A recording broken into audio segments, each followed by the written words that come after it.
Holiday Roast Mortem, a killer coffee mystery series. Written by Tanya Kappas. Narrated by Christina Sagnameni. 1. The twinkling Christmas lights that wrapped around the wooded deck of the Watershed restaurant added a shimmer atop Lake Honey Springs. A nice romantic evening with Patrick was exactly what I needed to get into the spirit of the season. Since I'd been working so many long holiday hours at the Bean Hive, my coffee shop, I'd been busy getting all of the holiday coffee blends and special ordered baked sweet treats ready for my customers, so I'd not taken much time for my relationship with my husband or our fur babies, Pepper and Sassy. "You look beautiful." Patrick Kane reached over and laid his hand on mine. Patrick's big brown eyes, tender smile, and sensitive heart drew me into him when we were just teenagers, and I came up to Honey Springs during the summers to visit my aunt. "I'm glad we made time for me and you." "Me too." I put my other hand on top of his and rubbed it. I couldn't stop blushing. My heart skipped a beat.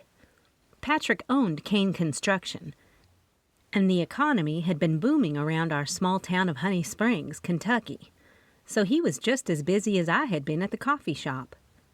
Neither of us were complaining, because we certainly had seasons of dry spells in which the money just trickled in. "Geez, buddy!"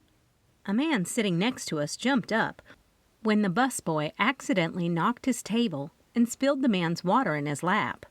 "Watch what you're doing." "Calm down, Ryan." The woman across from him had turned red, though she was trying to hide her face behind her blonde hair. She looked around the restaurant to see if anyone was watching. Of course everyone could hear them. They were louder than the jazz band playing Christmas carols in the corner of the restaurant. "Are you joking?" Ryan glared over at her, and he quickly replaced the man's glass with another glass of water and apologized before hurrying away. "No, I'm not joking," she spat. "You can be such a jerk. Things happen." The man grabbed the glass and took a drink, glaring at the woman across from him before he went back to finishing his meal. "That looks delicious." Patrick and I pulled back our hands so Fiona Razone, our waitress, could put our plates on the table, taking the attention off the couple next to us. Patrick's loving gaze had turned from me to the honey-glazed salmon on his plate. I had ordered the panko-encrusted chicken, one of the Watershed's specials, along with a plain sweet potato and asparagus. I would definitely take some of the sweet potato home with me to give to Sassy and Pepper. Not only did they love it, but sweet potato was good for their digestion and their coats. On most days, the dogs came to work with me, and I tried to keep an eye on them so customers wouldn't slip them something they'd ordered from the counter, but it was hard to police that. Plus, Pepper was a wonderful vacuum and sniffed out any little morsel of food. "The babies?" Patrick's smile lit up his face when he noticed I was saving some of my food. "Of course," I shrugged, knowing how much I treated them like real human babies. Having children was something Patrick and I did want, but it wasn't in the foreseeable future. We'd only been married a year after many years apart, during which time I'd gone to college, attended law school, started a law firm with my now ex-husband, and then moved here to open the Bean Hive. It took all that time to find the life I considered to be, well, perfect. "It's so pretty here tonight." I looked out the window of the floating restaurant. Lodgson Landscaping had done a fantastic job decorating. The Christmas tree on the outside deck glowed with colored lights and fun lake-themed ornaments. The Christmas trees inside the Watershed were decorated a little more elegantly, with white lights and fancy ornaments with glitter, large ribbons, and bows. Beside the tree outside sat a sign on a fancy gold stand declaring Lodgson Landscaping Co., the decorator. Amy Lodgson had taken over the dying family landscaping business. When she did, she saw a need for people's help in decorating for all the seasons because we celebrated and decorated every holiday on the calendar. We even had our annual Christmas festival in the town square last weekend. The Pawrade was my favorite event of the entire festival. In the Pawrade, we dressed up our fur babies and raised money for the local pet palace, Honey Springs' local SPCA. But what Amy did to turn the company around was amazing. She took the landscaping business to a whole other level. She took clients like the Watershed and completely decorated the exteriors and interiors of the building, in addition to storing the decorations all year long instead of having the business try to find a place to store them. This part of Lodgson Landscaping focused primarily on the outside decorations. Some people had hired the company to come to their homes and put up lights, their large yard displays, and more. It really did help cut back on all of the work the beautification committee had to do, freeing up their time to focus more on the business side of the festivals. Focusing on that was a very nice option to have, but I loved to decorate and had made it part of my life, which helped me get so excited for the holidays. "It is pretty." Patrick looked over the candlelight at me. "You make it prettier." "We're already married. You can stop laying it on thick." I couldn't stop smiling. Fiona knew us so well, she'd already brought a to-go box over to the table. She knew I needed the box so I could take home the dog's portion. "That was so good." Patrick pulled his wallet out of his pocket, took out the cash for the bill, and leaned back in his chair. "Now we can go home, snuggle with the kids by the fire for a few minutes before we decorate our tree." Heaven. Sometimes I couldn't believe I'd hit the jackpot in my 30s.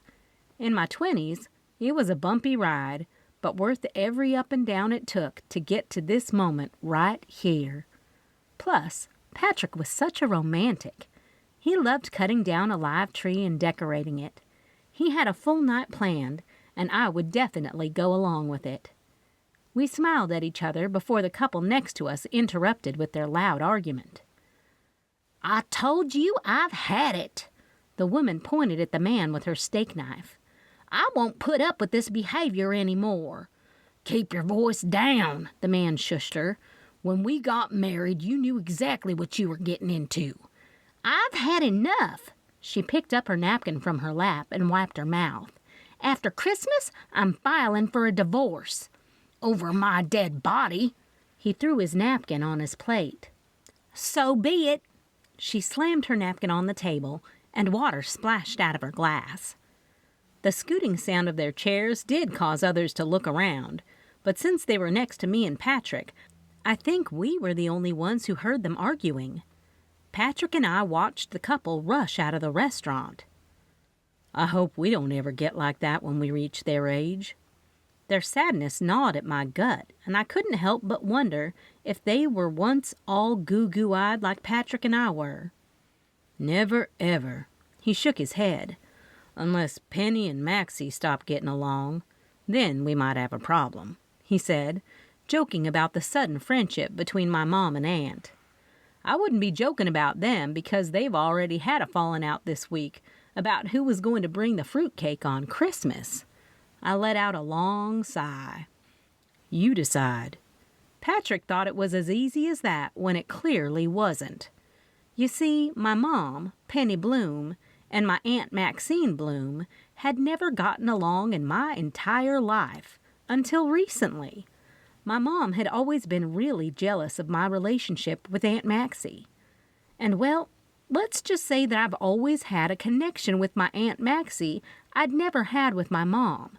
And when I got divorced, it was, of course, Aunt Maxie I'd run to. Here I was a few years later with some history under my belt, and my mom had moved to Honey Springs. She and Aunt Maxie were the reason Patrick and I were married by the Justice of the Peace. I've got enough people to coordinate without refereeing them. I was now rethinking my decision to host a big Christmas Day supper for my friends and family at the Bean Hive Coffee Shop. My friends had become family in our small community, and I wanted them to surround me during the holidays. Everyone had something special to bring to the occasion, which would be a joyous one, even if Mom and Aunt Maxie decided not to get along. "Will that be all?" Fiona asked, and picked up the check with the cash. Yes, very good. Patrick leaned back and patted his stomach. Keep the change. Delicious as always. It was a treat to come to the Watershed, and it took some effort to actually get dressed, put on makeup, and look presentable. Not like when I went to work at the coffee shop with my hair pulled up and my baking clothes on underneath my Bean Hive apron. Patrick, being the southern gentleman he was, got up from his chair and walked over to help me out of mine. Let's get home and decorate our own tree. Patrick reached his hand out to me. Fire, snuggles, decorating. I took his hand in mine. Patrick Kane, you are something else. I just want to keep you happy during this Christmas get-together. We walked toward the back of the restaurant so we could go outside to look at the decorations. I know how stressed you can get, and if I can help out, I'm going to. So you, he opened the door to the outside and had me walk past him, my dear, will be pampered by me. He pulled me to him once the door shut behind us and shielded me from the winter night wind, which whipped across the lake and over us, sending chills along my body. Patrick stood behind me with his arms wrapped around me, and we looked across the lake to the bee farm, where Kayla and Andrew Norro had put up a big display of wood cutouts of bees wearing Santa hats. The display was all lit up so the people on the land side of the lake could see and enjoy it. The bee farm was a small island in the middle of the lake. It was amazing to visit and see exactly how the bee farm worked. I got all my honey from Kayla.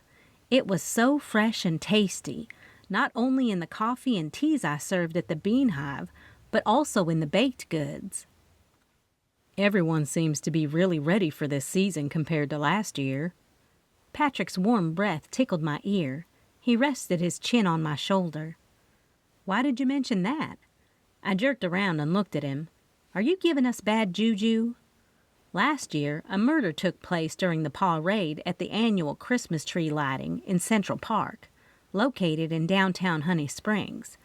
I wanted to forget that forever. It's not bad juju. He laughed and grabbed my hand. Let's get home to the kids. We were walking along the Watershed's pier toward the parking lot when we heard the same couple from inside the restaurant arguing outside near their truck. I'm telling you I'm not going to stand for this. Do you understand? Ryan yelled at the woman, who I assumed was his wife, since he'd said something about how she knew before they got married this was how it was. You know what? The woman jerked the door open. I'm going to call a lawyer. The couple both slammed their doors. The tires squealed as their truck took off. Patrick's grip tightened on my hand. I think that's Ryan Moore's truck. Patrick seemed to recognize people's vehicles more than their faces. He owns the butcher shop where I pick up those steaks and chops you like so much. They seem very unhappy. I frowned. I don't think they're going to have a good Christmas. He opened the passenger side door for me. Don't worry. I kissed him before I got in. It took me a divorce to find you. I'm for sure not going to let you go. I hooked my seatbelt while he got inside the truck. The Watershed was on one far left side of the boardwalk, which held many specialty shops along with the Bean Hive. My coffee shop had a perfect location, right in the middle of all the shops. Directly in front of the coffee shop was a long pier that jutted out and was perfect for people who like to fish deeper out into the water. I love how they put the lighted garland around all the carriage posts, Patrick said, about all the lights along the boardwalk. It's prettier than just the wreaths the committee has put up in the past years. Yes, but the beautification committee did the best they could with what they had. I still had to give Loretta Beebe credit. She did work hard on trying to make Honey Springs gorgeous during the festive times of the year. Our cabin was located about a 7-minute drive from the boardwalk, which was a very windy road running along the lake. I usually rode my bike with Pepper nestled in the front basket, while Sassy went to work with Patrick at the construction sites for most of the day until he stopped in for a cup of coffee. That was when she liked to stay at the coffee shop with Pepper and me. Lately, it was either too cold or there was too much ice on the road for the bike. "Be careful," I warned Patrick when he took one of the sharper curves. The weather report said there could be some black ice on the road. The taillights of Ryan Moore's truck showed the vehicle had started to cross over the center line of the small road. "There must be some up there." Patrick pointed at the car. We watched as the driver jerked the truck back over. "Whoa!" "Oh no!" I yelled as we watched the truck cross over again, this time going through the trees and down the embankment toward the lake. I eased up in the seat of Patrick's truck and looked down to see if the people in the truck were okay when we got to the place they'd gone off the road. "Call 911, Patrick yelled at me. He put his truck in park when we saw the other truck had actually gone into Lake Honey Springs, with the front end heading underwater. I fumbled for my phone and dialed while trying to see Patrick through the pitch dark of night. The headlights of the sunken truck were fading fast into the depths of the water. I rattled off the information to the dispatch operator and jumped out of the car when I saw Patrick had jumped into the lake. I grabbed the blankets and his work flashlight out from behind the seat and headed down to the lake. "Patrick!" I screamed when I didn't see him come back up. "Patrick!" I frantically screamed, dropping the blankets on the beach and shining the flashlight in the water. "Patrick!" I ran up and down where the truck had gone in, but I was not sure where it was, because I could no longer see the headlights. When I heard some splashing a few yards out in the lake, I moved the flashlight and saw Patrick. "I've got the woman." Patrick swam toward the bank with the woman in the crook of his arm. She was coughing and wheezing. "She's alive." In the distance, I could hear the sirens. They echoed off the lake. I ran to meet Patrick and the woman, holding one of the blankets to wrap around her. "I've got to go and get Mr. Moore." He laid her gently on her side on the ground before he went right back into the water. "Here," I told her, picking up more blankets and then wrapping them around her. "Are you okay?" I asked. She looked up at me. "My husband," she tried to say, but was shivering. "My husband." She jumped up as the shock of it all started to set in. "Ryan!" she screamed. "Please, put this around you until the ambulance gets here." I tried to put the blanket back on her shoulders, but she attempted to run back into the water. "Stop! Don't go back in there!" "Ryan!"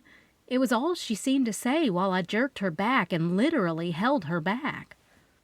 The ambulance and police showed up, taking over just as Patrick came back up from the depths of Lake Honey Springs with the limp man over his shoulder. After Patrick got him to shore, we let the emergency crew take over. "What happened?" Sheriff Spencer Shepard asked when he got there. "I think they hit black ice, because we saw them swerve, then correct, then swerve again, ending up in the lake," Patrick told Spencer while we stood to the side and watched the EMTs give Ryan CPR. "We saw them having supper at the Watershed. It's Ryan and Yvonne Moore. He runs the butcher shop in town." "Yeah." Spencer's brows furrowed as he nodded. The bright yellow lights of the tow truck circled, lighting up the darkness. The people in the tow truck were working on retrieving the Moore's truck from the depths of the lake, while the emergency workers continued to attend to Ryan. "No!" Yvonne fell to the ground, lying on Ryan and grabbing our attention. Spencer excused himself and hurried over to see what was going on. We watched as the emergency workers looked at Spencer and shook their heads. "Oh no," I gasped, bringing my hand up to my mouth, knowing Ryan Moore was dead. 2. I sprang into action and headed straight over to Yvonne Moore.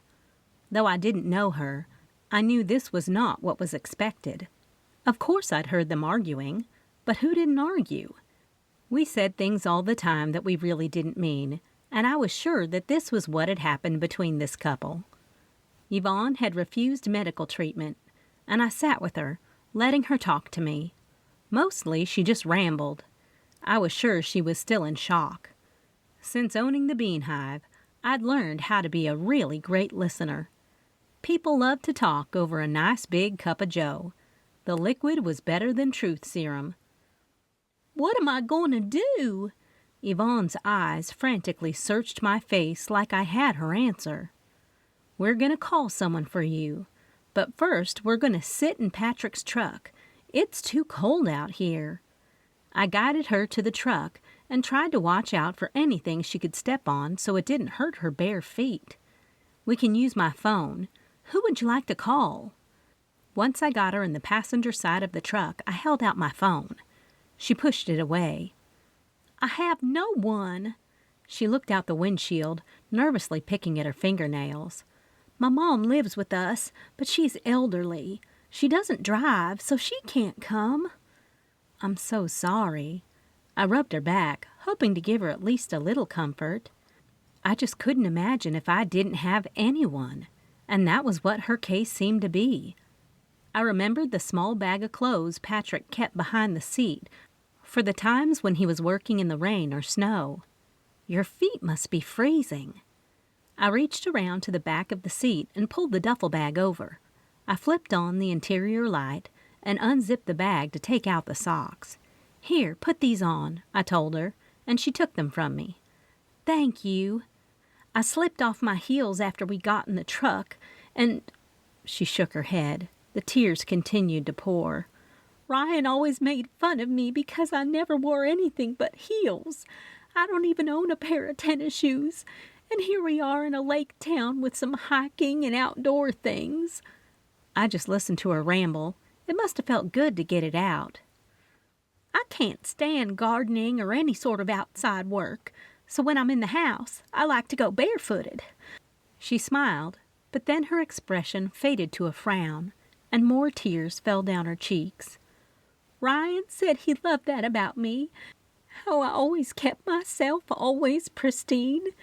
He had no problem hiring landscapers." "Do you have any children?" I asked, hoping to figure out who I could call for her, though she said she had no one. "No," she shook her head, "just my mom." We sat there in the dark, silent truck as we watched the workers take Ryan's body and put it into the hearse. Spencer walked over and knocked on my window. "Ma'am, I'm sorry about your husband." He was good at comforting people during times of loss. "I'm going to need to ask you a few questions, if that's okay." "Yes, sure, anything," Yvonne nodded. "Can you tell me if you'd been drinking?" Spencer asked. "No, we had left the Watershed and were driving home." She continued to shake her head and blink as though she were trying to remember something. "We had had water, but while he was driving, I noticed he'd begun to slur his speech. He'd started shaking and gone over the line in the road when I asked him if he was okay. That's when it went from bad to worse. The truck veered off the road, and the next thing I remember is being pulled out of the water by that man." She pointed out the window at Patrick. "Did your husband have any sort of medical condition?" Spencer was taking notes on his little notepad. "No.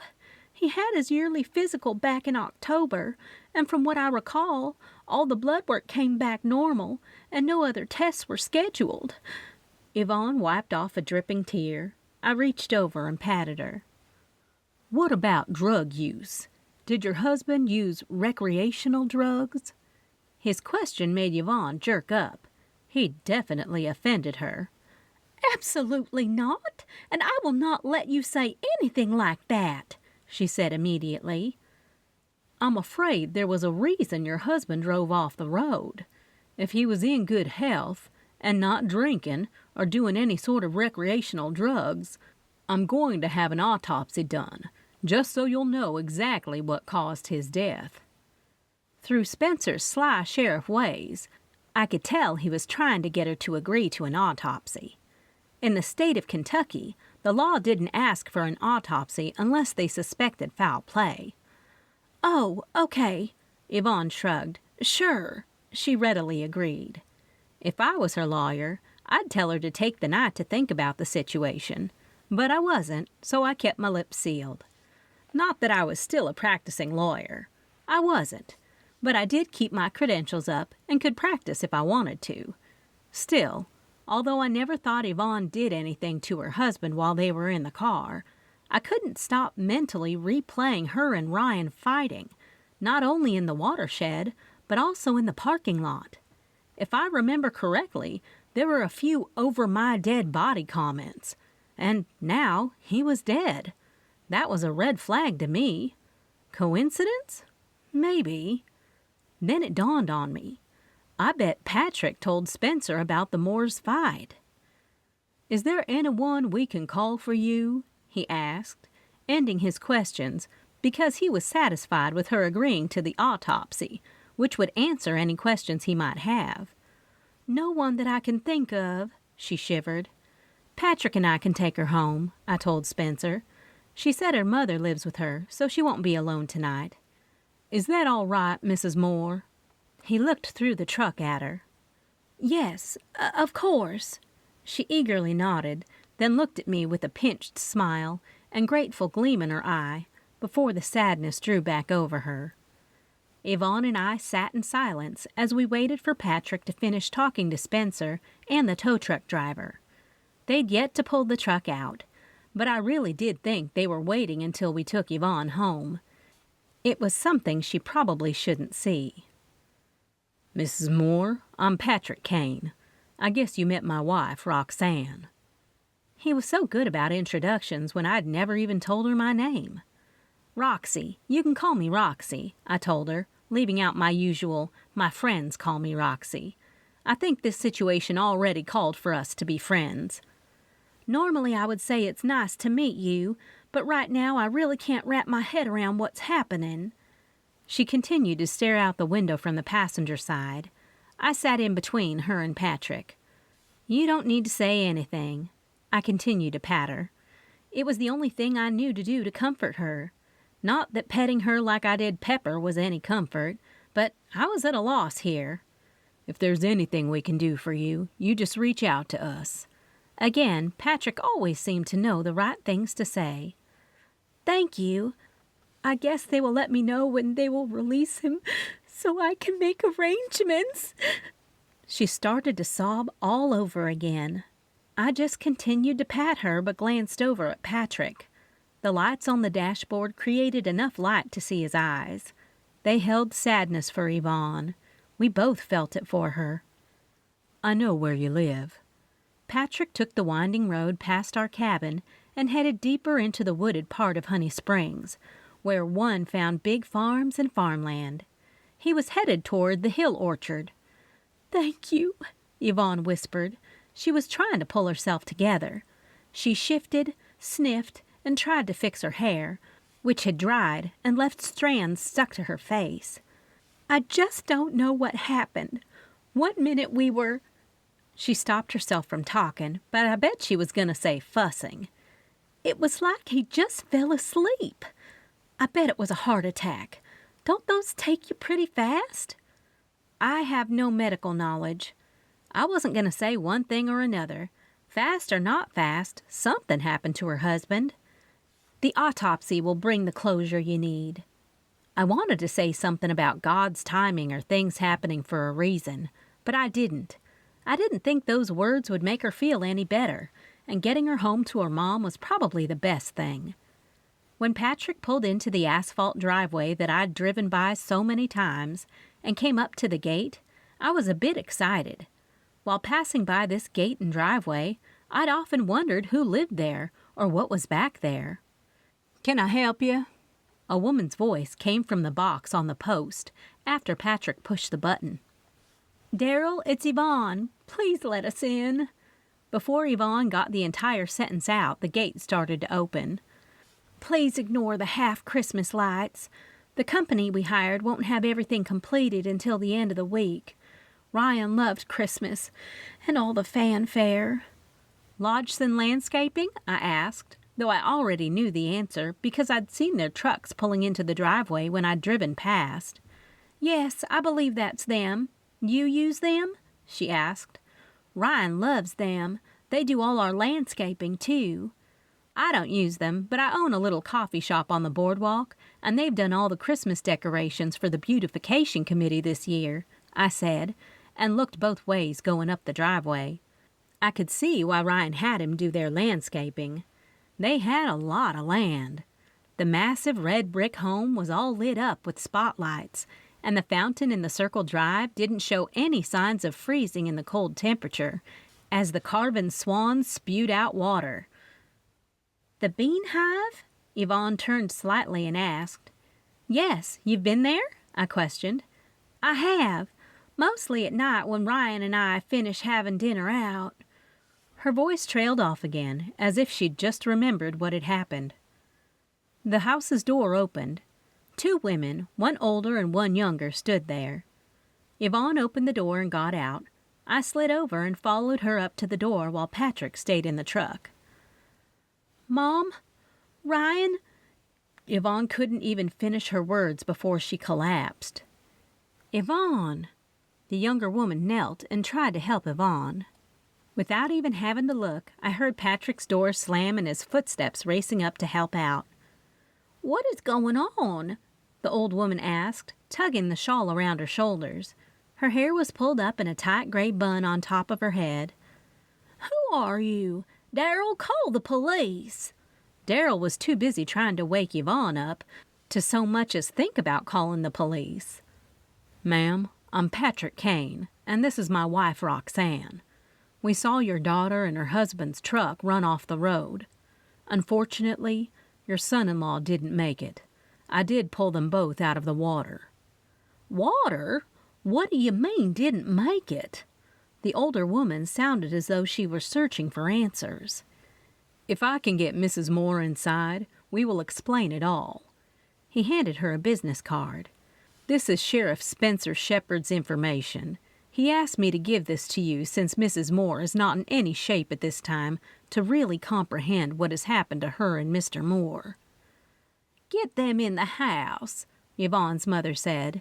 Patrick picked up Yvonne, who regained consciousness, and Yvonne's mother gestured for Daryl to appear. I'd like to say I was looking around the house since this was my one chance, but I was so focused on poor Yvonne that I didn't even notice anything but the suede couch Patrick had laid her down on. Daryl had come back with a tray of waters, giving Yvonne her own personal straw. We all sat down and watched Yvonne become increasingly aware. Patrick told her mom what had happened. He did leave out the part of us overhearing them argue, which was going to be our little secret. Or so I thought. 3. Patrick and I stayed only about another half hour at the Moores' home. Yvonne had started recalling all the details, and we knew it was our time to leave. Both of us remained silent until we got home. I wasn't sure what Patrick was thinking, but I was thinking, what if it was me? And feeling really sad for Yvonne. We'd had very little time for our previous plans of making a fire, doing a little decorating, and snuggling with the dogs after we got home. Instead, we snuggled with the dogs in our bed. Patrick had no problem, as usual, going to sleep. I wasn't sure how he did it, but as soon as the covers were pulled up to his chin, he was out for the night, even after all the excitement we'd had. I was a totally different story. So was Pepper. Pepper couldn't get situated. I couldn't get settled. Both of us just tossed and turned, taking a few sideways glances over at Sassy and Patrick, who were both out like lights. "Okay," was all I had to whisper before Pepper jumped off the bed, and I followed closely behind him. Our home was a neat little cabin that I'd purchased when I moved to Honey Springs. Long story short, Patrick had ended up buying my Aunt Maxie's gorgeous home overlooking Lake Honey Springs. When we got married, one of the hardest decisions we'd had to make was where we were going to call home. Of course, we both wanted to stay in our respective houses, and ultimately, I won. The nice, cozy feel of my cabin was perfect for the 4 of us. The cabin had a family room and kitchen combo as you entered off the covered front porch, which, by the way, was across the street from the lake and had the most gorgeous view. Plus, The back side of the cabin was surrounded by the woods, making it very private.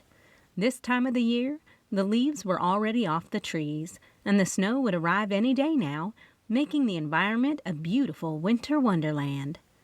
The small kitchen was perfect for the cooking we did. So for this season of our life, the cabin was perfect. Plus, it was just a few minutes to get to the boardwalk. There was no sense in waking up Patrick. He would know exactly where Pepper and I had gone when he woke up. The Bean Hive.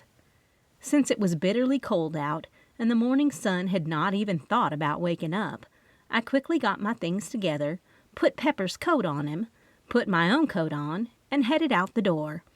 "It's going to be a chilly one," I told Pepper on our way out. I fumbled with the keys to unlock the car door. Pepper eagerly jumped in the front seat. "We will have to keep the fire going all day." Pepper wiggled around like he knew he was about to spend the day either on one of the coffee shop's couches or on his dog bed. Both were located in front of the fireplace. He was spoiled. I couldn't help but slow way down when I passed the Moore's crash site. The torn-up ground where the tow truck had pulled Ryan Moore's truck out of the lake was still fresh. Goosebumps crawled along my arm, just thinking about what had taken place a few short hours ago. I gripped the wheel and made sure I took the curves super slow. Black ice was exactly that. Ice on the road that was hard to detect because of the black asphalt. When your tires came into contact with black ice, you barely knew what hit you. I still couldn't help but wonder if the Moores had continued to argue in the truck and Ryan hadn't been paying full attention to the road when they slid. But I also remembered Yvonne saying Ryan had started to shake. Was it from anger? Then again, she was in shock, so I wasn't sure she even knew what she was talking about. I pulled my car into the closest parking spot near the boat dock. Not many people would be here to take their boats out today in this frigid weather. As soon as I turned the car off, Pepper was already in my lap and waiting for me to open the door. He bolted out of the car, not waiting for me, as he did every day. Then he darted up the ramp of the boardwalk, where I'd meet him at the front door of the Bean Hive. The boardwalk was safe, and I was already armed with pepper spray. Patrick had given it to me after I was subjected to an arson a year ago at my cabin. Someone had lit my Christmas tree on fire. But I tried to put those past situations in the back of my mind because I was moving forward and not living in the past. Briefly, I stopped and looked at the display window of the first shop on the boardwalk. The store was Wild and Whimsy, the local antique shop owned by Beverly and Dan Teagarden. My eyes feasted on the Christmas display in the window. It was an antique table set for a holiday feast with festive ware and adorable mini light-up Christmas trees lined up in a row, along with wreaths tied on the back of each chair. I shouldn't have stopped, I said to myself, and filled my head with ideas for the Christmas dinner I was hosting for family and friends at the Bean Hive. The next stop was the Honeycomb Salon, which reminded me I was in desperate need of a holiday trim. The Buzz In-N-Out Diner was next, and the small light on in the back of the diner told me they were getting ready to open in about an hour, so I hustled on down the boardwalk because I, too, had early customers and the coffee had to be turned on. "Hey, buddy," I greeted Pepper at the door of the coffee shop. He jumped up, resting his front paws on the door like he was helping me with the key and turning the knob. I ran my hand along the inside of the wall beside the door and flipped the light on while releasing a long sigh. It was my happy place, and coffee was my love language. I peeled off my coat and hung it on the coat rack in the back of the shop where the counter was located. Then I picked up and donned my Bean Hive apron. I moved down the counter and flipped all the coffee and teapots on to let them brew while I walked to the fireplace. Along the way, I stopped at each table to make sure the afternoon high school staff had fully stocked the condiments there. Your basics: sugars, creamer packets, honey, and various other things. I like to use those little antique cow cream pourers with real cream from the Hills Dairy Farm for each table, but I made sure it was fresh every morning. With a little bit of kindling and some newspaper, I lit the fire on the first try. On my way back to the counter, I checked the self-serve coffee and tea bars to ensure they were ready to go for those customers who didn't want to wait in line and instead used the honor system by putting their payment in the jar. One aspect of my lawyer days had helped me open the shop. I believed in the honesty and innocence of people until proven guilty. No one seemed to cheat the honor system.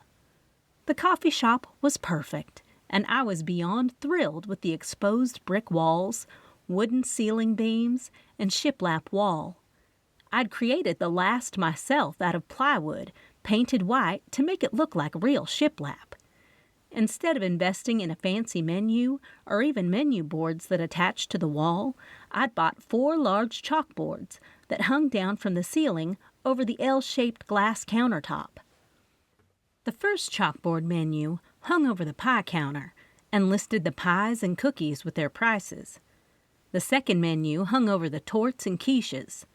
The third menu, that appeared before the L-shaped counter, listed the breakfast casseroles and drinks. Above the other counter, the chalkboard listed lunch options, including soups and catering information. Pepper sat next to his bowl, waiting eagerly for his morning scoop of kibble. After I filled his bowl, I pushed through the swinging door to the kitchen area of the coffee shop, where I like to prepare weekly lunch items and bakery goods, even though there was now a bakery a couple of shops down where the tattoo parlor used to be. With the oven turned on to preheat, I walked over to the freezer, where I pulled out the already prepared usual fare, like the various quiches, donuts, muffins, and cookies.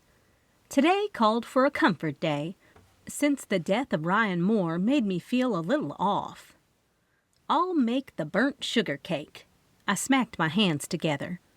The burnt sugar cake was a long-time family recipe that included a lot of sugar, flour, butter, and cream, all the things that screamed comfort in a delicious piece of cake. I got out a few cake pans, since I would be making plenty for the entire week, and set them down on the preparation station in the middle of the kitchen. I proceeded to the dry ingredient shelf first, and then retrieved the wet ingredients from the refrigerator. By the time I got all those items, the ovens had reached the desired temperature, and I was able to get some of the frozen items in the oven to start baking. "Good morning," I heard Bunny Bowowski call out from the coffee shop. "I see you, Pepper," Maybelle Donovan echoed. Their interactions put a smile on my face.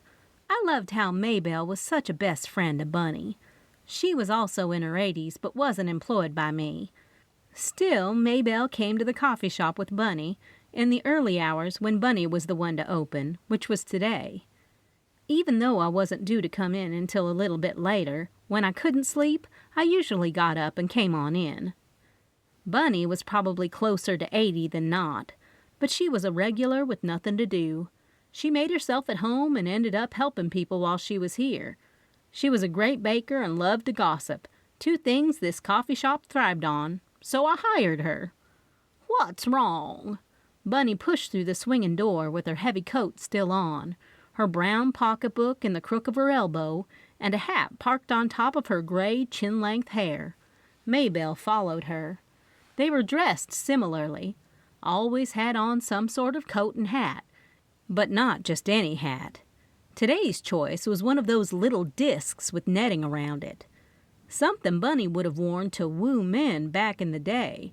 After all, they were older. "What do you mean, what's wrong?" I asked, and sifted all the dry ingredients together. "All my morning chores are done, and the coffee is already brewed.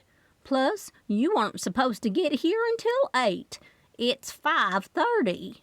She looked past my shoulder and at the clock on the wall. "I'm opening." Maybelle gave me a quick hug before she waddled over to the small coffee pot we kept in the kitchen. There was a wee bit of an emergency last night, and I couldn't sleep from thinking about it. Not that I was giving up some big secret. I was sure it'd be all over the news. "Emergency?" She looked shocked. "I heard something over the scanner last night about that wreck, but they were very vague." Maybelle carefully sipped the hot coffee. As I beat in the eggs, butter, and vanilla, I recapped to them what happened. "Oh, dear."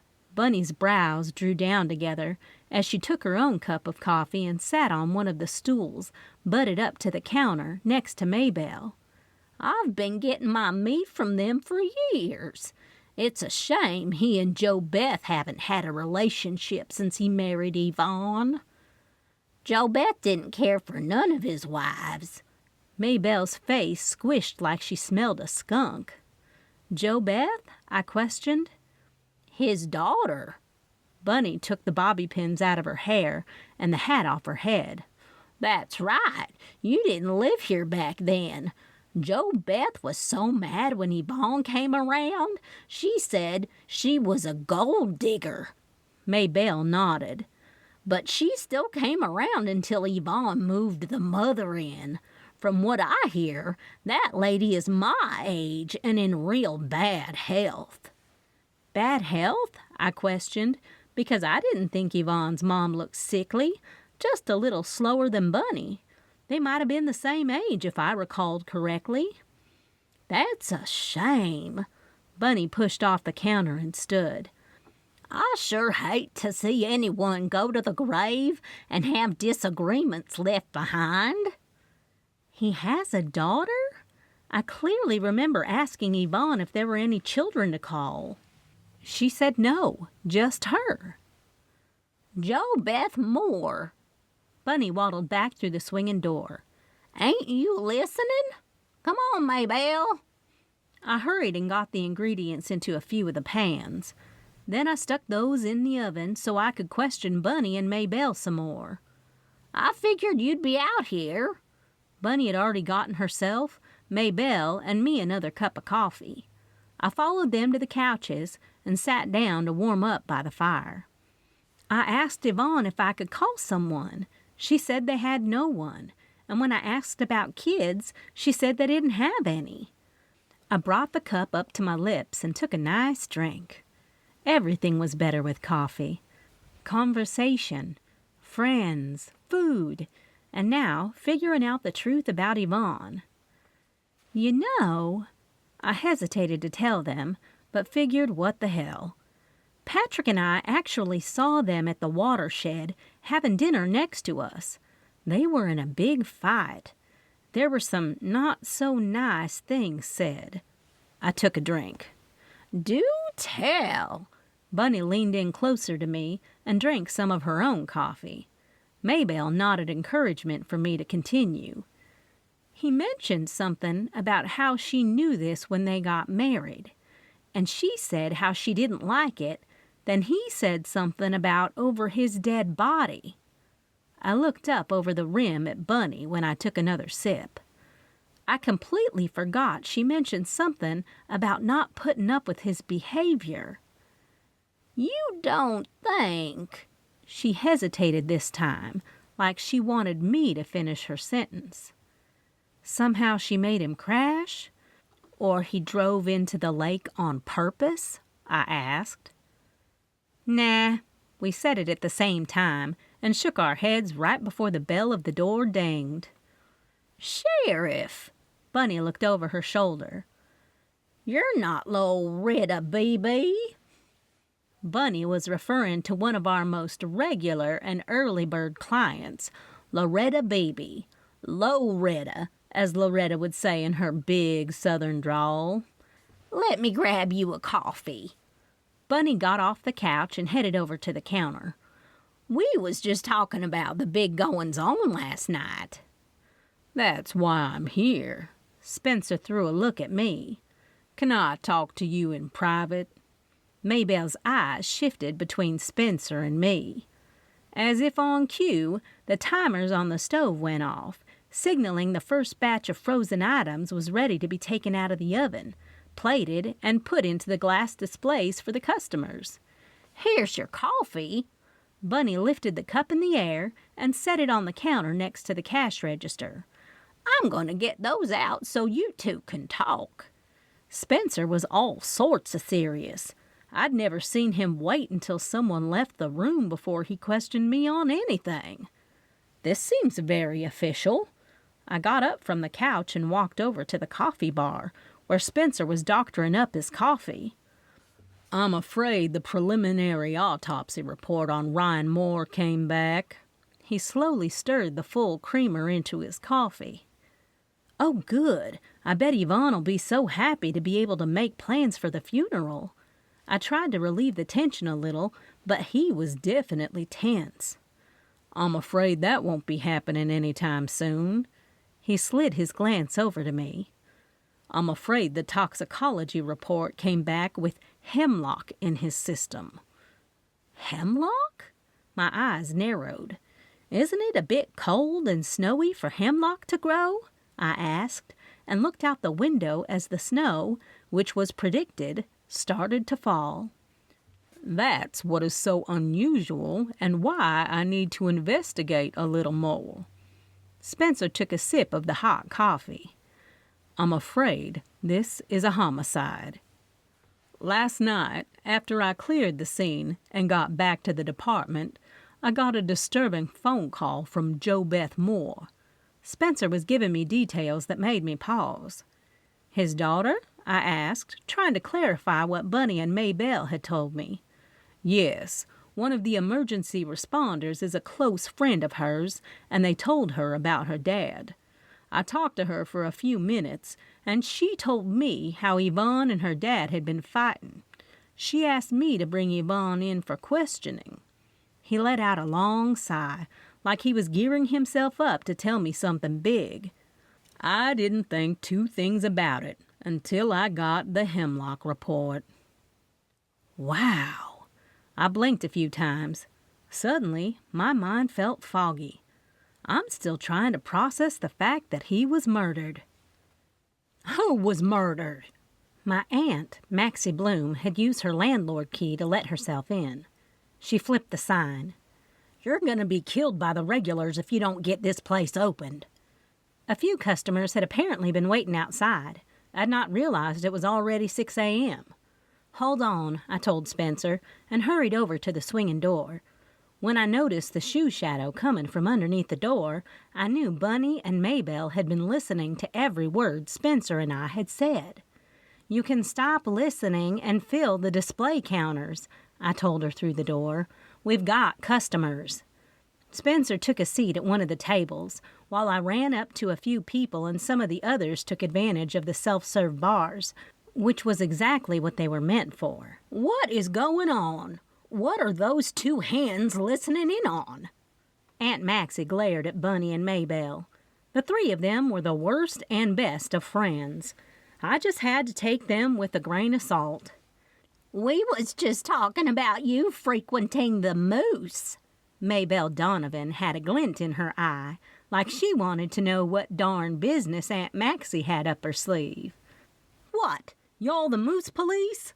Aunt Maxie looked Bunny and Maybelle up and down with an appraising eye. Or are y'all trying to be my mother? That's enough, ladies. I let out a dramatic sigh and gave Aunt Maxie the stink eye.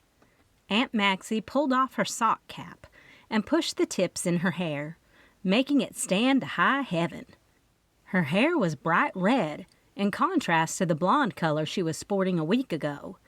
I'd like to think the cold weather had given her the rosy cheeks, but it hadn't.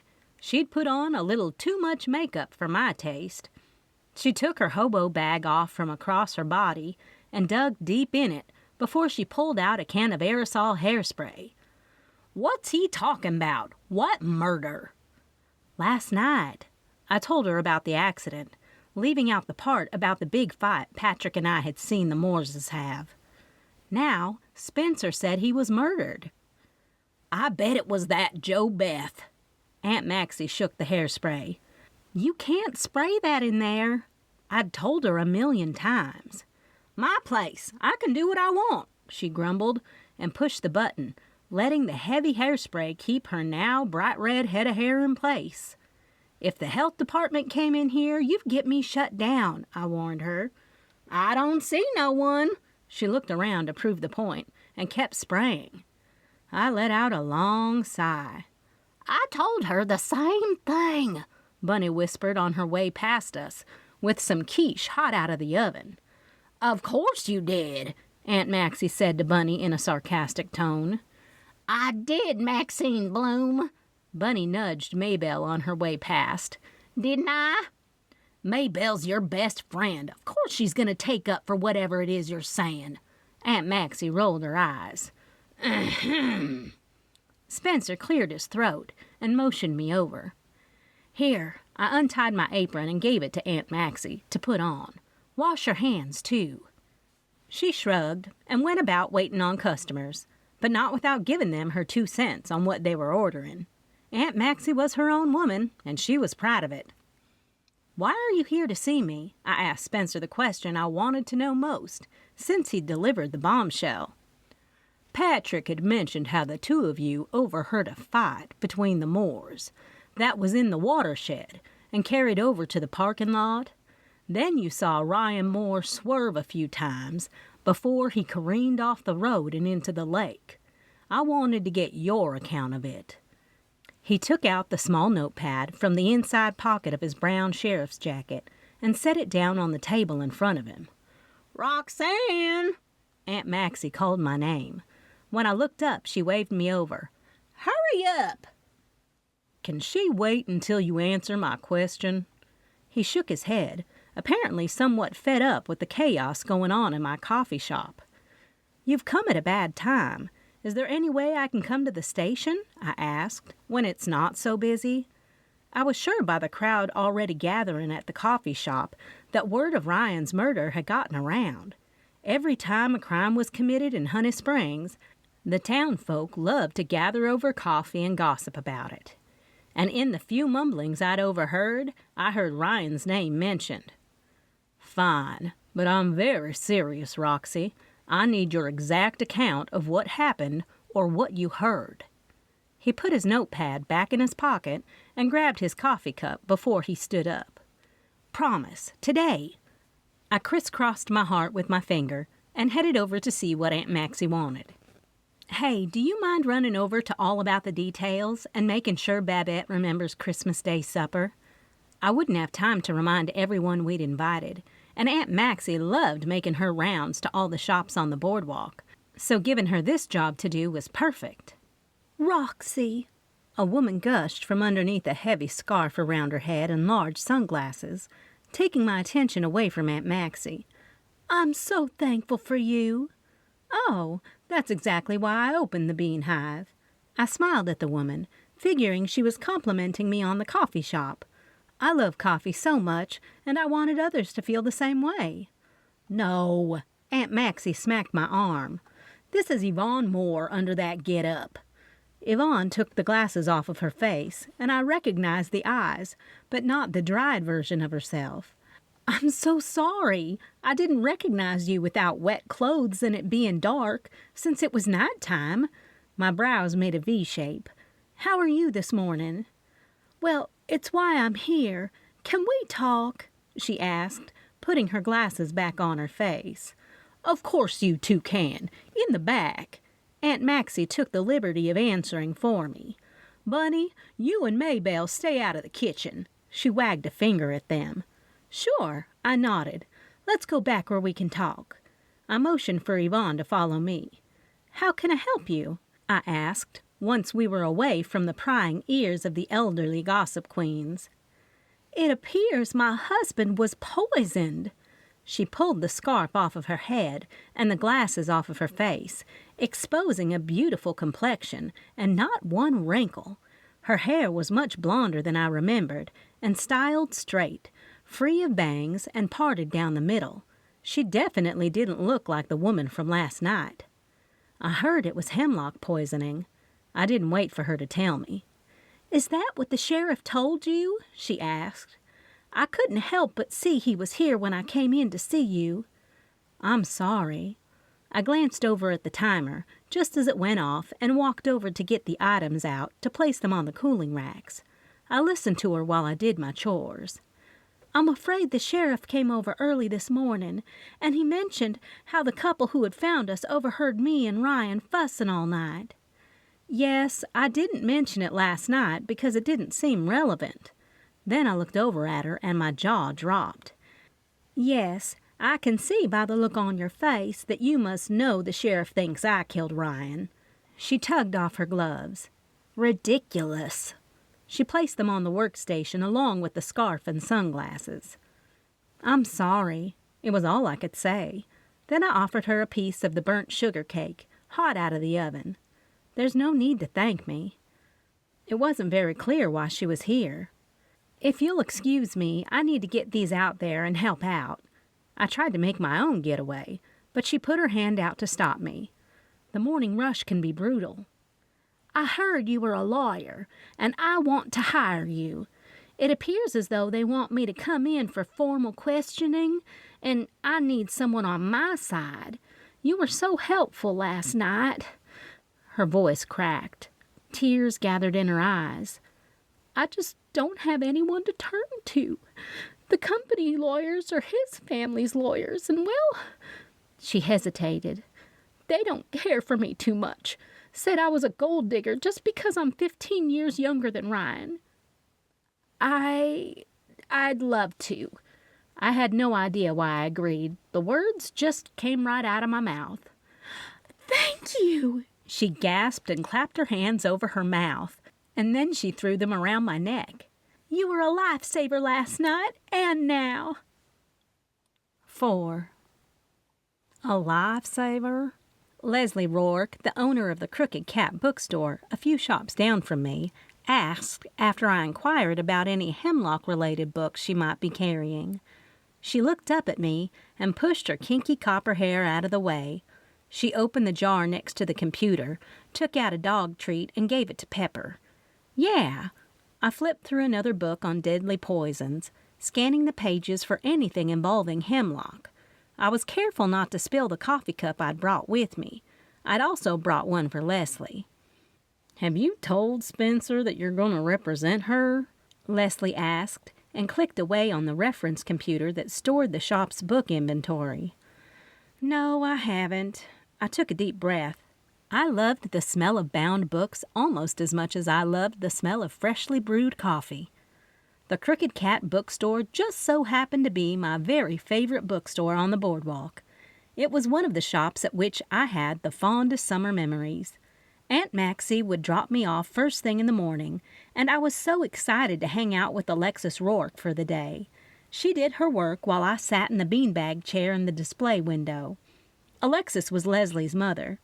Unfortunately, Alexis had succumbed to an early death, leaving Leslie the bookshop. Not everyone was a Leslie fan, but she was kind to me and Pepper. Crooked Cat was still just as I remembered. The beanbags had been replaced by newer ones. The brick fireplace in the middle was still the focal point, surrounded by comfy chairs and big rugs. The dark shelves seemed to go on for miles and miles, with beautiful books lined up. The children's section had small furniture and a puppet stage, with a big sign that listed the times of the next puppet shows.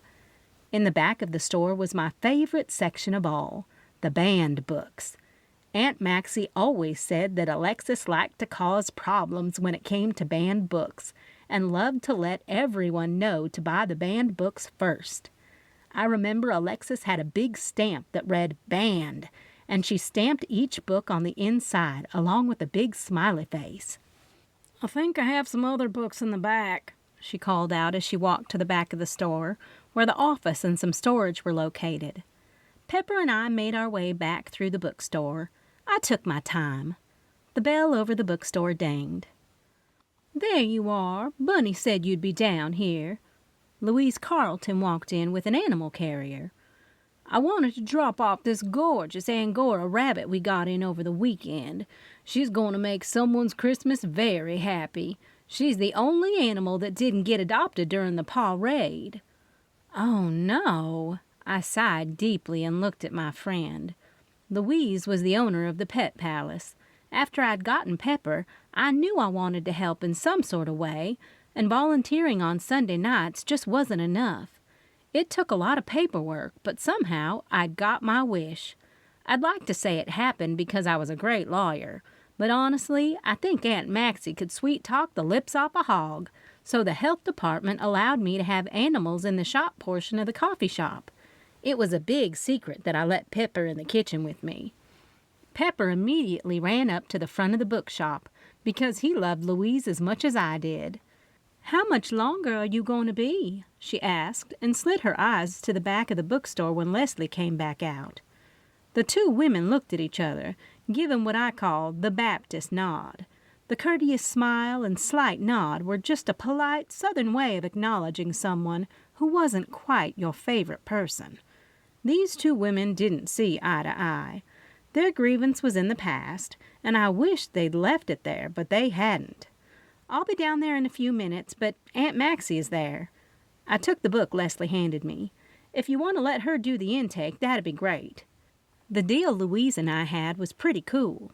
I was able to feature one animal from the Pet Palace each week. It was great because people who might be potential forever homes for our furry friends could interact with the animals and see how they'd get along. Coffee and animals, perfect in my eyes. There was some paperwork that had to be completed, along with the animals' records and cute photos we'd like to put next to the register. We also kept a donation jar for the Pet Palace there, since the Pet Palace did run on donations. Fine. Louise's silver bob swung, and the bangled bracelets underneath her coat sleeve could be heard. Louise loved to wear all sorts of jewelry. "Call me when you get a chance." "I will." I peeked in at the bunny, who was happily munching on some food. Oh, how gorgeous! I could see Leslie rocking back and forth as though she were trying to see the bunny. "Would you like a peek?" I asked her. "No."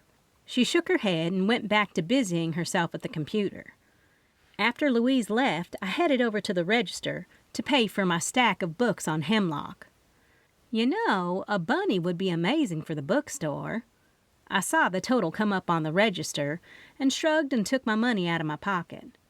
"Just think how cute the Santa photos would be with a bunny in there, too. Or even the Easter bunny photos." "Don't you have some reading to do, Roxy Bloom?" She held the bag of books over the counter. I took them. "If you find another book online you'd like to have, let me know." "I will." I patted my leg. "Let's go, Pepper." I stopped at the door and zipped up my coat, giving Pepper one last opportunity to get some good patting in from some of the customers in the bookshop. "Don't forget Christmas Day dinner at the coffee shop," I reminded her before Pepper and I headed back down the boardwalk. We went not only to drop off books, but to meet Yvonne Moore at the station. At least, I'd planned to do that until I walked into the Bean Hive. There, in the very place I'd escaped my previous life, did my previous life stand in front of me with a cup of coffee in his hand. "Kirk?" I nearly flung the bag of books at him. Just the sheer sight of my ex-husband made my stomach sour, and no amount of coffee would help that. "You look fantastic." He hurried over to me and took the book bag. I let him take the bag, and I unzipped my coat, unraveling the scarf from around my neck, really restraining myself from wrapping it around his neck and choking the life out of him. "Hemlock." He opened the bag and read the title of one of the books. "Does this have to do with Ryan Moore? Are you representing his wife?" I simply pressed my lips together. My past with Kirk seemed like another life. "I thought I told you a couple of years ago that I didn't want to see you again." I held up my ring finger. "I'm a married woman now." "To him?" Kirk asked with a tone of disgust. "Yeah, him." I pushed past him and grabbed my bag back while Aunt Maxie glared at him. "I've forgiven you for the crappy marriage we had where you cheated on me with our client." The images of him giving a lawyer consult, which wasn't the type of consult I thought he was given the night he phoned to tell me he was going to come home late, were still stuck in my head after I decided to take him supper after I got his call. The consulting he was doing was an altogether different type of consulting from what we even offered, if y'all know what I mean. "But I still haven't forgiven you for what you did to Patrick when he came to visit me in college." I hung the bag of books and my jacket on the coat rack and took the apron from Aunt Maxie. "I tried to kick him out." Aunt Maxie couldn't stand the sight of him either. "It all seems to have worked out now." Kirk drew his hands out in front of him. "You've got the coffee shop you've always wanted and your sassy aunt." "I've had it." Aunt Maxie pushed her sleeves up like she was going to do some sort of boxing. "Settle down." I put my hand out to her. We do have to thank him for me being here. Granted, it was Kirk I had to thank for pushing me over the edge with his affair and running off to Honey Springs, where Aunt Maxie had encouraged me to open the Bean Hive. I still couldn't help but wonder what would have happened if he'd not run into Patrick on our college campus when Patrick had come to see me and professed his undying love. Maybe not undying, but it made for a good story. Still, on that day, Patrick had written me off forever after Kirk told him I wanted nothing to do with him, and Kirk was my man. Patrick, being the Southern gentleman he was, left campus, and I didn't see him until the day I came back to Honey Springs, broken. What do you want? I put my hands on the counter and leaned over. I was going to ask you a few questions about Ryan Moore, but in light of the books you've purchased, I now have a lot of questions. He held up the black briefcase I'd given him with his name embossed on the front. The briefcase was so expensive, and I gave it to him when we were graduating from law school. I was drowning in debt, but used what little credit was left on my American Express card to buy it for him as a graduation gift. Like what? I wondered how he knew Ryan Moore. Are you some ambulance chaser now? Don't be ridiculous, Roxanne. He loved to call me Roxanne when he thought I was being a child. I'm in town to talk to the witness of my client's sudden death, which we now know was murder. Client? He had my attention. Clients, he corrected me. Ryan and Jo Beth Moore. By reason of deduction, I'm thinking Yvonne Moore has called you for legal advice. Kirk might have been a big jerk, but he was a good lawyer. Coffee? I asked, using the you can get more with honey than vinegar approach my Aunt Maxie always chirped about. The right side of his mouth rose in a little grin. He knew all too well how to get my attention when it came to court cases. We might not have made a great couple, but we did make a great partnership in the courtroom. You know how I like it. He pointed with the briefcase to a two-top cafe table near the fireplace. I'll meet you right over there. Turning around, I grabbed 2 white ceramic mugs off the open shelf and stuck them under the industrial carafes. I filled mine to the top and his halfway. What is this about? Aunt Maxie sidled up next to me with the stink eye.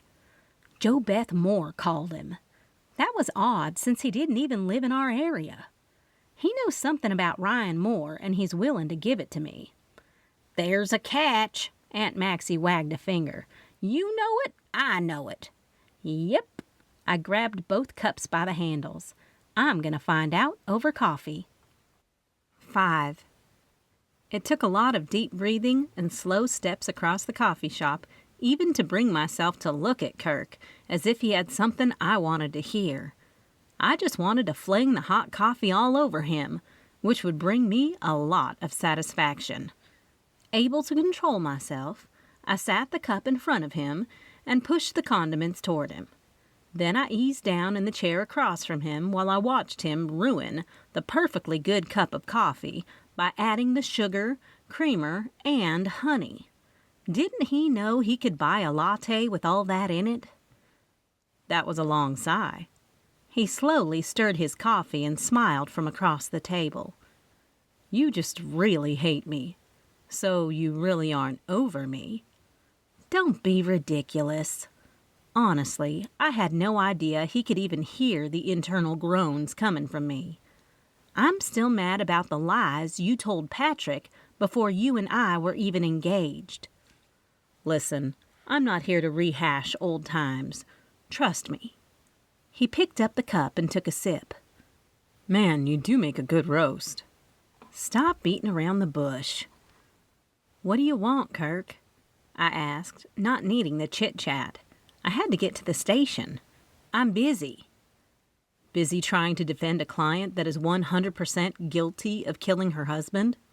He was using his manipulative ways with me as he carefully crafted his words and slowly took out some file from his briefcase.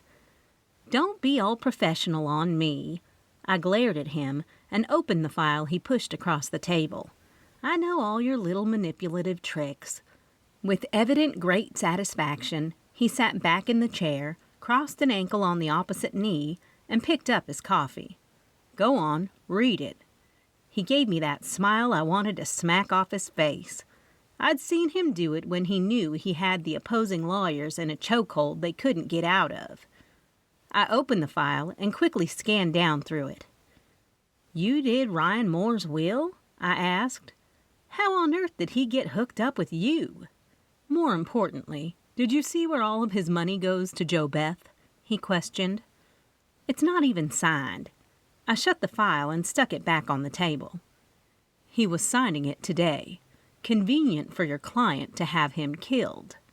He dragged the file back and stuck it in his briefcase. "And we are pursuing murder charges." "Ridiculous," I scoffed. "She was devastated last night." So I might have left out that she'd come in to see me this morning. "Is it?" He leaned up and drummed his fingers on the table. "From what I've read in the police report, you heard them arguing twice, and you saw them go off the road. That doesn't make her a killer." I was confident in my statement. "No, but when you think about it, what did Ryan Moore mean when he said how Yvonne knew this was how it was going to be when she married him?" Kirk grinned. "I have several recorded phone conversations and a videotaped conversation with Ryan Moore on why he wanted to change his will." "Why did he want to change his will to a daughter who never spoke to him and hadn't in years?" I was willing to play his game. It was still early in the investigation, and I wanted to see his hand. "Simple. Grandchild. Jo Beth Moore is pregnant, and after she revealed it to her father and Yvonne Moore, he contacted me and told me all about it." Kirk ran his finger around the rim of the cup. "That's when I had him come into the office and tape his wishes. Then I drew up the will and had it ready for our appointment today." I gulped. Kirk did have a sudden case against Yvonne, and it would take some of my amateur sleuthing skills to help figure out why Ryan would even do such a thing. Part of his estate, maybe, but the whole thing going to a daughter who didn't care for his wife? That was fishy. The bell over the coffee shop dinged. To buy some time to let what Kirk had said sink in, I looked up to see who it was and caught Patrick's stare. His eyes lowered when he saw I was sitting with Kirk. It didn't take 2 seconds for Sassy to sniff me out. She came running over and stood next to me. "Whoa!" Kirk put his hands in the air when the big standard poodle turned around and snarled at him in a way that showed a little teeth. "No, Sassy." I put my hand on her head. "Be a good girl," I snapped. She sat down. "Here you go, Patrick. A piece of burnt sugar cake for my favorite nephew." Aunt Maxie showed her love for Patrick in an over-the-top way just to make Kirk uncomfortable.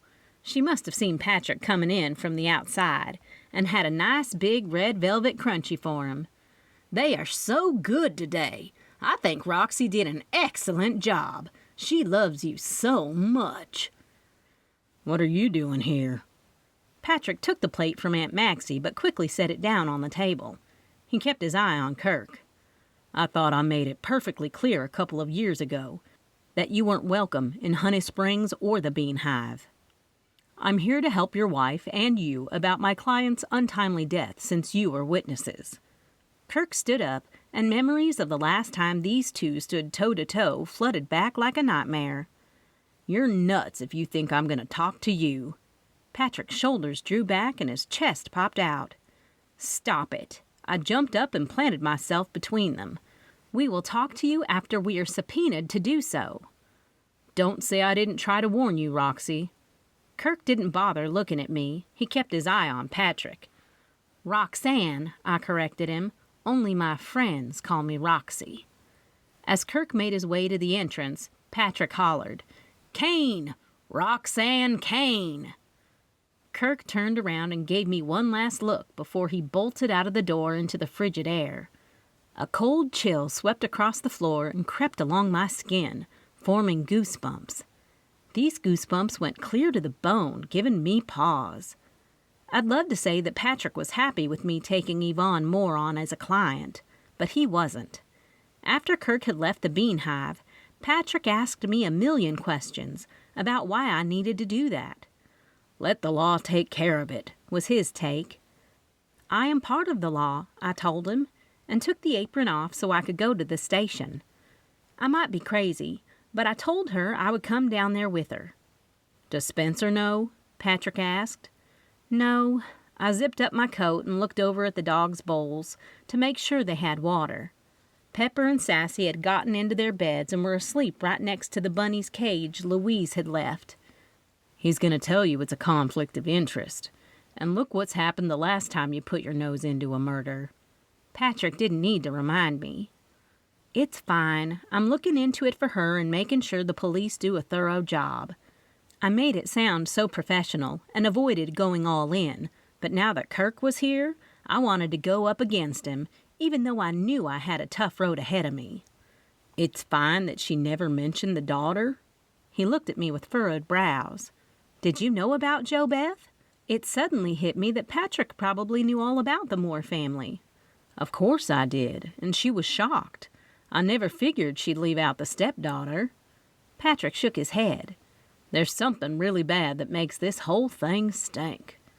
I'm not disagreeing with that, so I'm just looking into it after I go give my statement. I tried to bring his worried face to ease. You told Spencer about the fight at the restaurant and how Ryan mentioned you knew this before we got married, didn't you? I wanted to be armed because I was certain that was how Kirk had read the reports. Yeah, I told them everything. Now the guy was poisoned. Be careful with Yvonne, he warned. There was a lot of stuff going on about her. Gold digger stuff. I didn't even ask him what it was because I knew if the public already thought that about her and the will was going to be switched to the future grandbaby, then it certainly didn't look good that Ryan had shown up poisoned. It definitely made Yvonne look guilty, and it was my job to find other suspects. It'll be fine. I looked over my shoulder at Bunny. She was making more coffee and cleaning down the counter since the breakfast rush was over. Will you be okay until lunch? I'll be fine, honey. She winked and shooed me out, along with Aunt Maxie and Patrick. 6. You're honestly going to take her on as a client? Patrick asked me. Patrick and I weaved in and out of the crowd as we made our way to the parking lot. Sassy and Pepper ran ahead of us. The boardwalk was filled with holiday shoppers and people taking photos next to the photo booth the beautification committee had rented. A photo with the backdrop of Lake Honey Springs was a fun souvenir for tourists to take home, along with all the decorations from the Lodgson Landscaping Company. I'm going to see what she has to say. There was not a definitive yes or no for me. In light of her lying to us about the children and the fact that Ryan changed his will, well, let's just say I will need her to clarify a lot of things before I commit to representing her if this does go to trial. Right here at Christmas? Patrick asked. It's not going to take any time away from Christmas, I assured him. Look, I pointed at the air. Snowflakes. We still need to decorate our Christmas tree. Patrick walked me to my car. Can we please do it tonight? My mind shifted from murder to Christmas. Instantly, I felt much lighter. Be sure to remind any of our friends about Christmas Day dinner, I told him. I will. He put his arm around me when we stopped at my car. I know you have that curiosity button on about Ryan and Yvonne, but please don't be late coming home tonight. Curiosity was my greatest vice. Right now, I'm going to the sheriff's department to give Spencer my account of things and see Yvonne, finish up at the Bean Hive, and then come right home. When I went to give him a kiss, he had a strange look on his face. What? I don't know. I guess I'm all flustered about Kirk showing up. Patrick played with a couple of my curls. I saw you too, and it just threw me for a loop. Patrick Kane. I held my ring finger in the air. I'm all yours, whether you like it or not.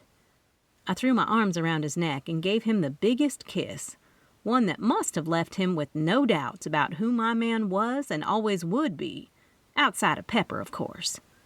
I waited until he had the dogs in his truck before I pulled out of the parking lot and headed to downtown Honey Springs. The boardwalk was only about a 3-minute drive to town, 7 if it were any other season and I could ride my bike. The cozy town was so charming, and with the revitalization of the boardwalk, Honey Springs had flourished into a great community. The first building when you drove into the downtown area was the Honey Springs Church, where you could pretty much find every single citizen of Honey Springs on Sunday morning. Next to the church were the firehouse and police station, where I was going. Across the street from that was the Moose Lodge, which stood before the big circle in the middle of town. This circle was known as Central Park. Along Main Street were the Brandt's Filler Up, Clessinger's Realty, the courthouse and its adjoining City Hall, Donald's Barber Shop, and the local community college. Other shops around Central Park twinkled with Christmas lights and window displays of all things holiday. When I pulled up to the front of the sheriff's department, Yvonne Moore was already standing next to the door, waiting for me. This time I wasn't fooled by the big sunglasses. "I was afraid you changed your mind," Yvonne eagerly greeted me. "Why would I do that?" I looked at her. "Maybe because my ex-husband is going to represent JoBeth Moore with the new will your husband had him make up, along with video footage of Ryan telling Kirk what he intended? Or the fact that there's a daughter when you clearly told me last night you had no children." I sucked in a deep breath. I could see the information all hit her at once. "Let's get one thing straight." I held up a finger. "I expect any potential client to be 100% truthful with me. There are no excuses, no little lies here and there. I maintain that a lie, no matter how big or small, is a lie." "I didn't lie to you. I don't have children. You asked if I had any children you could call. Why would I tell you to call JoBeth when she has not been around, and she knew once she was pregnant that Ryan would change his will?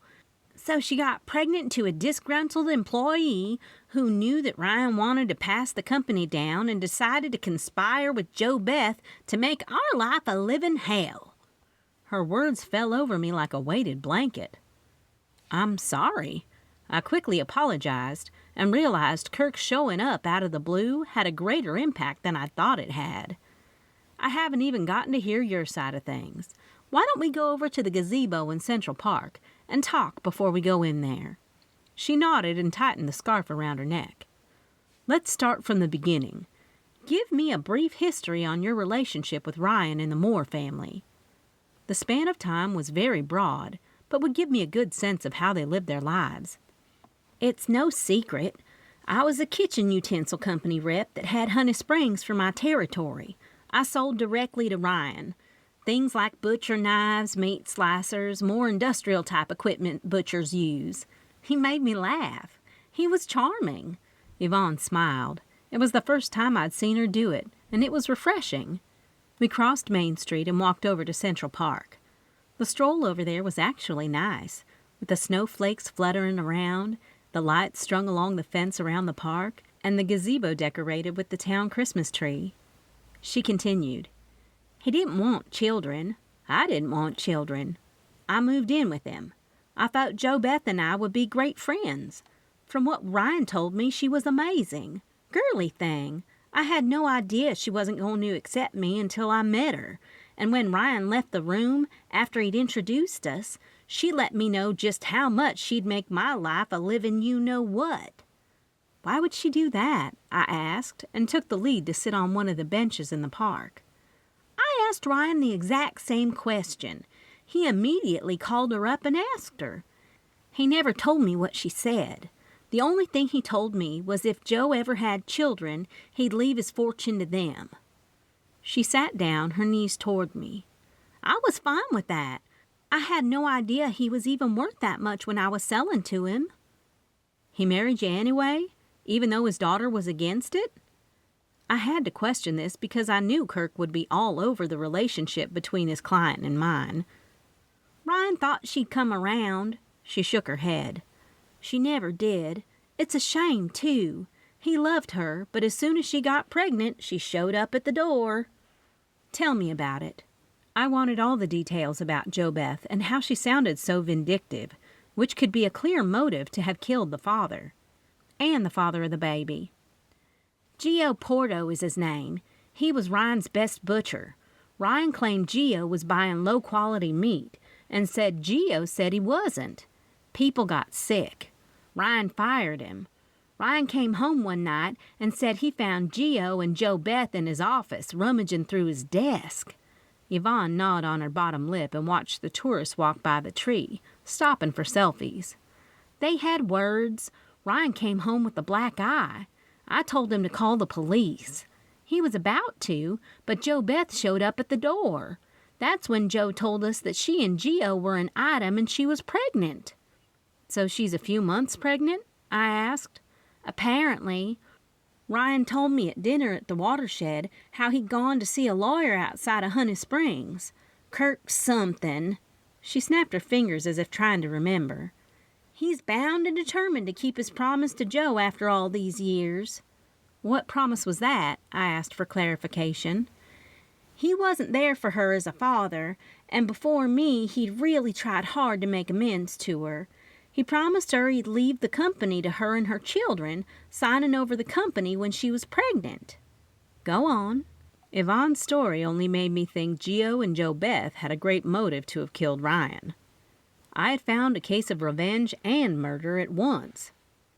Ryan said he was going to go the next morning, today, and sign off on the will to change the company. That was the argument you overheard us having. It wasn't that I didn't want him to keep his promise.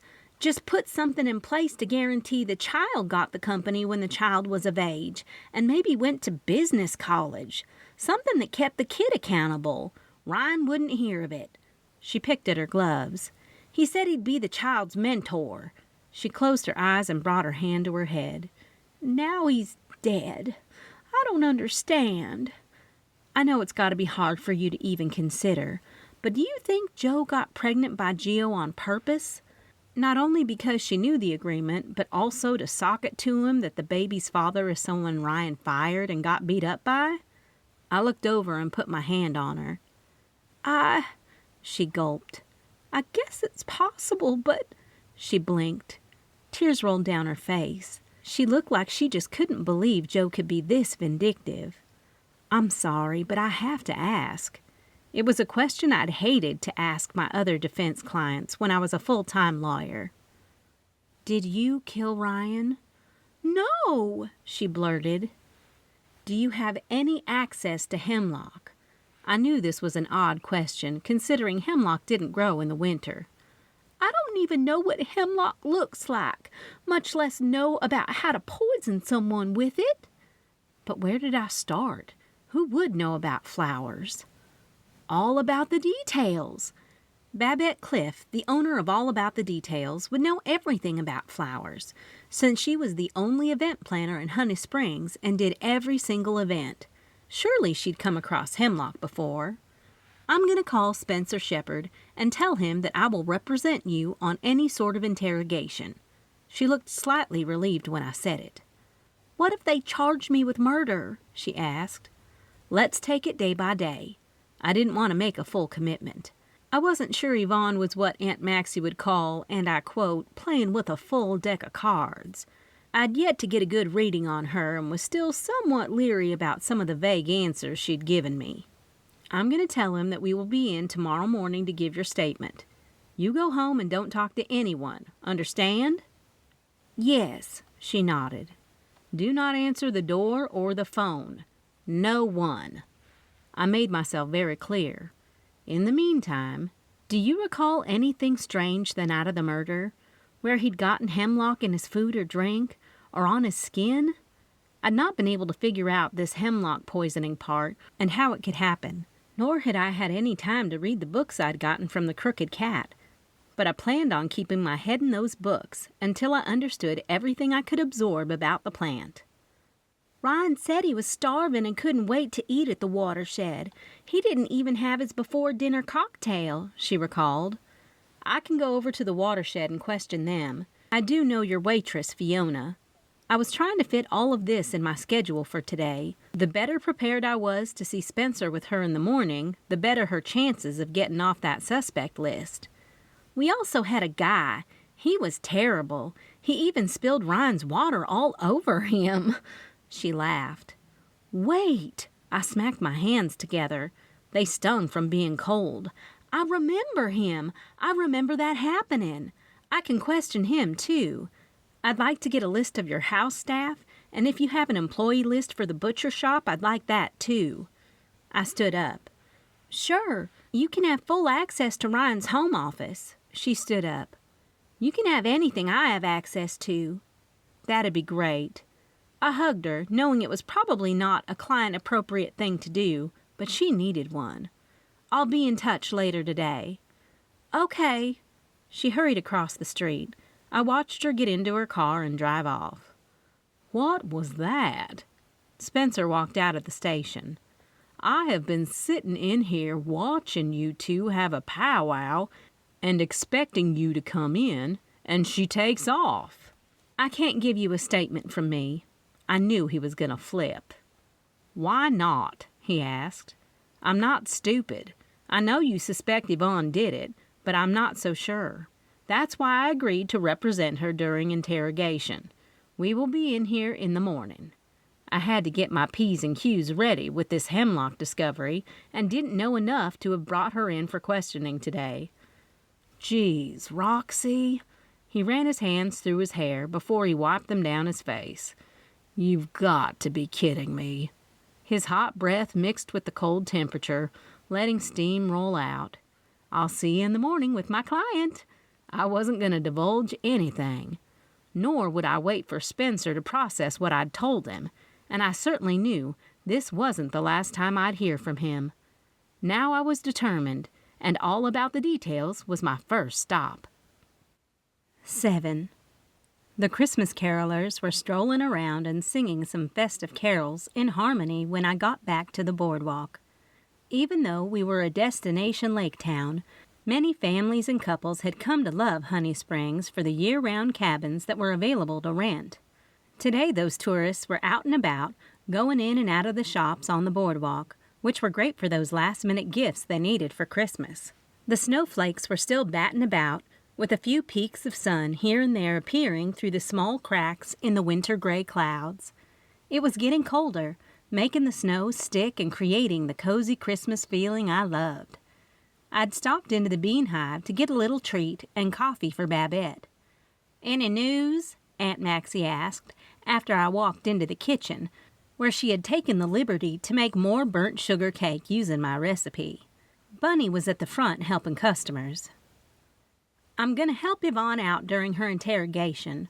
She sure does appear to be the #1 suspect, though I might have a couple more to add to my list. I grabbed a to-go box and cut a couple of slices of one of the cakes on the cooling rack. I want you to stick it to Kirk. Aunt Maxie stopped the mixer and walked over to the counter, where she pulled out one of the dry erase boards we sometimes used for my daily specials. I watched her write victim, suspects, and motive, like she'd done before when we stuck our noses in different investigations. Who are they? She was referring to my comment that I had a few more names to add to the list besides Yvonne.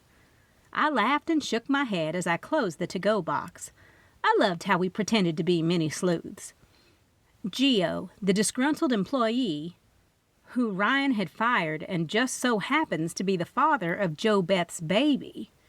Aunt Maxie jerked her head up. Good. She wrote everything down and circled baby. We also have Jo Beth. His own daughter? I know they didn't get along, but his own daughter? She asked again with disbelief. Oh, yeah. If she got pregnant on purpose with Gio's baby, she'd obviously stop at nothing to get back at her father. I held up 2 fingers. Revenge and money. I could see Aunt Maxie's wheels turning and her eyes shifting over all the things she'd written on the wipe-off board. Where are you going? She asked. To find out more about hemlock. I grabbed the box and 2 cups of coffee to go in a carrier. I'll keep figuring on this. She tapped the board with her finger. Now that we had a couple of other people to look into, I needed to know more about hemlock. Babette Cliff was my go-to gal. It looks like I'm in time for a little morning snack, I said to Babette when I walked into all about the details, with a couple of slices of burnt sugar cake and 2 coffee cups. You're a lifesaver. She was sitting on one of the white couches in the large open entryway of the event planning store. When you walked in her store, it was like literally walking into a cozy home. Even though there were gray concrete floors, the store had a big cream shag carpet under a coffee table and folded up quilts on the edge of the other white couch. There was even a large kitchen-style table with table settings at each chair like you'd have in your home. Beyond the sitting area and homey feel was a large event area with several tables and a stage in the front. Many events were hosted here. In fact, Babette was going to host a big party called After the New Year for the entire community. The concept was to have a big party after the holidays and the turnover of the new year, during which time, as a community, we could start off the year right. She looked like she was knee-deep into planning it. It's good and hot, too. I just picked it up on my way over. I set the coffee and treat on the table. Thank you. She uncurled her leg from underneath her and reached over to grab the cup. Planning my own event is more stressful than anything I've ever done. I'm sure it's going to be perfect. I couldn't help but notice some of the drawings she'd sketched out. But I totally understand. Which reminds me, you are coming for Christmas Day supper, right? I pinched off a piece of the burnt sugar cake and popped it into my mouth. Yes, I'm looking forward to it. I can't wait to spend the day with my friends. She sank her teeth into the sweet treat. Delicious. She picked up the coffee and took a sip. Oh, dear. A little caramel? My Jingle Bell blend. I always loved coming up with new coffee blends for the holidays. Christmas was so much fun because there were so many flavors to play off and use. I wanted to pick your brain about something. Oh, yeah? She eased back into the couch cushions and held the cup in both hands. Hemlock. What do you know about it? I asked. You know the little white flowers along Lake Honey Springs going past your cabin? Kind of looks like Queen Anne's lace or maybe baby's breath, she asked, and I nodded. That's actually hemlock. It's all over Kentucky, but I know the city really tries to make sure the transportation department mows it down, or at least tries to destroy it. But it's hard, so making the public aware of the difference is a life or death situation. Is it still poisonous if it's dried or dead? I asked, since it was winter and everything on the banks looked to be dead and brown or covered in snow. Sure, it's poisonous no matter what form. She narrowed her eyes. Does this have to do with Ryan Moore? I heard someone saying he was thought to have been poisoned. Yes. I gave her a quick rundown on how Patrick and I had found the Moors in the lake. I included a little background on why I was asking about the hemlock, leaving out any details that were within client confidentiality. Somehow, Ryan got something with hemlock in it. The plant itself produces over 1,000 seeds, and someone can keep those seeds. Most of the farms around here check almost daily for any signs of hemlock, because the seeds get mixed into the grass and cause a lot of animal deaths. She took a drink. It's a pretty horrific death from what I've heard. People who have been poisoned go into convulsions. They have a lot of saliva. I need to check the Moore property for hemlock, I said, and noticed the look on Babette's face. What? I know you're not from here, but from what I remember, Yvonne was not welcome into the family, and I heard he'd changed his will, giving her nothing. I can see her doing it, she said. Aunt Maxie? I asked with a cocked brow. Babette smiled from behind her coffee cup. Thank you for answering my questions about hemlock. I have a stack of books to look through, but I knew you'd give me a good start. I got up from my couch. Sassy and Pepper popped up from the shag rug. I'll see you on Christmas Day. Let's go, I told the fur babies. There were a few people on my list to see, and that included Jo Beth, who would wait until after lunch. Since the Beehive was truly a coffee shop and food paired well with coffee, I did offer a light lunch, but those who wanted something bigger could go to the diner on the boardwalk. I only offered simple things like soups, hashes, and casseroles that were easy to make. Whatever I made was the only lunch item the entire week. I had about 15 minutes until the lunchtime crowd started to come in for about a 2-hour period, and I was happy to see Bunny had already changed the chalkboard to reflect the weekly lunch special, which was potato chowder. Just thinking about it made my mouth water. How's it going? I asked Bunny, who was holding the cute rabbit Louise had dropped off. "This cutie has gotten a lot of attention. I don't think she's used to it." Bunny pulled a carrot out of the pocket of her apron. "Maybe someone will take her quickly." I used 2 fingers to rub down the bunny's head. She jerked her head up, sniffing my fingers. "Any news on the murder?" Bunny asked. She put the rabbit back in the cage before she followed me through the swinging door to the kitchen. She picked up a book from the counter and handed it to me. Inside was a Post-it note from Leslie at the Crooked Cat. The book, which she'd found in the back, was all about the effects of hemlock poisoning and how much was needed to get into the body system until it killed. "I think Leslie really likes the rabbit." Bunny smiled. "So tell me what you found out about the murder." She looked over at the whiteboard Aunt Maxie had started. I glanced over her shoulder at it. "There's only one person who can really clarify a lot of this," I told her. "Jo Beth?" she questioned. "Mm-hmm," I hummed. "I think I'll just go see Jo Beth myself." The ding over the coffee shop door signaled a customer. "You grab the bread for the soup special, and I'll go see who it is," I told Bunny. She looked comfortable sitting in the chair, and sometimes I worried about her age and if she was working too much. I rubbed my hands clean on my apron and pushed through the door. Aunt Maxie was helping herself to a piece of quiche. "It's just you." I walked over, and on my way I grabbed a plate and handed it to her. "Use a plate and enjoy." "I'm good." She tried to push the plate out of the way, but I insisted. "I wanted to tell you I heard something about a girlfriend while I was snooping around," she said. "Girlfriend? What are you talking about?" I asked, and poured us a couple cups of coffee. I had a few minutes before the lunch rush would start. "Let's go watch the snowflakes." We walked up to the long bar that was the length of the front of the coffee shop. There were stools all lined up so customers could sit there and look out the window at the gorgeous lake or just get some natural light while they read. "Ryan's girlfriend." Aunt Maxie's words hit me like a lead pipe. "He's been fooling around, and I heard Yvonne had threatened to leave him. Just found out about it a couple nights ago." "Really?" I asked. "I met with Yvonne a couple hours ago, and she never mentioned a word about it. She made it seem like the entire thing pointed to his daughter getting pregnant by a disgruntled employee, though she did comment to him that she wasn't going to put up with his behavior anymore. Yvonne Moore has been pretty proactive in trying to clear her name instead of being a grieving widow." Aunt Maxie was right. "Think about it. She has this public argument with him. They have a car crash because he was poisoned by hemlock. I need to find out exactly how long that had to be in your system before you died.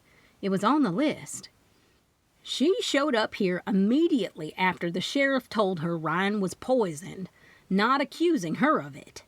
She's just trying to get a leg up, and maybe she did do it. Aunt Maxie just had to put that in my head. That's why I have to go find Jo Beth. I think she has a lot of answers to my questions," I said, confirming my next step. "I know Jo Beth pretty well. When I taught Sunday school, she was in my class." Aunt Maxie finished off the last bit of the quiche and put the fork down on the plate. "Plus, she's cleaning a rental for me today." She grinned at me. We both looked over our shoulder when we heard Bunny come in from the kitchen. She held the ceramic bowl that fit inside one of the many crock pots I had already lined up behind the counter. My idea was to put the potato chowder in those pots so we didn't have to keep going back into the kitchen whenever somebody ordered it. "I called her a few hours ago, figuring you were going to need to talk to her if you wanted to represent Yvonne Moore, but more importantly, to stick it to Kirk." Aunt Maxie picked at the edges of her hair, getting it to stand up even higher. She pushed her plate for me to take. "Your legs broke?" I teased. "You sassing me?" She wagged a finger. "Of course not," I laughed and stood up to take her plate to be washed. "You're going to take me to see her?" "Nope," she shook her head. "I'll help Bunny out here." "I don't need your help," Bunny called out. "Whenever you offer to help me, you get me in more trouble than it's worth." Bunny and Aunt Maxie had never been the best of friends, but at least they weren't at each other's throats like they had been when I moved to Honey Springs. "I'm still staying." Aunt Maxie winked. "Don't you dare make my employee mad." As I kissed Aunt Maxie on the head, a few customers came in. "Good afternoon," I greeted them. "Take a seat anywhere. I'll put this plate away and grab a couple of menus." "Sit by the fire with a bowl of Roxy's potato chowder," Aunt Maxie suggested to the couple. "It'll warm your bones right up." 8. Jo Beth just so happened to be cleaning a house in the downtown neighborhood. Since the boardwalk was on the way home, I left the dogs at the coffee shop and planned to pick them up on my way home. "Hello," I hollered into the house when I opened the door. I heard a vacuum running. "Jo Beth," I called out louder. I stood there for a few seconds and realized she couldn't hear me. I took my boots off and stepped into the hallway. "Jo Beth," I called toward the noise of the sweeper. When she didn't answer, I walked back into the bedroom where Jo Beth was bebopping to some music through her headphones while she vacuumed. "Ah!" she screamed and dropped the handle when she saw me. "Who are you?" She reached down and grabbed the vacuum handle again. "I'm sorry I scared you. I did call out." I quickly tried to explain as I watched her pick up the vacuum like she was going to use it as a weapon. "I'm Maxine Bloom's niece." "You got my money?" she asked. Her long black hair was covered with a handkerchief, neatly tied around her head. She wore a pair of overalls and Converse tennis shoes. "Money?" I questioned. "She owes me for cleaning today." She put the vacuum handle down and her hands in her pockets, making the jean material taut over her pregnant belly. Yeah, how much does she owe you?" I could get out some cash from my car if it would break the ice. $100 for today. Don't stiff me. I've got to pay my lawyer. So I'll be done in a few minutes. I vacuum last." She went to flip the vacuum back on. "I'm not here to pay you, but I've got the money. I'm actually here to talk to you about your dad." Her eyes questioned me. In full disclosure, I'm looking into things for Yvonne. "Kirk told me you might come to see me." Her eyes narrowed. "Get out." "Listen, either you can answer my questions now, or I can dig up all sorts of dirt and drag it through court. I simply want a few questions answered." I had no idea what kind of dirt she had, but I was pretty good at reading people, and she looked like she had a full past she kept swept under the rug. "Is Kirk representing you?" "He's representing my father." She effectively opened the door for me to ask some questions. "No matter what Yvonne told you, she only married my dad for his money." "I know you say that, but your father told her your children would inherit the company. What I think they questioned was the father of the baby." She glared at me. "I'm not saying you and Gio don't love each other, but I do think it's possible you got pregnant by him, not only for you to get back at your father for marrying Yvonne, but for Gio to get back at your father for firing him." "You have some nerve." I couldn't miss the flare in her temper. "You have no idea how much I helped my father with his company, and for him to discard me when he got married, not to mention Gio. My dad claimed Gio was buying low-quality meat because Yvonne's mother got sick after eating some beef Dad brought home." She picked up a few of the cleaning supplies that were on the floor and put them in the bucket. "If anything, I thought this baby was going to bring me and my father closer after Yvonne had taken him from me." She looked at me. "I love my dad, even though he could never be faithful to my mom or Yvonne." "Are you saying your father was having an affair?" I asked, since Aunt Maxie had mentioned the idea, and now so was Jo Beth. "Of course he was. That's why he really fired Gio." She shook her head. "Gio caught Dad and his mistress in his office one late night. The meat truck driver had called and told Gio he was running late. It was Gio's job to check the inventory. He was a manager and had his own key. He said he went to put the invoice in Dad's office, and that's when he found Dad and Abigail." "Abigail?" I asked. Abigail Porter. JoBeth's brow rose. I gulped.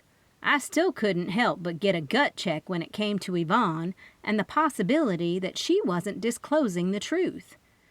Did Yvonne know about the affair? I asked. I don't know. Gio and I didn't tell her. But from that point on, Dad kept close tabs on Gio and made sure to document any little thing Gio did wrong or not the way Dad liked it. She unplugged the vacuum and rolled up the cord. Let me help you. I picked up the vacuum when I noticed she was starting to clean up her things. Thanks, I'm going to put them in the car. She seemed like a nice girl to me. A little lost, and rightfully so, since she'd just lost her dad.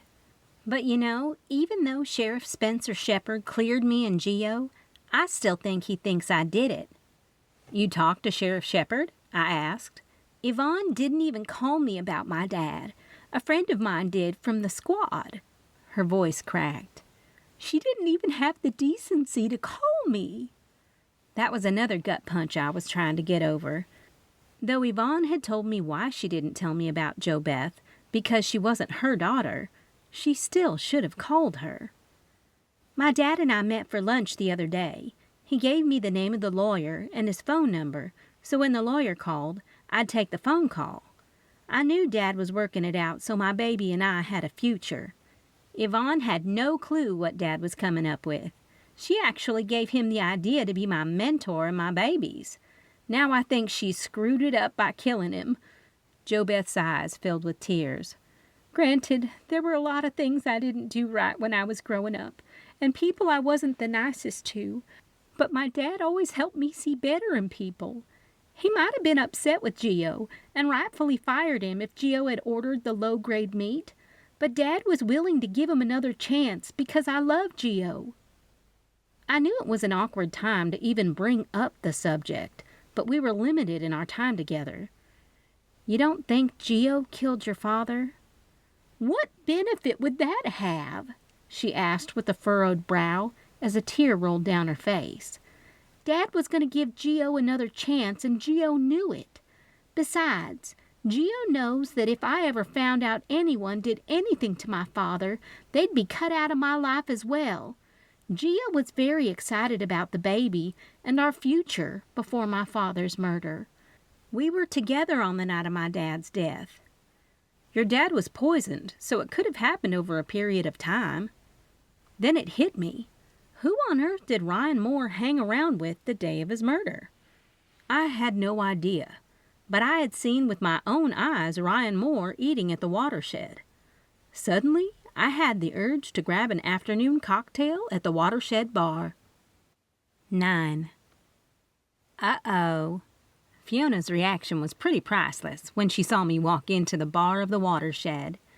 Her black hair was down from the normal low ponytail she wore when she was waitressing.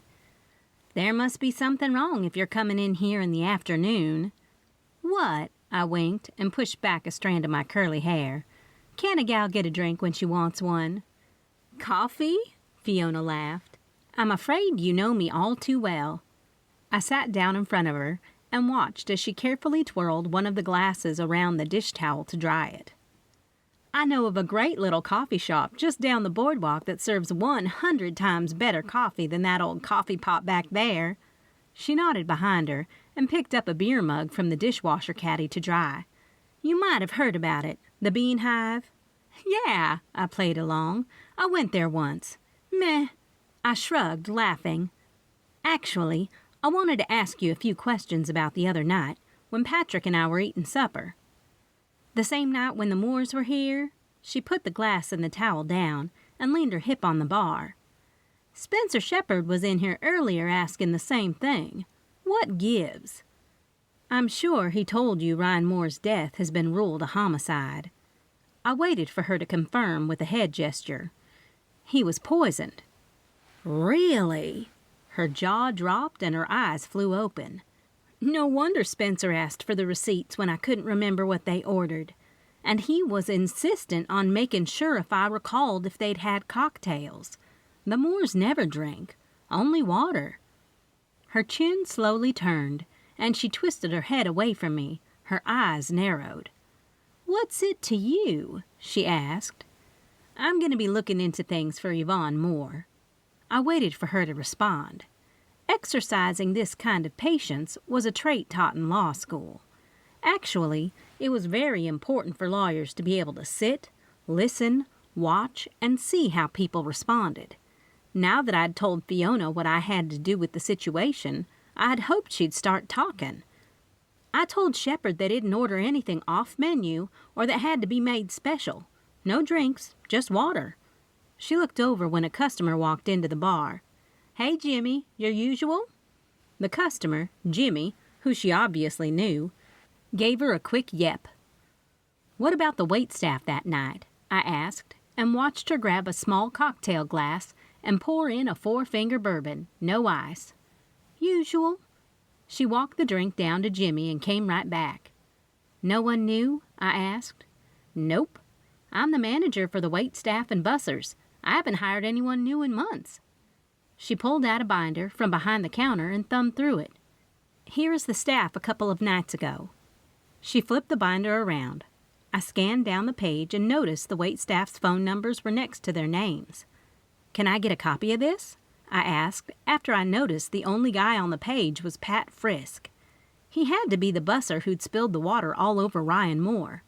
Bussers were great at listening, and I couldn't help but wonder if Pat had overheard some of the low whispering fighting the Moores were doing that night. "Why?" she asked, as she should have. "I would like to talk to all of them to see if they heard or saw anything.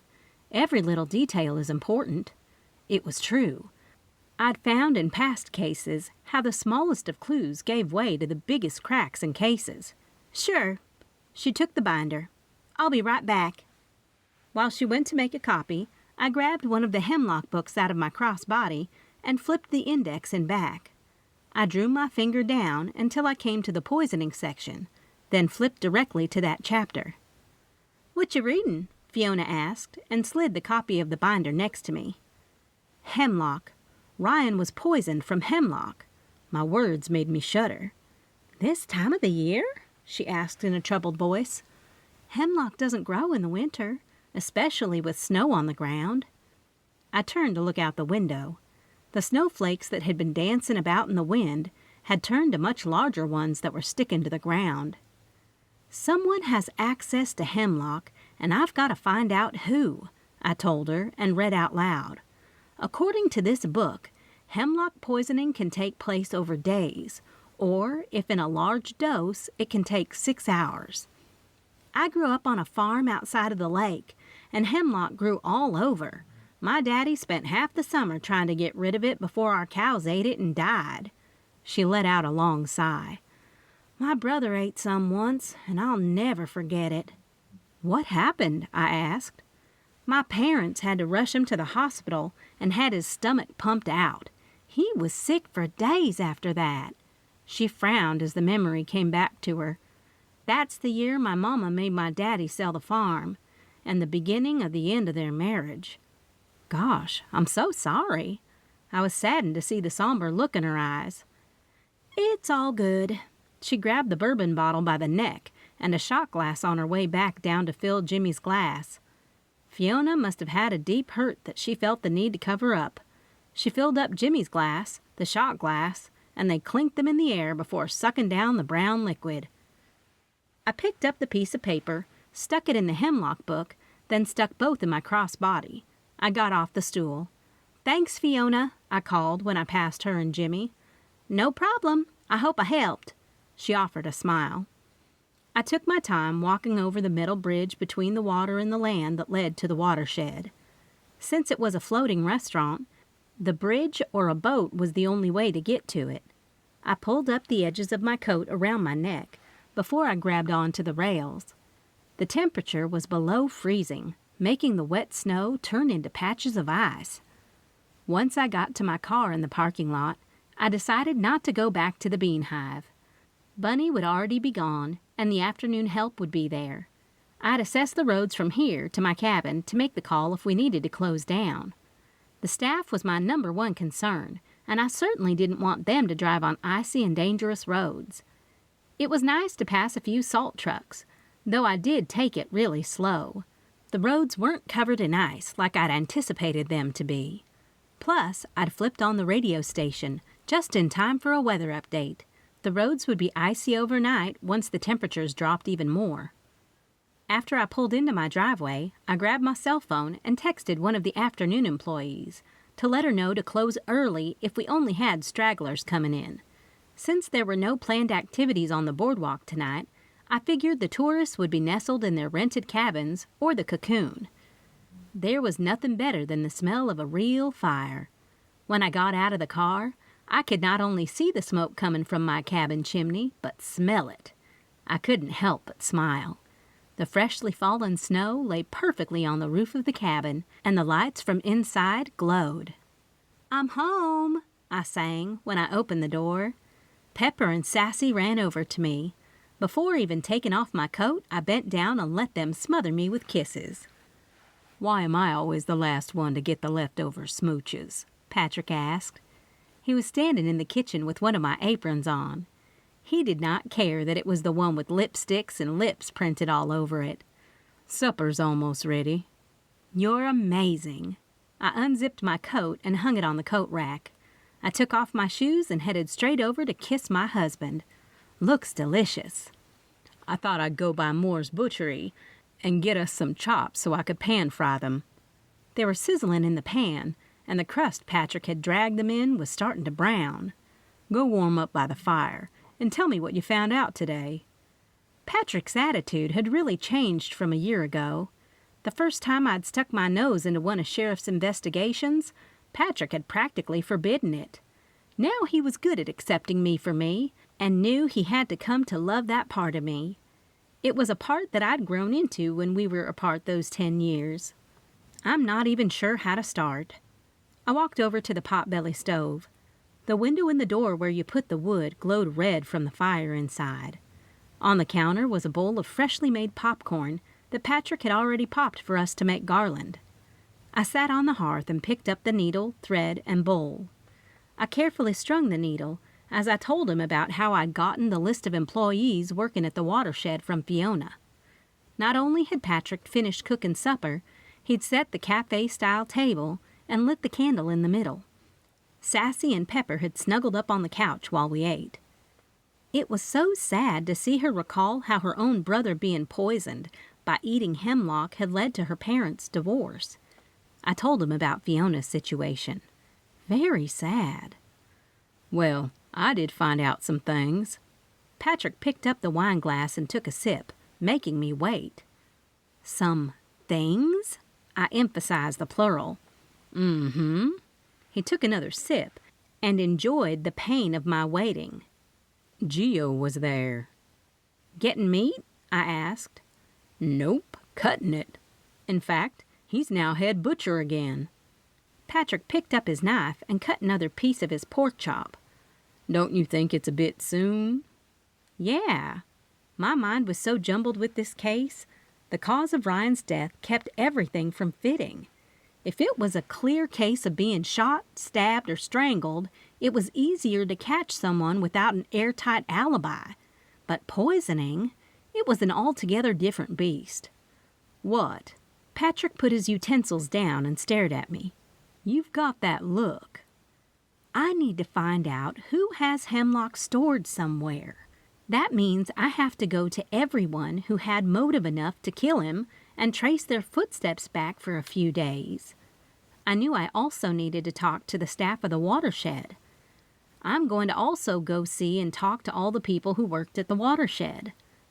"How are you going to do that?" Patrick asked. "I'm going to call them or go see them." Doing that sounded way simpler than it was really going to be. From past cases when I was a full-time lawyer, this type of activity took weeks, and that was when I had a paralegal. I didn't have weeks, nor did I have a paralegal to help. Thank God Aunt Maxie was into the case.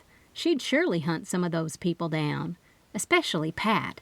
He was someone I really wanted to talk to, since he'd been the Moore's busser. Not tonight. Patrick got up and walked over to the box of decorations he'd put next to the tree. "Tonight you're all ours." "There's no place I'd rather be." I grabbed my wine glass and walked up to the nice fur we'd picked out, admiring it. It had the perfect stiff needles for the ornaments we'd collected from over the past year in celebration of the life we'd begun. I did get something for us today. He pulled out one of those clay ornaments with a man and a woman along with 2 dogs. The ornament was personalized with our names. I'm so lucky. I'm so lucky. I took the ornament and ran my finger over it. I love it, Patrick Kane. 10. There was nothing better than a full belly and the love of your life next to you to help you get a great night's sleep.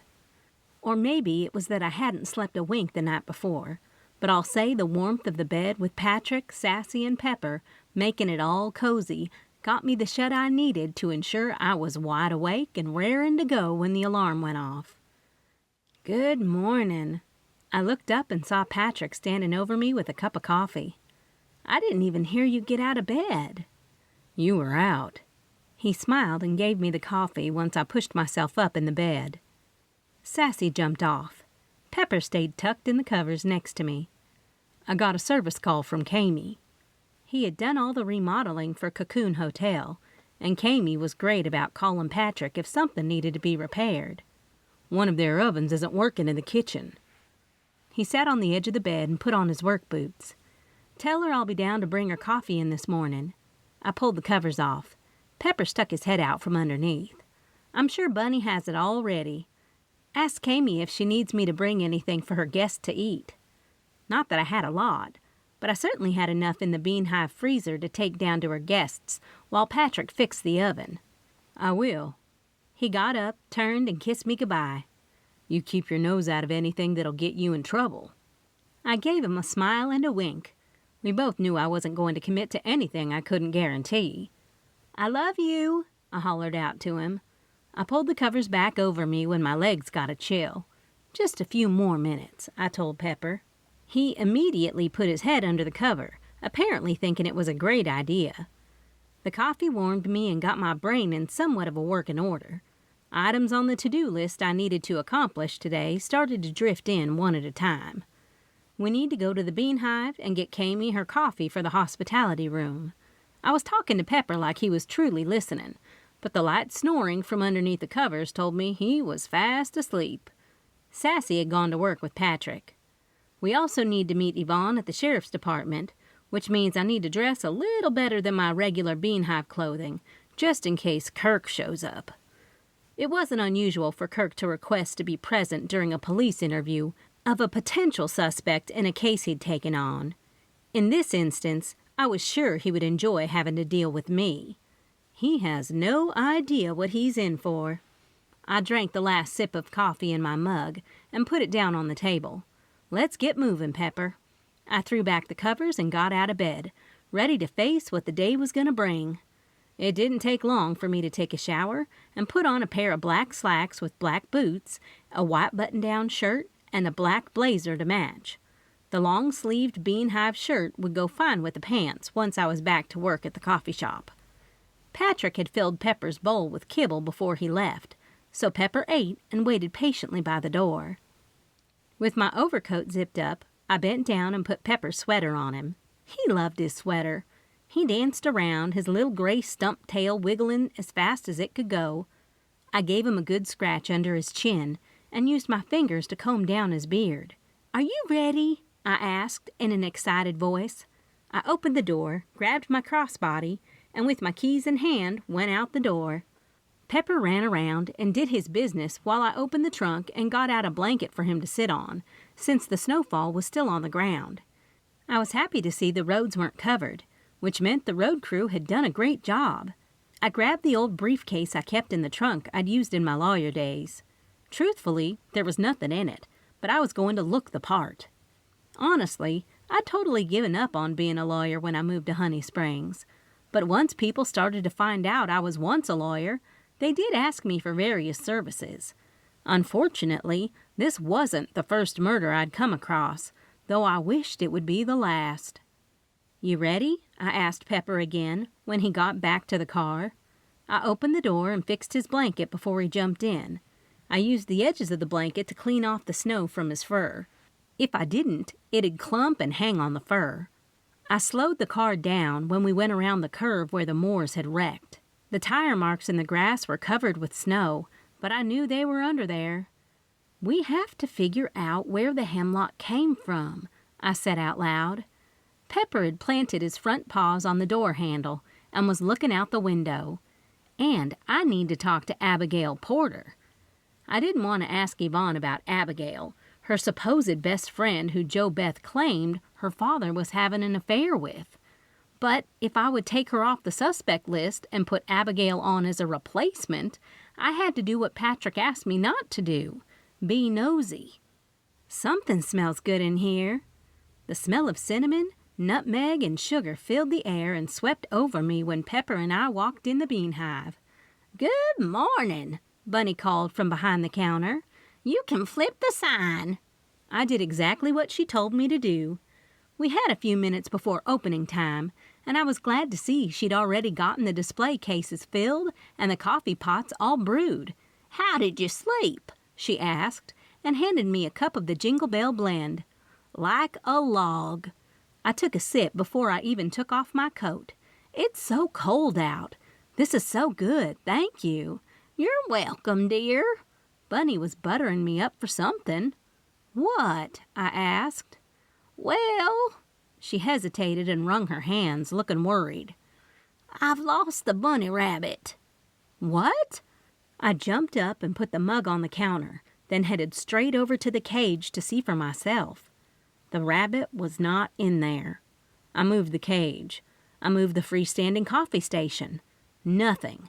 Frantically, I ran around the shop moving things, looking for rabbit poop and anything that looked like it might be chewed on, but nothing. "I'm sorry. I have no idea what happened." She stood there with the most pitiful look on her face. "Let's retrace your steps." The situation was like a mystery, and I always found in cases that retracing steps was a great way to find. "Bunny, you're brilliant! I have to retrace Ryan Moore's steps for the day." I ran back to the kitchen and brought out the wipe-off board with suspects Aunt Maxie and I had listed.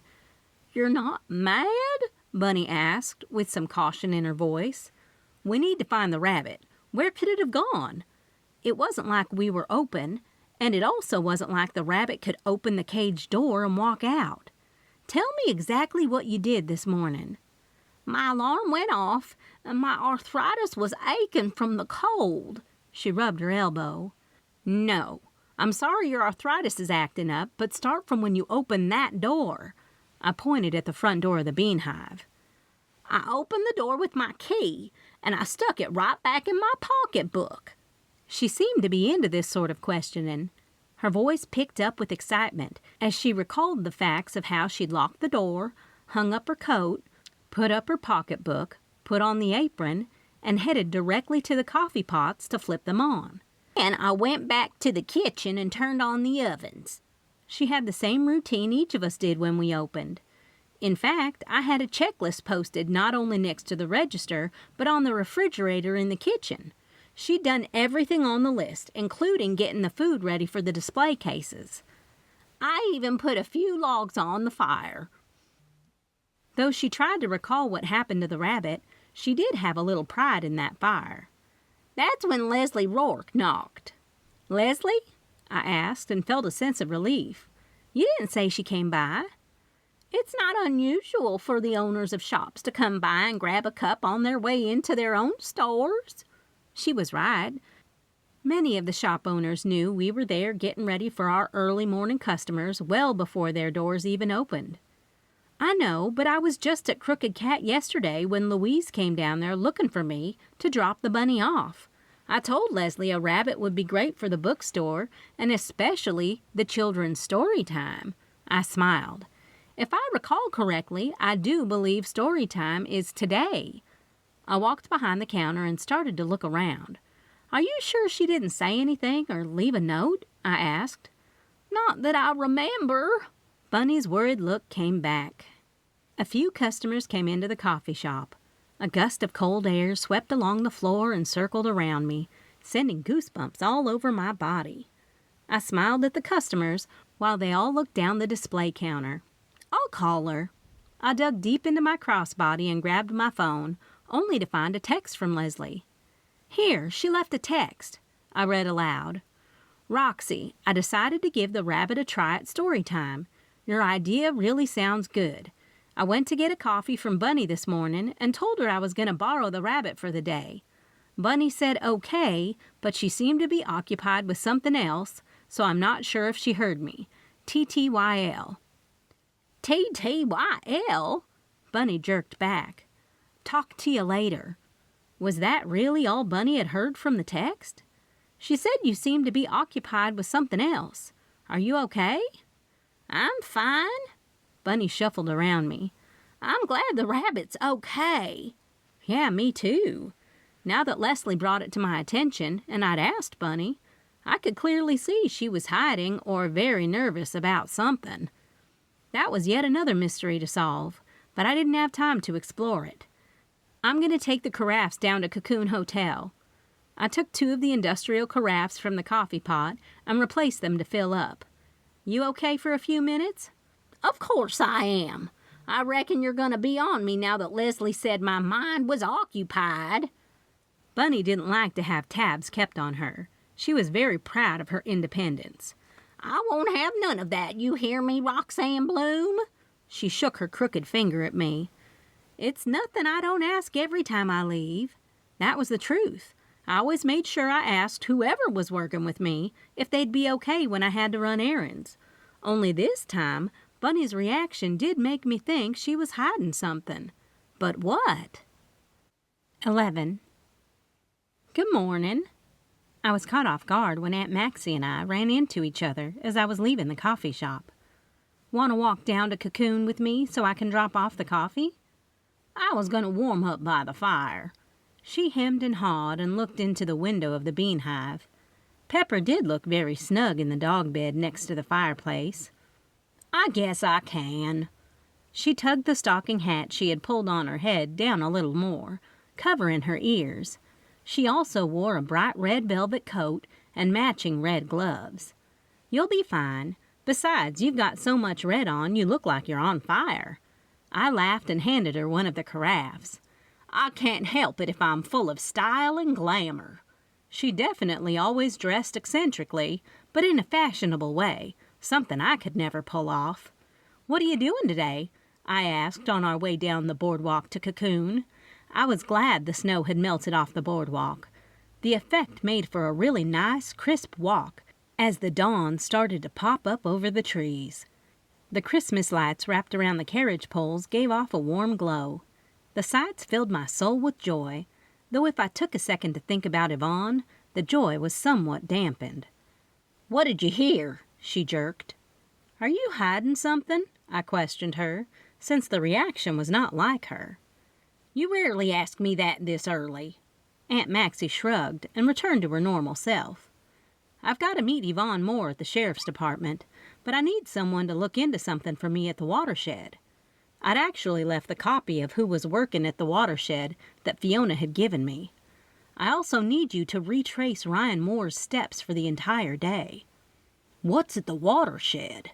Aunt Maxie did seem interested now that she knew it was part of the investigation. "It can take 6 to 9 hours for hemlock poisoning to go into effect, and if I can trace Ryan's steps and who he interacted with that day, I might get a clue to more suspects."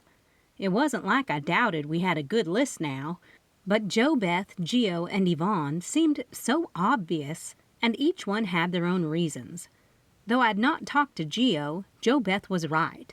Why would he bother getting blood on his hands when he was going to flourish just by being the dad to Ryan's grandchild? The last place he was alive was the Watershed. Fiona was his waitress, but there was a Pat working there that night too. He was the busboy. He spilled water all over Ryan, and I just wanted to know if Pat overheard Ryan and Yvonne saying anything, or really any leads. I knew the event was memorable, so maybe Pat did hear something. Anything. According to the schedule, Pat is working the lunch shift today. If you had time, I thought you might be able to stop in before you come to lunch. Aunt Maxie never missed a lunch with me at the Bean Hive. I can do that. She gave a hard nod. But I won't be eating lunch with you today. You won't? I was looking forward to enjoying the scenery of the walkway between the boardwalk and the Cocoon Hotel. But Aunt Maxie shocked me by telling me she wasn't coming for lunch. That ruined it. Nope, I've got me a date. Why do you think I've got a little hitch in my giddy-up? She was awfully giddy for this early in the morning. I stammered. Close your mouth. You'll catch a cold. Aunt Maxie picked up her step and hurried in front of me. I'd not realized how hard I gripped the carafe's handle until I made it inside of the Cocoon Hotel and put the coffee down in the hospitality room. Are you all right? Kami Montgomery asked. She wore a festive green sweater with a little white faux fur around the cuffs of the sleeves. The green made her scarlet hair pop. Her thick bangs hung perfectly across her brows. Yeah, I worked my hand open and closed. Aunt Maxie just shocked me by telling me she has a lunch date. Really? Kami had picked up a copy of one of the Southern Christmas magazines she had stacked on the table beside a chair near the hospitality room's fireplace and fanned herself. We both looked at Aunt Maxie. She was helping a guest figure out the coffee carafe to get a cup. I'm burning up, Kami panted. Having your own personal summer over there? Aunt Maxie asked with a laugh. Yes, I think I'm going through the change. Kami shook her head. You'd think at my age it had already happened. I'm sorry, maybe it's the stress of the ovens. The suggestion was supposed to make her feel better. Patrick is a lifesaver. He has 3 of his electricians here, and he's back there elbow deep too. Kami turned when Newton Oakley, her handyman for the hotel, walked in and waved her over. Excuse me, I've got a final meeting this early morning with the Lodgson Landscaping to pay for the decoration near the lake. Have you seen them? She asked me from over her shoulder on the way out of the room. Go look. Kami disappeared, but someone bigger than life walked through that door. I thought I heard you in here yapping. Loretta Beebe was dressed to the nines. She had on a houndstooth wool skirt suit.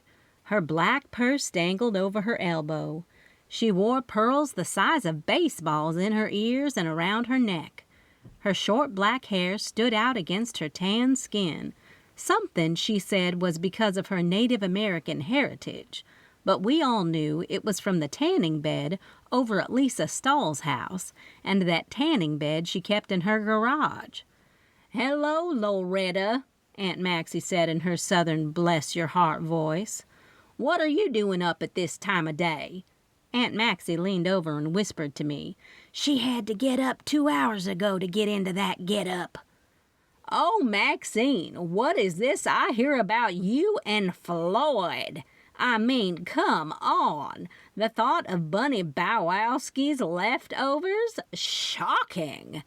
Loretta was poking the bear. Aunt Maxie. I really wanted to say something, but the shock of Aunt Maxie and Floyd was something I couldn't process. In fact, it left me dumbfounded. Don't be jealous, Aunt Maxie winked and watched as Loretta traipsed past us and helped herself to a cup of coffee and a pastry. Besides, that high horse you seem to be on this morning makes your ass look big. Aunt Maxie! I gasped and grabbed her by the elbow. It was good seeing you, Loretta. I jerked Aunt Maxie. Let's go. What? Aunt Maxie jerked her arm from me. I can say as I please and do what I want. As much as she tried to get away from me, I clung on to her and gripped her tighter. What is wrong with you? I asked once we made it outside on the hotel's porch. No wonder Bunny is in a weird mood. You stole Floyd from her. I didn't steal anyone. Aunt Maxie drew out her word, trying to convince me. If I recall correctly, the first time I ever saw you and Bunny interact, she stated you'd been down at the Moose trying to steal Floyd. Aunt Maxie tried to interrupt me. "And," I said too loudly for her to even think she could say something until I was finished, "you told her not to flatter herself because you wanted a man who could walk without stopping every 2 feet so he could get his footing under him so he didn't fall. Did I?" She puckered her lips like she didn't remember. Aunt Maxie wasn't fooling me any. She had the mind of an elephant, which supposedly remembered everything. Or maybe that was just another one of our Southern sayings. "Yes, you did, and you need to let Floyd go this instant," I demanded. "I will do no such thing. You need to go back to the coffee shop and simmer down." She was trying to scold me into thinking what she and Floyd had done to poor Bunny was all right. "Now let me tell you something. I sure hope you don't find yourself in my situation." I was sure she was referring to my uncle's passing, leaving her a widow. "But when pickings are slim, you take what you can." I'm sure there's more men at the Moose than Floyd. I wasn't going to let her bully me into thinking she was right about him. "Fine, don't go back into the Bean Hive." She stomped off once we reached the ramp to the boardwalk. "I'll let you know about Pat." I shook my head. No matter how she and I clashed about Floyd and her morality, she was too dang nosy to stay away from that little bit of investigation I needed her to do. 12. Bunny and I got through the morning crowd without talking about what was bothering her, and now that I knew what it was, I decided to let her tell me when she was ready. The breakfast rush had ended just in time for me to head down to the department to meet Yvonne Moore. The gray clouds hung low over our small town. They were thick snow clouds, and I was hoping, unlike most of the other residents in Honey Springs, it would be snowy for Christmas. I couldn't see all of Central Park from the parking lot of the department, but the twinkling lights were on, and the Christmas tree stand had people mingling in and out of the firs. Steam puffed out of one of the vendor tents, which I knew had to be from the freshly popped kettle corn I was smelling. Though I was going into the department to try to defend someone in a murder case, my heart still had the joy of the season.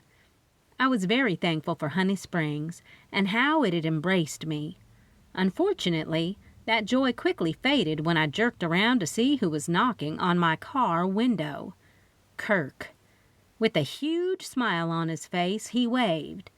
In fear my eyes would get stuck, I refrained from the big eye roll I felt like I was on the verge of giving him. I opened the door and grabbed the empty briefcase. "Kirk," I said stiffly, "I thought I'd see you here." "Yes, you do know me," he laughed. "I take no pleasure in taking down your client." "We will see." I turned and watched Yvonne pull into the parking lot. When she got out of the car, she smoothed out her black pressed suit coat and the hint of a cream shirt underneath, as if her drive over had sullied them. She gave a quick shake of her hair, but not a strand shifted. She dropped her hands to her side, and with her head lifted, she drew back her shoulders and focused on the door of the station. "Oh, man." Kirk smiled so big. "This is going to be good. See you in there, Roxanne Kane." I threw him a tight smile before I turned to greet Yvonne. "So, let me do all the talking, understand?" I wanted confirmation. She nodded. I led the way into the department, where Spencer Shepard, Kirk, and Joe Beth were already standing. It was as if the time had stopped between the two women. Both of them were hurting, and I couldn't help but feel as though one wanted to reach out to the other, and vice versa.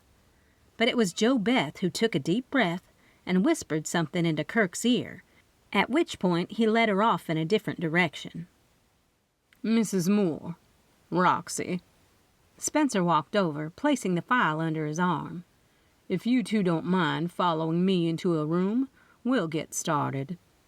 "Will Kirk be joining us?" I asked. "If you'd like, but it's not necessary. I can give him a report of the statement." Spencer had always been fair to me. "I don't oppose it if Yvonne doesn't." I looked at her. "I'm fine with it. I have nothing to hide."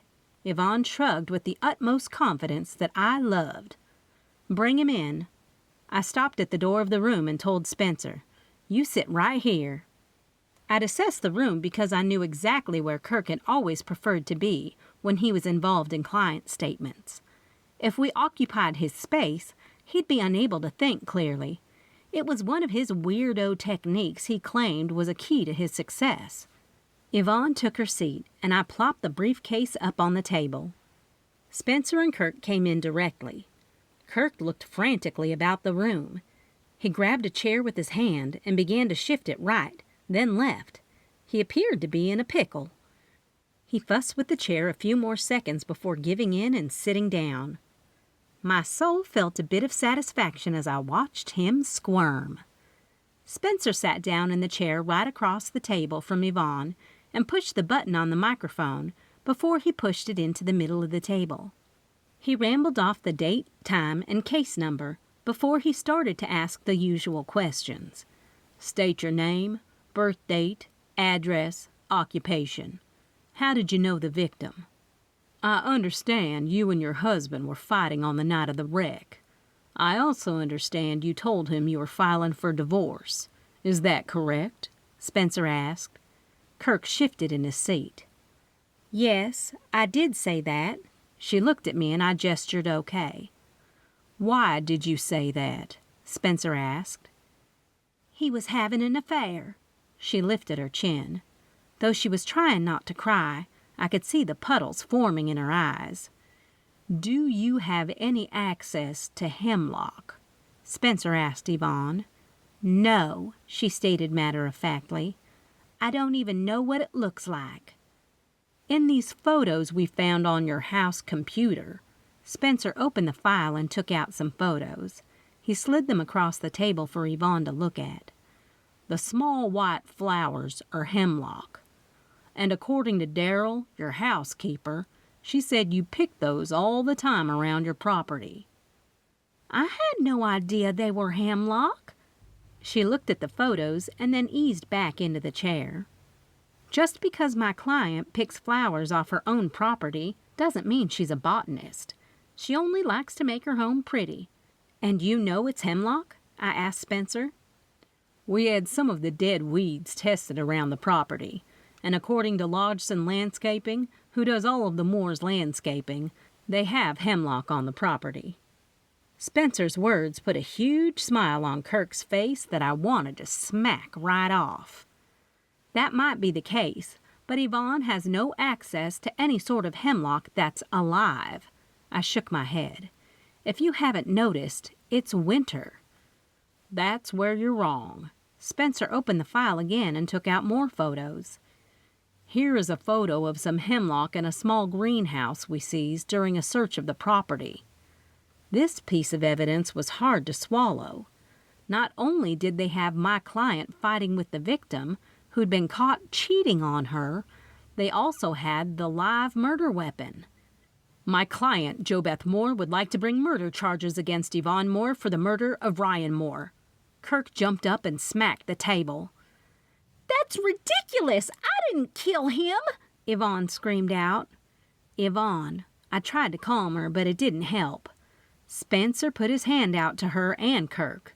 Ms. Moore, I understand how terrible it is to find out your husband cheated on you.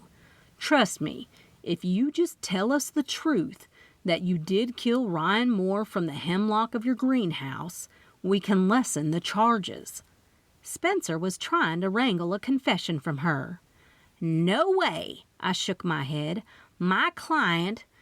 I did it. I killed Ryan. Yvonne Moore buried her head in her hands. A feeling of dread crawled through me. 13. That was easier than I thought. Kirk took pride in watching Spencer haul Yvonne off to the booking part of the station. I'm sorry, Roxy. Really. You always tried to see the good in people. Yeah, that's why I stuck around married to you too long. I gripped the handle of the briefcase and headed out of the interview room. The tension began to rise in me from just the sheer knowledge that Kirk was walking behind me. The only bright side to this situation was that Kirk would be getting out of Honey Springs. Excuse me. I need to tell my client the good news." He hurried around me, brushing up against me, practically making me sick to my stomach. I couldn't get out of there fast enough. Once in my car, I grabbed my phone to follow up on what Yvonne had asked me to do when they were handcuffing her. She wanted me to call her mom and let her know that Yvonne had confessed to murdering Ryan and that the raid had found her hemlock in her greenhouse. "Promise me you'll call her," she said. Forget it. I threw the phone down in the passenger seat and pulled out the bag of gingerbread softies. I took a bite and looked at it. It was the treat I had planned on sharing with Yvonne after we answered Spencer's questions, in celebration of the interrogation being over. But the bad taste of seeing Kirk and Joe Beth walking out of the station left a sour feeling in my stomach. Forget it. I put the cookie down and threw the car in gear. There was no better time to eat a cookie than while telling Yvonne's mom what had happened in person. Besides, if she was as fragile as I'd heard, I wanted to make sure Daryl was with her and that she didn't pass out at the news, so doing it in person was a much better idea. The snow was falling in big flakes, which made me take the roads a lot slower than normal, but it also gave me some time to think.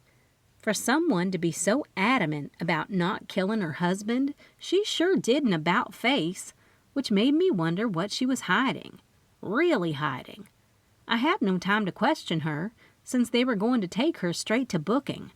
That would take a few hours. I'd be sure to call and set up a time with the station secretary for talking privately with Yvonne and getting the real scoop. The Lodgson Landscaping Company must have been finished with the outside decorating, because there were lights strung along the fence, along the gate, and around all the oak trees that lined the Moore's driveway. I rolled down the window and pushed the button on the gate speaker box. "How can I help you?" Daryl asked. "It's Roxanne Bloom. I'm here to talk to Yvonne's mom about Yvonne." Immediately the gate buzzed open. Slowly I drove up the driveway and noticed in the rearview mirror that my tires were leaving tracks. The water fountain was turned off. A big blow-up snow globe feature was in the middle, which wasn't there the other day. Then I thought about Yvonne leaving here this morning. Did she look at the decorations and think of how Ryan loved Christmas? Did she even know she wouldn't be coming back today? Had she planned on confessing this entire time? Daryl had the door open when I got out. She waved me inside in a hurried fashion. "Where's Mrs. Moore?" Daryl looked out the door when I stepped into the foyer. Wow, a huge tree spanned from the floor to the ceiling of the mansion foyer. Clearly it wasn't there when Patrick and I had brought Yvonne home the night of the wreck, or murder. "Yvonne, honey," I heard Yvonne's mom say before she entered, "I packed all your warm fuzzy blankets. I need to know, what do you want me to do with all these heels?" A pair of red snake-skin stilettos dangled from her fingers, and a towel hung over her shoulder. "I'm sorry." She looked between Daryl and me. "Did Yvonne go upstairs?" "Can I talk to you?" I asked. "Sure. I don't think we were introduced properly the other night. I'm Belinda." She turned to go back where she'd come from. "We can talk in here while we pack. Daryl, please tell Yvonne the first round of Goodwill will be here soon." Daryl knew something was up because she followed us into the room where Yvonne had laid down on a couch, but there was no couch now. In fact, there were piles upon piles of boxes. "I'm sure Yvonne told you that I'm Roxy Bloom. I'm a part-time," I started to say very part-time, but didn't, "attorney. And when she was asked to come to the station to give her statement, she asked me to come along." My head tilted to the right and left, just to make sure she was represented. It felt so strange of her to suddenly confess. Why would she bother disguising herself to come to the Bean Hive the next morning and ask me to help her? Something wasn't right, and if Yvonne thought I was going to accept this type of sudden change in plea, she didn't know this lawyer very well. Now I was confident something was wrong. "Yes," Belinda nodded eagerly. Excuse the mess. We are moving to a much smaller place. Yvonne can't live without her blankets because, you know, she hates to be cold." I didn't know, but I let Belinda tell me about her daughter, knowing in a few minutes she'd be devastated at the news about Yvonne confessing to Ryan's murder. Belinda put the shoes down and walked over to the built-in glass shelves that I didn't remember from the other night either. She took down a trophy and pulled the towel off her shoulder to dust off the trophy. She looked at it and smiled. And she loved her trophies. Those were the days. She held the trophy in my direction. I walked over and looked at it. "Championship State in Breaststroke," I read off the gold-plated plaque glued to the front. "Yvonne held the state record for years before anyone beat her." Her mom put the trophy down in the box. I just so happened to look in and saw many more trophies that must have been displayed on the shelves. Yvonne knew how to swim. My mind curled back to how Patrick pulled her from the water. Wouldn't her keen sense of swimming kick in to help her get her own self out of the truck? Did she know Patrick and I were behind them? Did she see us in the rearview mirror? And when Ryan drove off the road, did she figure we'd jump in? And if not, she would save herself, making sure Ryan was underwater for a good period of time and would drown for good measure? All the reasons why I believed Yvonne Moore didn't kill her husband just flew out of my mind and made me start to think she did kill him. Ryan loved looking at her trophies, even though she'd gotten them way before they knew each other. She let out a long sigh and picked up another trophy. "Where is that daughter of mine?" She tilted her head around me. "You know, she's not slept a wink since Ryan. She loved him so much." I'm not sure if you knew Yvonne had me meet her at the station to talk to Sheriff Shepherd, but she did confess to killing Ryan. Belinda dropped the trophy, shattering the angel statue right off the pedestal and sending it across the room. "There is no way Yvonne would do such a thing." Belinda grabbed at her chest with one hand and put the other hand on the wall to steady herself. Darryl hurried over and took her by the arm, guiding Belinda to the only seat in the room, an old armchair stuck in the corner. "Get my medication." Belinda's chest heaved up and down. Darryl scurried off. "I'm so sorry. Are you ill?" I asked, wanting to get down to what Bunny had told me about Belinda. I pulled the cookies from my crossbody, not really sure if it was a good time to offer them to her, but I knew in most cases cookies were a good medication for calming the nerves. She took one of the cookies and held it in her palm. "I've had heart problems for a long time. When Ryan and Yvonne got married, they moved me in here so I could be taken care of by Darryl." She slowly shook her head. Her eyes were closed. "I know what I told you is a shock, but she wanted you to know the hemlock she keeps in the greenhouse was confiscated for evidence." I'd made good on what Yvonne had asked me to promise to tell her mom. She was definitely not taking the news well. Her cheeks flushed white and her chest still heaved up and down at a rapid pace. "Do I need to call your doctor?" I asked and knelt beside her. "No." She opened her eyes and looked at me with a fear so deep that I could feel it. "I know she didn't do it. She doesn't have it in her. What about that Jo Beth? She's the one who had the most motive to kill him for the company." She took a bite, and her face relaxed. "Not really. The company was already signed over to her, and Yvonne didn't disagree. She only wanted Ryan to mentor the child until he was educated or well-trained. Ryan had no issue with that. I really wanted Jo Beth to have done it. And Gio, the father, really had no reason either." Darryl, who came in with the medication, chimed in on the conversation. "He was bitter and angry over Ryan firing him. Gio said the accusations Ryan was making about buying the cheap meat would ruin his butcher career." "That's true and looks like a great motive, only he got a much better deal than jail. Now his child will be heir to the company, and he didn't have to get his hands dirty at all. It's probably the ultimate revenge without killing anyone, I told them. I just can't believe it. Belinda looked at Daryl as if Daryl had some sort of answer. She ate the rest of the cookie. You are a really good baker. I know Ryan and Yvonne enjoyed your coffee. That wasn't the praise I was looking for when I offered my coffee and baked goods to people.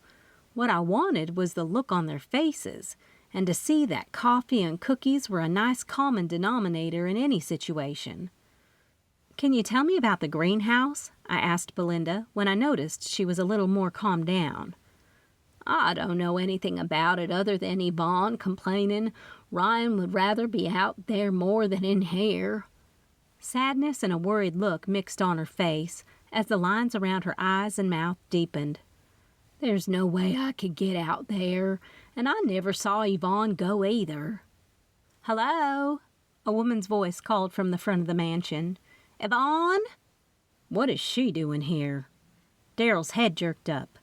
What are you doing here? Daryl turned her question to the lady who walked into the room. Yvonne called me to meet her. The woman snarled at Daryl and took a moment to look at Belinda and me. Hi, I'm Abigail Porter.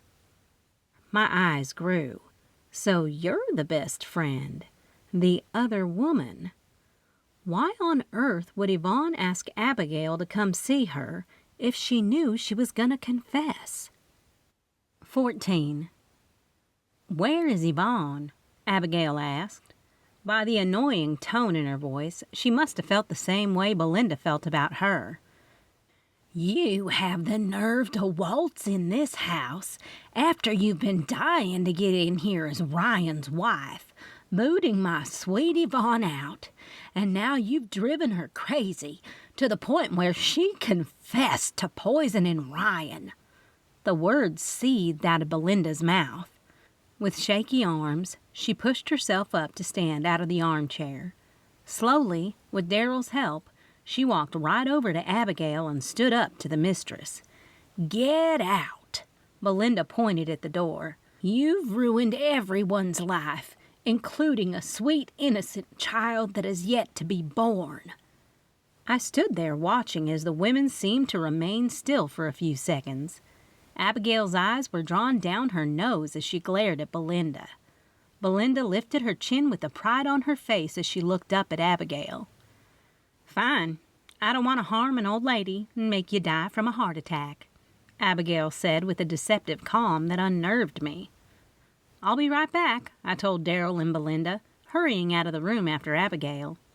Although Yvonne was now in the process of being locked up in jail, I still had unanswered questions that I needed to be answered for me to really accept that Yvonne had made a sudden confession. Abigail, I called once I opened the front door. She was already getting in her SUV. Her head jerked up, and her eyes slid over the roof of the vehicle and focused on me. I wanted to know if I could ask you a few questions. I walked down the front steps, taking care not to slip and fall. The snow had now covered the ground. It was the type of soft snow, good for making snowmen, and underneath that was the thin layer of ice that made it more treacherous than it looked. Who are you? She asked. The fur coat she had on wasn't fake as I'd thought. I wondered if Ryan had given it to her, but I kept my mouth shut. I'm Roxanne Bloom. I own the Bean Hive Coffeehouse on the boardwalk. It was an automatic response I'd been giving to people when I introduced myself. Gosh, I'm sorry. I'm also a lawyer, and Yvonne had asked me to go with her for her questioning this morning. Only I think she confessed but didn't actually kill Ryan. Abigail's shoulders fell. She appeared to have relaxed a little. I don't know what you want with me. She touched the handle of the door and jerked it open. There were two men wearing green Carhartt overalls and green baseball caps with the Lodgson Landscaping logo on them. The men drove around on a golf cart. They both looked at us when they drove past and out into the field, stopping to check on some of the lights wrapped around one of the many light-up trees. Ryan loved Christmas. Abigail pinched her lips together like she let a confession slip. I know you're feeling a loss, too. I let her know in a subtle way that I knew who exactly she was to Ryan. I don't believe Yvonne killed Ryan. I think she's covering up for someone." "You think I killed him?" Her eyes popped wide open, and her mouth dropped open a little. "I didn't say that, but I know you were close with him, and I'd like to ask a few questions just to ease my mind and put my case to rest." I had nothing to hide, but I was sure going to go see Amy Lodgson so I could get a list of people from her company who'd worked at the Moore's mansion. Ears were everywhere, and I had to talk to everyone. "Get in."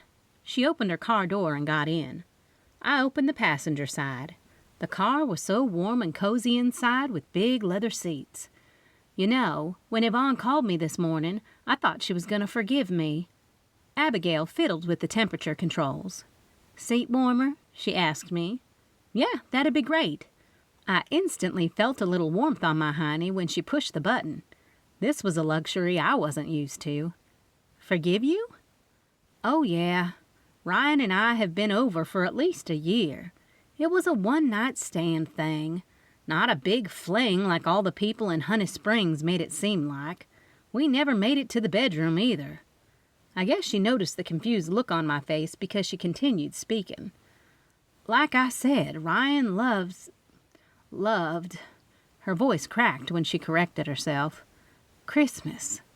I have a 10-year-old son from a previous marriage, and Ryan and Yvonne throw these big Christmas parties. You know, the kind with Santa, gifts, food, cookies.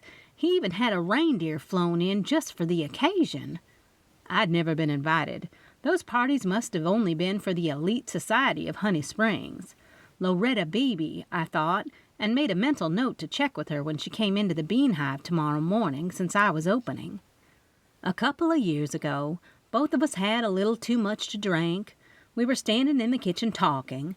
Then all of a sudden, we kissed. Yvonne walked in and she kicked me and my son out. Yvonne moved her gaze to look out of the windshield. I've been trying to make up for it since.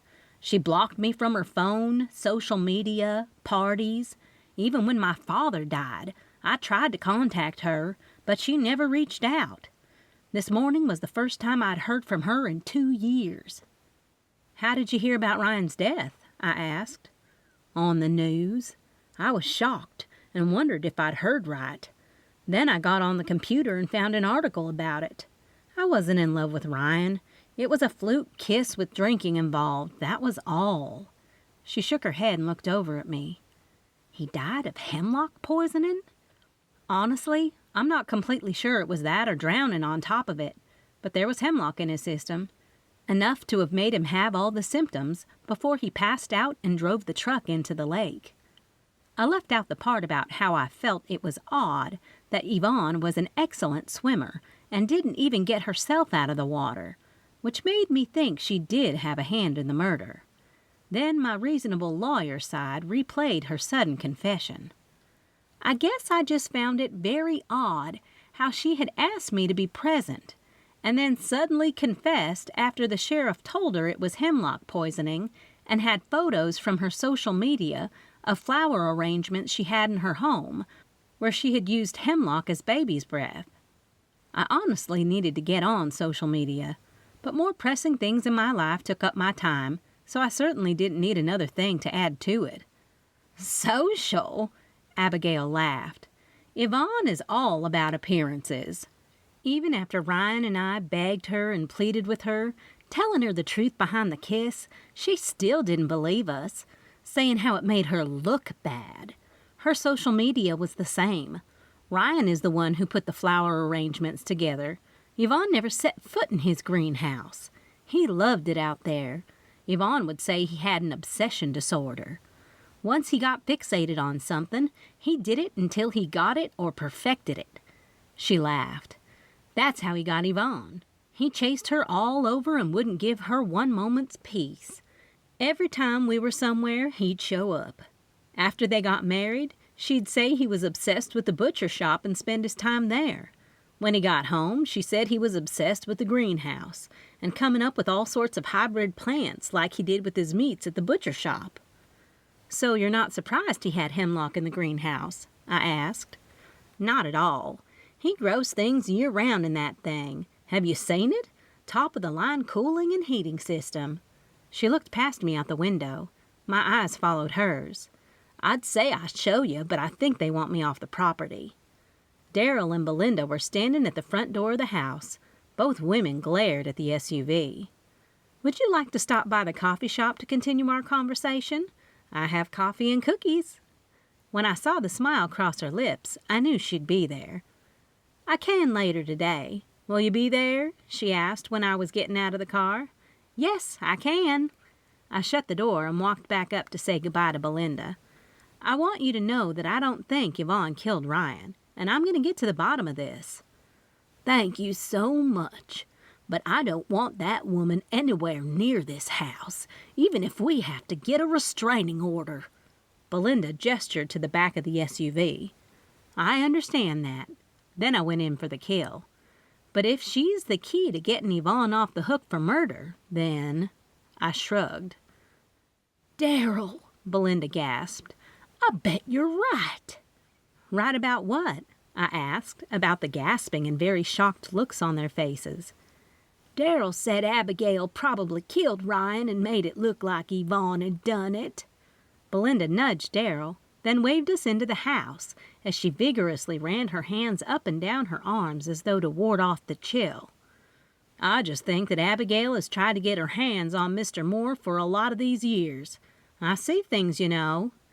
Daryl tapped her temples. I'm supposed to be here taking care of Miss Belinda, and I am, but it's like I blend in and no one even notices me. You overheard something? I asked. Overheard nothing. Belinda gestured for Daryl to keep talking. Well, let's just say Mr. Moore and Abigail were seeing each other when they were telling Yvonne they weren't. What she just said meant that Abigail had flat out lied to me. This fall I was going out to find Mr. Moore in that greenhouse of his when it was late for Yvonne because we had to get Miss Belinda to the emergency room. I walked all the way to the greenhouse in the dark to tell Mr. Moore we had to go, and through the window I saw something I shouldn't. Go on and tell her. She's going to help get Yvonne out of jail. Belinda nodded. Abigail and Mr. Moore were in the biggest lip lock I'd ever seen, even in the movies. Daryl's eyes grew big as a sigh escaped her. Yvonne came out looking for me. That's when she saw it, too. Well, you two let me handle this. I'm going to talk to her again, and I'm going to go see Yvonne. I heard my phone chirp the announcement of a text from inside my crossbody bag. Yvonne needs to tell me why she... 15. The text was from Aunt Maxie. She said she was going to stop by the Bean Hive before her lunch date to give me an update about what she'd found out from Pat, the busboy who'd spilled water all over Ryan the night of the wreck. I wasn't sure I continued to think of the wreck as what had killed him, but calling it the night of his murder continued to put a sadness in my heart during what should be a joyous time of the year. Speaking of joy, I still had so much I needed to do for the Christmas Day supper, but all the plans I'd made for that had been put on the back burner so I could focus on Yvonne. Bee's Knees Bakery and Wild Whimsy to get those Christmas dishes I saw in the display window are probably two things I can do today. I rattled off a couple of shops by thinking out loud of the things on my to-do list. Amy Lodgson. I stopped at the end of the Moore's driveway to make a call. Call Lodgson Landscaping, I said into my phone. Is Amy Lodgson there? I asked the person who answered and gave her my name when she asked for it. Hi, Roxy. Amy picked up with a cheerful voice. Merry Christmas. Merry Christmas. This was one thing I did love about Honey Springs. Every time you saw someone you'd not seen in a while, it was like no time had passed. I have to say how magical you've made Honey Springs this year. You know, when the Moores asked us to decorate for them a couple years ago, and we ended up using one of our empty storage units, I knew this could be a very big business. Who has space to store their decorations anymore? Plus, it seems like everyone is so busy, it's perfect we can do it. She laughed. They go to work and come home to instant holiday fun without all the hassle. The Moores. I was glad she brought the subject up. Yeah, tough, right? She sighed. I heard you and Patrick came up on the wreck and just can't believe Yvonne was arrested for his murder. I knew they had some pretty big fights, but from what my guy said, the making up was well worth the fight. I'm not so sure Yvonne killed him, and I'm representing her. I didn't tell the truth, but that was okay. I was still curious about why Yvonne had taken the fall when I was almost sure she didn't poison Ryan. I called because I wanted to see if I could talk to your employees who have been putting up the Moore's decoration. I'm trying to find out if they'd seen anything unusual or off outside their fighting. Yeah, I have no problem. In fact, most of them are over at the nursing home putting the final touches on the banks before the big snowstorm comes. I think I've got 2 at the Moore's winterizing some things Ryan had put on the list. She told me something I'd not yet heard. Those 2 employees must have been the 2 I'd seen on the golf cart. Did you say snowstorm? I asked, then put the car in drive. I surely didn't want to get stuck out here since I had to be at the coffee shop before Patrick got off work. You know how the weather reports around here go. She laughed again. I'm sure they're probably wrong. Say, I'll get those names over to you, and you're more than welcome to head down to the lake and ask around. Thanks so much, Amy. Have a wonderful Christmas if I don't talk to you before. I hung up the phone. Then I reached over, flipped on the radio, and hummed the smooth sounds of Bing Crosby's White Christmas, along with a few other Christmas tunes, while I drove my little car very slowly on the snow-covered roads all the way back to the boardwalk. The snow didn't stop any of the tourists from getting their holiday shopping. The carolers had found a nice spot under the awning at the Buzz In-N-Out Diner. "Happy holidays, Roxy!" James Farley, the owner of the diner, waved. "Santa Claus is coming to town."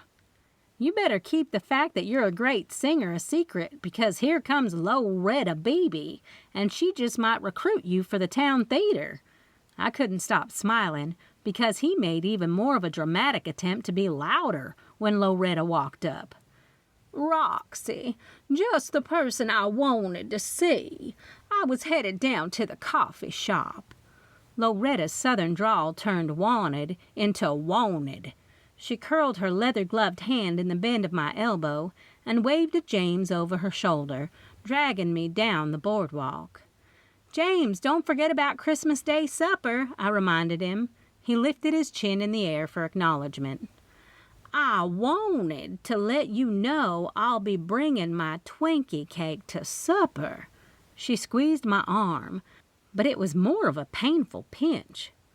"I can't tell you my recipe, so I wanted to let you know before you can take a bite and get a hankering for any such idea about getting my secret family recipe." "Oh, Loretta!" I gasped and opened the door to the Bean Hive, letting her go first. "I never ask for such a prized possession," I assured her, though I could probably dissect the thing and figure out exactly what was in it, in which case I'd be sending her over the edge. Aunt Maxie would love that.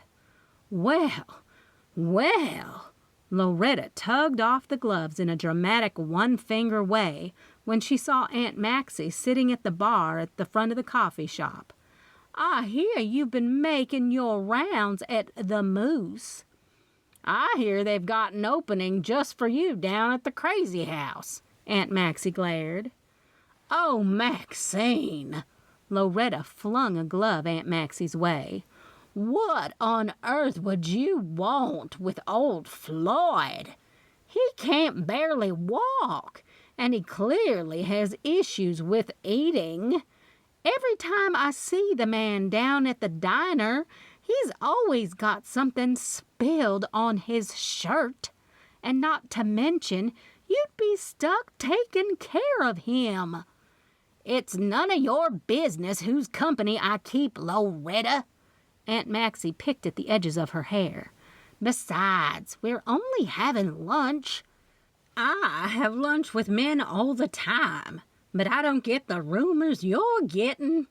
Loretta pulled her phone from her purse. She jabbed at it a few times until she finally showed Aunt Maxie the screen. "You need to get on Compassion Companions." "Compassion Companions?" Aunt Maxie and I asked in unison, only my voice was more of a "no she won't," and Aunt Maxie's voice was more of a "what is that?" It's a dating app that doesn't include men from the Moose. These are men who are well classed, if you know what I mean. Loretta gave a theatrical wink and a little grin. They've got money, not like Floyd and the 10-cent wig night at the Moose. Loretta, I took the attention off the app because I could see Aunt Maxie's wheels turning, which was never a good thing. I appreciate you letting me know what you're bringing. I used my fingers to zip my lips. I'll never ask for the recipe. Oh, my Lord, Aunt Maxie returned to her regular self. Are you bringing that Twinkie dessert? It's a cake, Loretta corrected her. It'd be much cheaper to head on down to the grocery store, grab a box of Twinkies, line 'em up, and frost the top. Aunt Maxie did all the hand gestures to convey the actions in her words. Forget I ever told you about Compassion Companions. Loretta shook a finger with a big diamond ring on it at Aunt Maxie. You don't have enough class in your bones to even think about any of the men on there. Good gravy, Loretta. Who ever heard of someone getting all bent out of shape over a Twinkie? Aunt Maxie only fueled Loretta even more. She stormed off and went over to grab a coffee from the coffee bar. Aunt Maxie, I'd be ashamed. I tisked and headed over to Loretta. Coffee on me. I put my hand on her back. And I can't wait to taste your famous cake. You must take after your mama side. Loretta smiled and helped herself to 2 cups of coffee. Bunny was too busy bringing out the chowder and breads for the soon-to-be lunch crowd to even care that Aunt Maxie was there. But when it was all put out and I'd cleaned off all the cafe tables and restocked the coffee and tea bar, I told her she could leave for the day. Her mood really took a dive when she saw Aunt Maxie in the coffee shop. Aunt Maxie was still there, needing to talk to me, and waited patiently on the sofa, stroking Pepper. They both sat there, enjoying the warmth of the fire. I stopped briefly to look out the window. The snow was still falling. Honey Springs Lake looked like a glassy mirror with all the images of the snowy trees. The view was gorgeous, and I gave a little prayer for everyone to be safe while driving on the roads, even though the radio station mentioned on my drive back from the Moorses that the roads weren't slick. Amy had mentioned a snowstorm was coming, and from the looks of the flakes, I thought that just might be happening. Okay, what did you find out? I asked Aunt Maxie and sat down next to Pepper. You were all wrong about Pat. Aunt Maxie took out her phone from her pocketbook. This is Pat. She handed me her phone, which showed a photo of Aunt Maxie and a woman with blonde hair and big boobs spilling out of her white Watershed button-down. Are you having a shot? I asked about the 2 small shot glasses they were holding up with big grins on their faces. Turns out Pat is a bartender who did the work the night of the murder. Aunt Maxie took the phone and smiled. I just so happened to be bellied up at the bar. What is it about bartenders that make you talk? You mean liquor? I knew it took Aunt Maxie only 1 small glass of wine to get a little tipsy. No wonder she was so mean to Loretta. I was a grown woman about to go on a lunch date. I needed a little relaxation. Aunt Maxie was sitting so close to me that I could smell her breath. Just how much relaxation did you drink? I asked. That's not important, she grinned.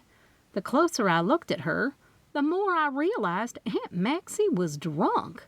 What's important is that Pat is a woman and you were wrong, Roxanne Bloom. She jabbed me in the chest with her finger. I'm getting you a cup of coffee. I stood up and walked over to the coffee bar, where I got a big cup of black coffee. I set it down on the coffee table in front of the couch. You drink that, and I'll be right back. Did you hear what I said? She tried to make eye contact with me, but the liquor she'd been drinking had to be settling in because she was slurring her words. They didn't have a bus boy the night who was a boy. Okay. I shook my head at her and grabbed one of the blankets from the wooden ladder that was leaned up against the wall next to the fireplace, which was really there for decoration. She looked as if she were about to pass out. Clearly, she had no idea what she was saying. "Let me know when Floyd gets here," she said, and slinked down a little more into the cushions. She pulled the blanket up to her chin. Pepper wiggled his way underneath it, ready to take his nap too. "I told him to get me here." "Okay." I shook my head and made it back to the counter. "Aunt Maxie is drunk," I said to Bunny. I asked her to do one thing, to find out if Pat from the Watershed knew anything about the Moores when they were there the night of his death. And she goes, gets a photo with some bartender, and drinks. "The bartender is Pat." Bunny untied her apron and shuffled over to the coat rack in exchange for her coat. "Pat is a woman. She sometimes fills in for Floyd at the Moose." Her voice drifted off as she pinned her little hat back on her head. "Pat is a blonde, very voluptuous woman?" I asked, realizing Aunt Maxie had been telling the truth in her drunken stupor. "Very blonde and very voluptuous." Bunny retrieved her black pocketbook from underneath the counter and hooked it on her arm. "Floyd said she's very good for business." I could only imagine how that woman in Aunt Maxie's photo sweet-talked those older men into having more, just like she'd done to poor old Aunt Maxie, who was now sawing logs with her mouth wide open. So, there was no busboy in the night we were there? I clearly remembered the busboy with the Watershed black shirt on, the logo on the right side of his chest. Then who was that? I blinked a few times. The scene played in my head. Ryan and Yvonne were fighting. The busboy, or whoever he was, bumped into the table and spilled Ryan's water glass into Ryan's lap. "Bunny," I gasped. "The guy at the Watershed. He gave Ryan a full glass of water to replace the one he purposely knocked over." "Okay." She buttoned up her coat. "No, don't you know what this means?" I asked her. "That Mr. Moore got soaked?" she questioned. "No, the water was poisoned with the hemlock." It made perfect sense to me. "This guy doesn't work for the Watershed. I didn't notice him at any table but the Moores, and he didn't give anyone water but Ryan. Ryan drank it. There was enough time for it to get into his system before he started to feel the effects of it, which caused him to drive off the road and into the lake, where his lungs quickly filled up and he actually died from drowning." I went to grab my phone to call Spencer Shepherd, but when I heard Bunny gasp, I moved my attention back to her. Floyd walked into the coffee shop, and he was standing over an unconscious Aunt Maxie, who now had a wee bit of drool running out of the corner of her mouth. 16. Let me get this straight. Chrissy Lane had made herself comfortable in one of the cafe tables, with all her fingernail polish laid out. She had her sun-washed blonde hair pulled up into a ponytail, exposing the natural red roots below. Her red freckles were a dead giveaway she was a real redhead, but she didn't like her hair color for some reason. She blinked her big, long, fake lashes as she tried to get clarity from me. Maxine was passed out when Floyd came to pick her up for their lunch date. Then he left with Bunny? Now they are back together? Yep. I left out how I'd told Floyd that Aunt Maxie was a closet drunk and Bunny was a much better companion. Bunny didn't even correct me. She was so happy when Floyd apologized and asked her to go to lunch that she even made up more drunk stories about Aunt Maxie. I was sure Aunt Maxie would get wind of those tales and let Bunny have it. Maxine and Floyd have been all the gossip at Honeycomb. Chrissy Lane was probably my closest thing to a best friend, and she did hair and nails at the Honeycomb, the boardwalk salon. Like Patrick and I had, Chrissy and I had hung out together during the summers I spent here and kept in touch like pen pals. They were starting to say they were either on Team Maxine or Team Bunny. Chrissy laughed and looked around at the polish on the table. Then she finally picked one. She shook it up, beat it on her palm, and shook it some more. I'm so glad it's over. What did Maxie say when she woke up? Patrick had stopped by for lunch, and I had him take her home. I walked over to the coffee bar and opened the cabinet on the bottom to refill the creamers, sugars, and stir sticks. She was still pretty out of it. The industrial coffee pots were brewing and ready for the afternoon employees, a couple of girls from the local high school who were in the business and home economics classes. I'd already mentored Emily Rich, who ended up becoming a pastry chef, and opened the Bee's Knees Bakery, the bakery here on the boardwalk. Emily had gotten so busy now that she was baking all the cakes for the events for All About the Details, not to mention the special orders for all the holiday parties. I reminded myself to stop by there on my way home when the afternoon girls came because I did want to check on the fancy cookies I'd gotten for the Christmas Day supper. My nephew, Timmy, Patrick's sister's little boy, loved Emily's sugar cookies. They had the right amount of icing, and her Christmas designs would make a perfect addition to the dessert table. I was thinking red with some candy canes painted for your nails. She showed me the very red polish. And we can make your ring fingernail white. Chrissy was going to paint my nails for the festive occasion. Wearing nail polish was rare for me, since I was always keeping my hands in hot or soapy water, but I was willing to make her happy. After all, when she offered to do my nails, I had said no, but she ended up begging, saying it was my Christmas gift to her, which guilted me into it. "One finger white?" I asked, and looked over my shoulder when the bell over the door dinged. It's all the rage. Did Chrissy really think I cared about popular things? "Abigail," I greeted Abigail Porter when she walked in with her fancy fur. She'd changed her shoes from the boots I'd seen her in earlier to a pair of snow boots trimmed in fur. "Can I get you a coffee while we talk?" "No, I'm fine." Her words were like daggers to my heart. Who refused coffee? And how was I going to get her to open up about everything with nothing to keep our minds wondering? Like coffee. "I'll be done in a minute," I told Chrissy. Then when Abigail shooed Pepper away, I nearly wanted to kill her. I didn't trust anyone who didn't like all furry animals enough not to wear them. "We can chat over here if you'd like," I suggested near the fireplace on the sofa where everyone loved. "No, we can stand." She wasn't going to budge a bit. "Did you talk to Yvonne?" "Not yet. I plan on going over there after I get off work." I picked up Pepper, gave him a few kisses on his head, then put him back down. That would hold him for a while, since he was bothering Abigail for a pat. "Come here, Pepper." Chrissy patted her leg. "Let's go get one of your treats," she told him, and got up from the table, taking a nail polish with her and leaving Abigail and me alone in the coffee shop, with only a few customers talking over scones and coffee. "I do have something I need to ask you about since we spoke at the moors." I wasn't going to ease into it. I intended to rip it off like a Band-Aid.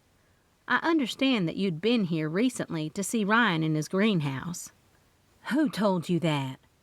A look of horror crossed her face. "It doesn't really matter, but from what I understand, you and Ryan were in a pretty big lip lock." I didn't want to tell her too much. She shifted from hip to hip and rolled her eyes with her jaw slightly open, and I could see her tongue playing with her teeth as if she were annoyed. "Ryan called me a week ago." She sucked in a deep breath and shook her hair out, then flipped it so hard it landed over her shoulder. "He told me he wanted to tell me something in person. I was thinking he was going to tell me he and Yvonne had made amends about the truth between what had happened. He said he was in his greenhouse. I went there." "How did no one see you park in the driveway, or even get through the gated entrance?" "There's another way onto the Moore's property down the road past Hill Orchard." "Really? No gate or anything?" I tried to think of exactly where the entrance would be, but nothing came to mind. "Nope. There's a gravel drive that looks like it leads to nowhere a little past the Hill Orchard on the left." When she said gravel drive, I knew exactly the gravel drive she was talking about. I thought that was just a piece of gravel the transportation department had made for tourists who had gone too far and needed to turn around. The winding roads were narrow, and I could barely turn my small car around for a U-turn, much less these bigger vehicles. No, it leads right to the greenhouse. Anyways, I went, and he told me how he and Yvonne had been having some issues. He even told me about Jo Beth and the baby. He also told me how he missed our friendship and my son. She brought her hand up to cough. She was shaking. I know it's hard to tell. I wanted her to relax and not be so nervous. Let me get you a water. I hurried through the coffee shop and around the counter to grab her a bottle of water. She took a few sips and then continued. Thank you. I guess I'm a little more upset about Ryan's death than I thought. She was a little paler than I'd remembered her from earlier. I hate to say it, but it felt good hearing he missed us. And I kissed him. You did? I wasn't sure I heard her right. Yes, he rejected me. He said that he didn't call me there to rehash what happened the year before, but to tell me we weren't invited to the party and he didn't want me to hear it from anyone else. She swallowed hard and brought her hand up to her brow. Anyways, Yvonne, she loved him. The only reason I agreed to come here, though I'm feeling a little ill, is that I want to help in any way I can. I'm not sure why she'd be covering for someone, but now that you know what happened in the greenhouse, I can't help but wonder if he told her about the kiss, and she figured he'd been cheating on her like all the rumors out there said. Can you think of anyone who would want to kill him outside of the family? I asked. He did take a phone call when I was there from Lodgson Landscaping. That got my attention. Lodgson? I asked. They were in some sort of argument about the nursing home. He wanted something one way and they did something different. He was mad. She shivered, pulling the edges of the fur coat up around her neck. I really need to get going. Why would he care about the nursing home? I asked her before she walked out. He owns it. Her words lingered along with the fancy perfume she wore as she darted out of the door. What was that about? Chrissy walked out of the swinging kitchen door. I'm not really sure, but I believe Yvonne Moore is covering up for someone. I can bet it's not Abigail Porter. I nod on Abigail's last words. Did you know Ryan Moore owns the nursing home? That's who Amy Lodgson was talking about when I was doing her nails last week. Something about how she'd given him a big break on their landscaping and the decorating over the past 2 years to help start the business, and he thanked them by starting his own landscaping company in the spring. She was so mad and was trying to convince all the ladies under the dryer that they needed to stay with Lodgson Landscaping for all of their landscaping needs. I could feel the shock contort on my face. What? Chrissy asked with a sideways glance. Did you hear her call him by name? I needed to know. No, but I can find out. She pulled her phone out from her back pocket and started to type away. I was busy running back and forth while she was talking, so I missed that part. You just gave me a perfect motive for Amy Lodgson to have killed Ryan Moore. I couldn't believe it. What? Chrissy's brows furrowed and she looked at the phone when it beeped. Yep, Ryan Moore. Whoever she'd asked had texted his name back. Jo Beth and Geo have been cleared. I hollered over my shoulder on my way through the swinging kitchen door. I grabbed the whiteboard Aunt Maxie had started our little investigation on. I set it on the counter, and Chrissy came behind it to look at the board. Last time we did this, you solved the murder. Chrissy had once been involved in my nosiness, and we'd all piled into her small VW to look for clues. And we're going to do it again. I pointed to the only 3 suspects we had. Yvonne has now confessed, but I'm thinking she's covering for someone. Amy Lodgson has the most to lose. If she lost all her business to Ryan, she'd have nothing. When I asked her about him today, she was cool as a cucumber. I could hear Amy laughing on the phone, and in the next breath talk about Ryan's death, then laugh at something else. Taking away someone's livelihood is a pretty big motive. I wrote Amy's name on the whiteboard and put the $sign next to it for the motive. And slowly I shifted my gaze to Chrissy's face. Amy would know all about Hemlock. Her jaw dropped open. We both looked at the door when the bell dinged. It was my afternoon employees. Pepper ran over to greet them. "Oh my goodness, Pepper, you sure are festive with your red toenails." One of the girls squealed so loud she practically cut the air. "What?" I jerked around to look at Chrissy. "I knew you weren't going to let me do yours, so while we were in the kitchen, I did his." Chrissy shrugged and smiled. "Oh, Pepper, I'm so sorry," I told him when we walked out of the door of the Bean Hive, after I'd gotten the afternoon staff settled and sent Chrissy on her way. "But you do look adorable with your matching red sweater on." Pepper didn't care. He darted off down the pier instead of heading down the boardwalk. "Pepper!" I yelled after him, knowing the pier and the bait and tackle shop in the middle of it were closed. There was only one other set of footsteps in the snow, followed by Pepper's paw prints. Where on earth is he going? The snow was falling, and I wanted to hurry up and stop by the Honey Springs Lake banks, where Amy had told me the crew from the Moore house had been working. I knew I couldn't call Amy back and ask her about her little issue with Ryan, but I sure could play dumb and ask her workers if the rumor I'd heard was true. Then I wanted to get home and out of the weather, just in case it did turn into a snowstorm. Luckily, Pepper had stopped right before the bait and tackle. He was digging in the snowdrift that had gathered along the pier from the lake winds, which wasn't unusual when we did get snow. "Pepper, stop that!" I tried not to smile when I noticed his little red nails digging in the white fluffy snow. "It's probably a dead raccoon," I told him when I saw some fur. My mood faltered quickly when I saw him uncover what appeared to be boots trimmed in fur. He moved away. I bent down and uncovered what appeared to be a body. "Abigail?" I gasped. 17. At least I wasn't alone for what seemed like forever as I waited for Spencer Shepherd to get there, because I wasn't sure what kind of shape I'd have been in if people hadn't heard me screaming.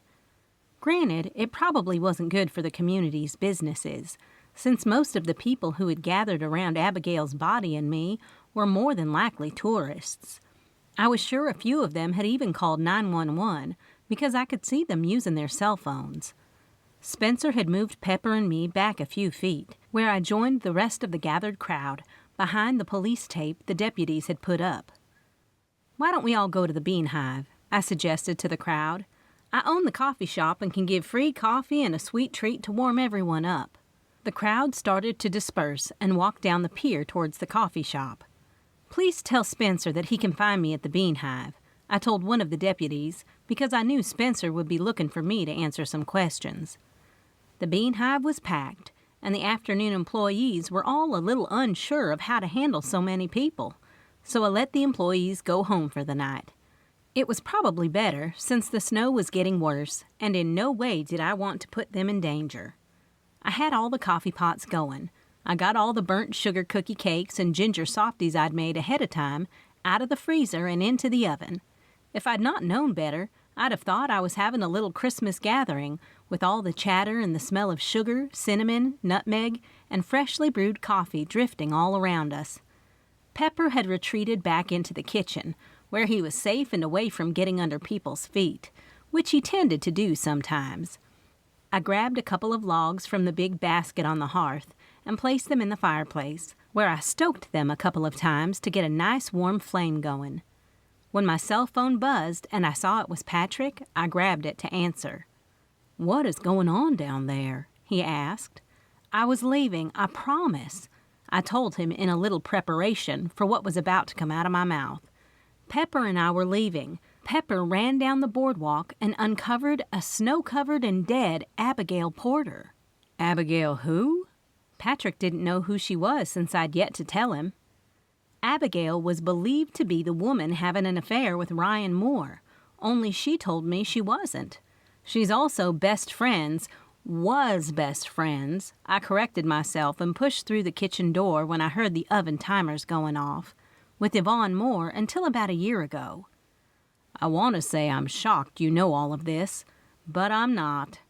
The tone in Patrick's voice surprised me. He didn't seem all that upset. I've got bigger issues here. Poor Maxie is sick to her stomach. I had to bring her here. The roads are getting bad." As he told me about Aunt Maxie, I couldn't help but find it very entertaining, since Aunt Maxie never drank. I couldn't wait to get the real scoop, but wasn't looking forward to telling her about Bunny and Floyd's reveal of their relationship either. Aunt Maxie's actions made it apparent she was somewhat lonely, or she'd not have been seeking Floyd. I quickly got out the 4 sheets of treats I'd put in the oven and placed them on the cooling rack. Instead of plating them, I decided to push the cooling racks next to the coffee and tea stands so the guests could just help themselves. I tucked my phone between my ear and shoulder while I maneuvered the contraption toward the door. Just as I was about to push through, Shepard stuck his head in. "Hey, Patrick." I stopped and put the phone back up to my ear using my hand. "I have to go. Spencer's here." "I'm coming to get you in my truck, so don't leave. It's too dangerous." Patrick was always thinking of me, and no matter where he was in this crazy world, I knew he had my back and my best interest at heart. Spencer pushed the door open and pulled the cooling rack towards him. "Just put it out on the shop floor near the coffee stand," I told him when I noticed everyone was getting coffee and not getting tea. "What's going on?" Leslie Rourke was standing near the cash register with the bunny in her arms. "Long story," I told her, and took the bunny from her when she extended the animal my way. "Dead body on the pier, so I invited all the tourists who saw it in here for some hospitality, so we didn't scare 'em away." "Gosh." Leslie reached over and scratched the bunny on the head. "Jingle was a hit today. You were right about the kids loving her." "Her?" I questioned. "Jingle?" The kids asked me her name, and I had no idea. So we came up with the name after we read the books chosen for story time. Jingle the Festive Cat. But we changed the name of the book to Jingle the Festive Bunny and ad-libbed most of the book. Leslie smiled. "You know, I love seeing you so happy." I ran a warm hand down her arm and tucked Jingle in my other one like a football. "Not that Jingle makes you happy, but you've embraced the crooked cat since your mom's passing."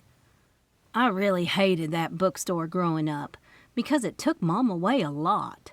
Book conferences, book sales, business conferences, and not to mention all the times she dragged me there." She shook her head.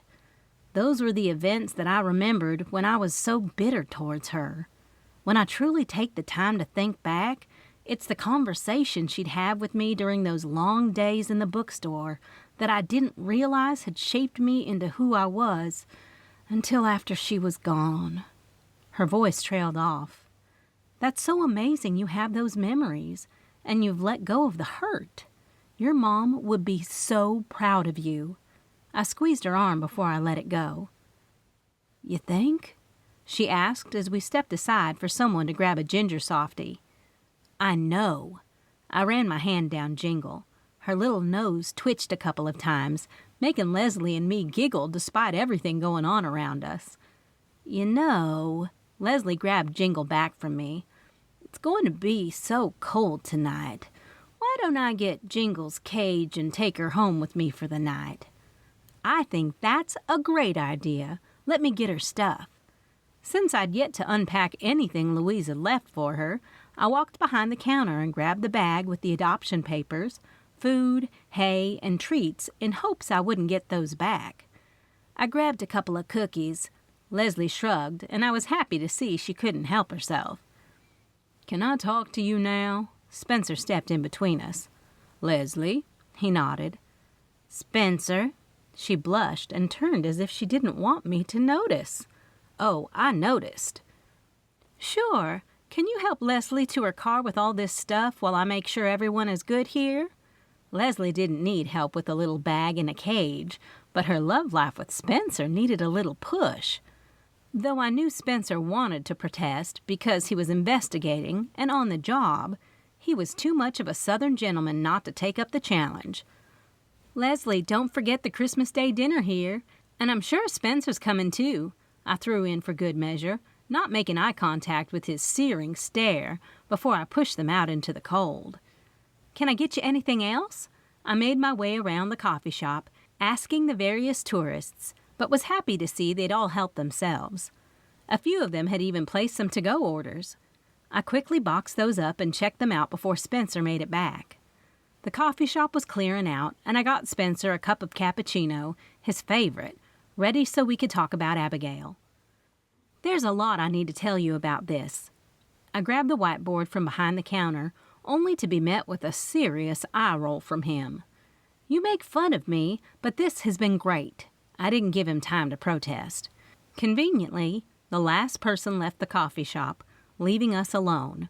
I took the opportunity to turn the sign around to closed, since it looked as if a big snowstorm would soon come down on Honey Springs, and the only people I saw on the boardwalk were the deputies still processing the scene.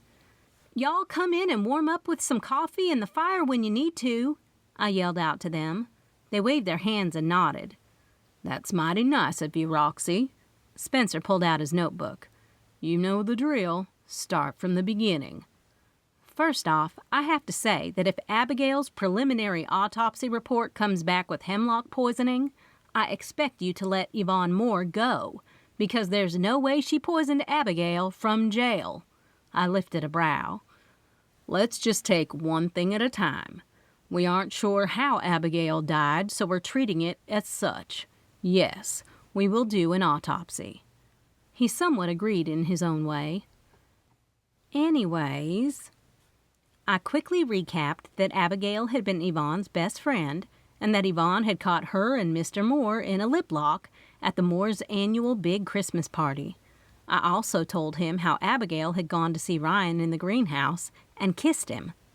That might lead one to think Yvonne killed Ryan because of his philandering ways, but in reality, she could have done that a year ago, and now that Abigail was dead, there was no way she could have struck twice. There's this busboy, but not a busboy from the night of Ryan's death. Now you've got me all confused. Spencer had been writing so fast as I talked that he barely had time to take sips of his drink. The night of the murder, I noticed this busboy spilled Ryan's water glass all over him. I began to tell the story about this busboy who wasn't really a busboy. So who was that guy? I can get the security footage of the boardwalk from that night as well as the Watershed. Spencer plucked his phone off his utility belt and made a quick call, while I helped a few of the deputies with some coffee when they walked in. Patrick and Sassy had also come in, making Pepper so happy to see them. I was happy too. I'm almost done here. I kissed him when I noticed Spencer had gotten off the phone. You can grab my stuff from behind the counter. I can come in early tomorrow to clean up and get ready for the half-day.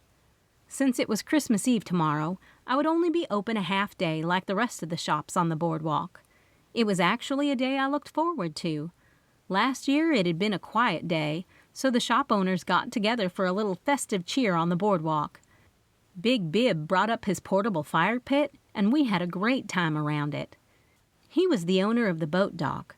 It was still open during the winter months, which were actually his busiest, since he worked on people's boats and fixed any problems so they'd be ready to put in when boating season started back up. I can't help but think you need to question Amy Lodgson. It was something I knew would throw Spencer off. And I was right. The look on his face contorted into so many different forms of confusion that I had to force myself not to smile. Apparently, Ryan Moore is starting a new business venture into landscaping. I told him everything I'd heard and what Chrissy Lane told me she overheard. You know when they twist tails like the hairs twisted in that place, he said, reminding me how the gossip spread through the salon, but I didn't need reminding. Like my Aunt Maxie says, there's some truth to the tales, you just gotta weed it out. I shrugged. Amy would have motive. This landscaping and now decorating is her life. She put all her money in it. The Moores and the nursing home were her biggest customers. Nursing home. Spencer looked up from his notebook. Ryan Moore bought the nursing home. I threw my hands up in the air as if to say, who knew? I got up and grabbed my coat off the coat rack. You let me know about Abigail's autopsy. I'd like Yvonne to go home before Christmas. Why would Yvonne confess if she didn't do it? Spencer asked me a very good question that I'd been pondering. It's a very good question that I can't answer other than she's covering up for someone. I sucked in a deep breath and zipped up. But who? 18. I'd like to say it was all festive and happy after Patrick took us home, but Aunt Maxie had passed out on the couch, leaving Patrick and me to retreat to the bedroom, where we brought a big bowl of popcorn with M&Ms in it. There we watched a couple of Christmas movies we found on TV, so the night wasn't a total loss. Even though I was the one who was going to open the Bean Hive, Bunny had texted me to let me know she wasn't coming in for the half day. She and Floyd weren't going to waste any more time. They were going to spend the day together, and she was sorry she wasn't going to make it on Christmas Day in light of what had happened. That meant she didn't want to be around Aunt Maxie, and I didn't blame her, though I did make sure she knew she and Floyd were more than welcome to come. I got up before my alarm sounded and knew Patrick was fast asleep. Sassy snored between us with her big legs in the air. Pepper had found his way to the couch and snuggled up in the crease of Aunt Maxie's legs. He could stay home with them today while I worked. Instead of risking waking them up, I pulled my hair into a ponytail and grabbed jeans and my Bean Hive sweatshirt. It would be a fine outfit for a half day.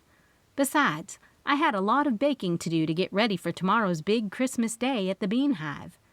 Patrick was off for the next week, so it was just fine that I took the truck to get me to the boardwalk through the snowstorm, which did hit overnight.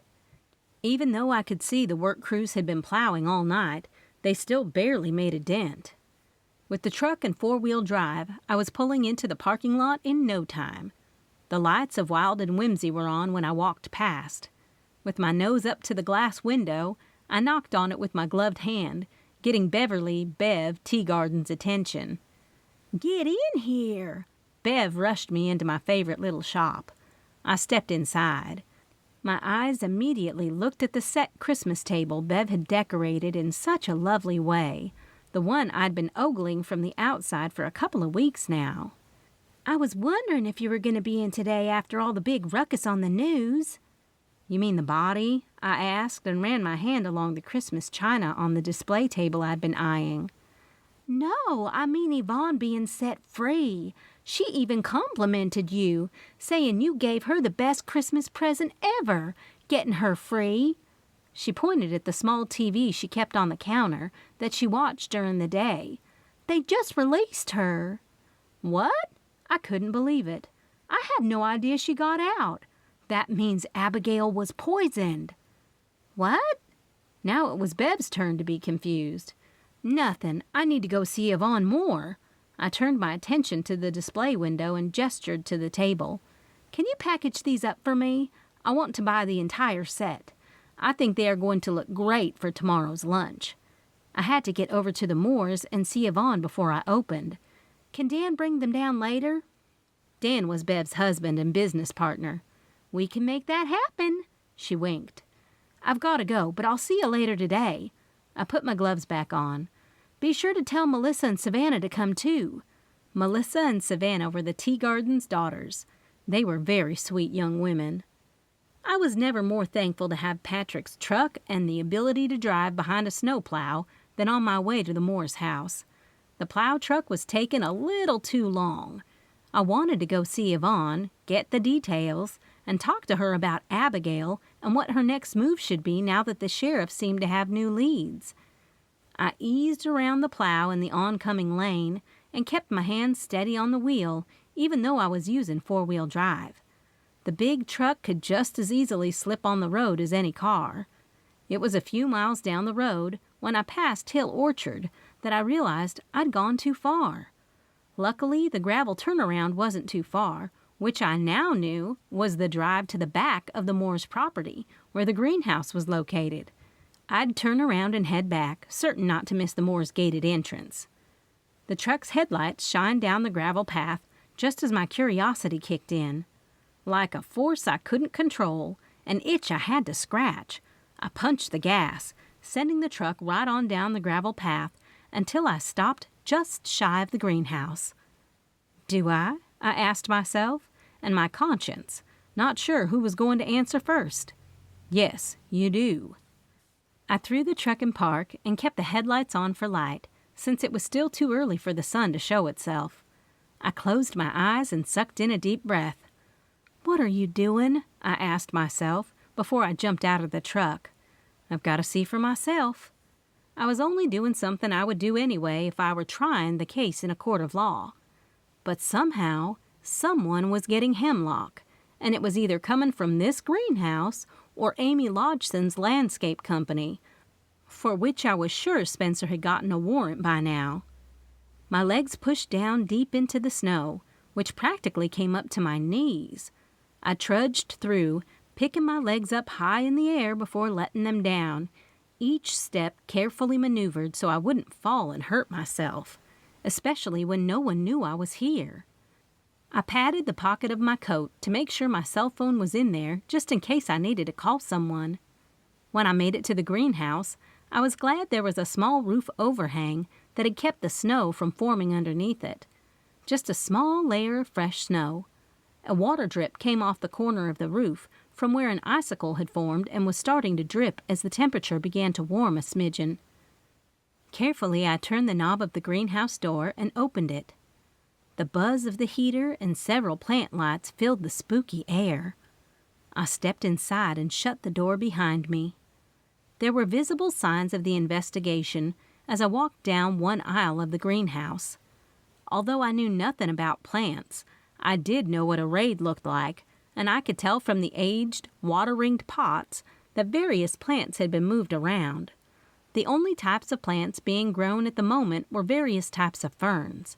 There didn't seem to be anything that resembled the hemlock photos I'd been looking at and reading up on in the books I'd gotten from the Crooked Cat. And if they had been in there, I was sure Spencer had moved them to evidence.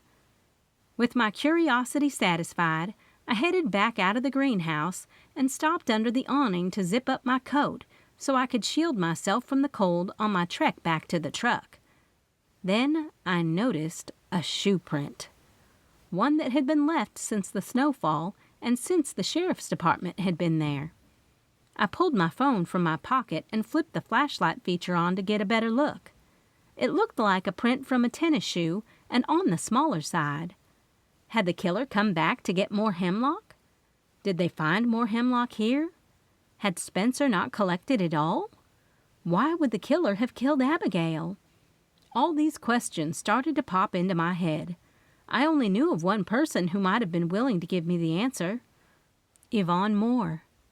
Who was she covering up for? 19. The truck's windshield was already covered with snow. It was coming down at a pretty good clip, and I knew if I didn't hurry up and talk to Yvonne, I'd not only have to wait until the roads were clear enough, but I wouldn't get the coffee shop open for any customer brave enough to get out in the snow. "Can I help you?" Daryl asked from the speaker at the gate. "Hi, Daryl, it's Roxy Bloom. I understand Yvonne is out." I stopped talking as soon as I heard her buzz me in. The lights on the trees lining the driveway were lit up, creating a magical scene with the snow on the ground. It was truly a spectacular winter wonderland, and if Yvonne did make it home to enjoy the scene one last time in the house, it would be bittersweet. The snow globe blow-up in the front fountain was turned on and flooded me with memories of how my parents had kept the Christmas decorations on all day during Christmas Eve, and all through the night, and all day on Christmas. That was when I knew Santa would come that night. Daryl opened the door when I got out of the truck. "Please take your shoes off." She pointed to the snow-covered boots. "Yvonne and Belinda are in the kitchen." "Ho, ho, ho!" I did my best Santa impression and patted my belly when I followed Daryl into the kitchen. "I guess Santa came early for you," I told Yvonne. The poor gal looked haggard. The big dark circles under her eyes told me she probably didn't sleep in jail, and her greasy hair told me she didn't shower. "Roxy." There was a tone of relief in Yvonne's voice. She sat on one of 3 stools pushed up to the marble island. "I can't believe you stopped by in this crazy snowstorm. I had to beg one of the officers to take me home because I knew my mom couldn't drive." "We really can't thank you enough." Belinda's face seemed less stressed.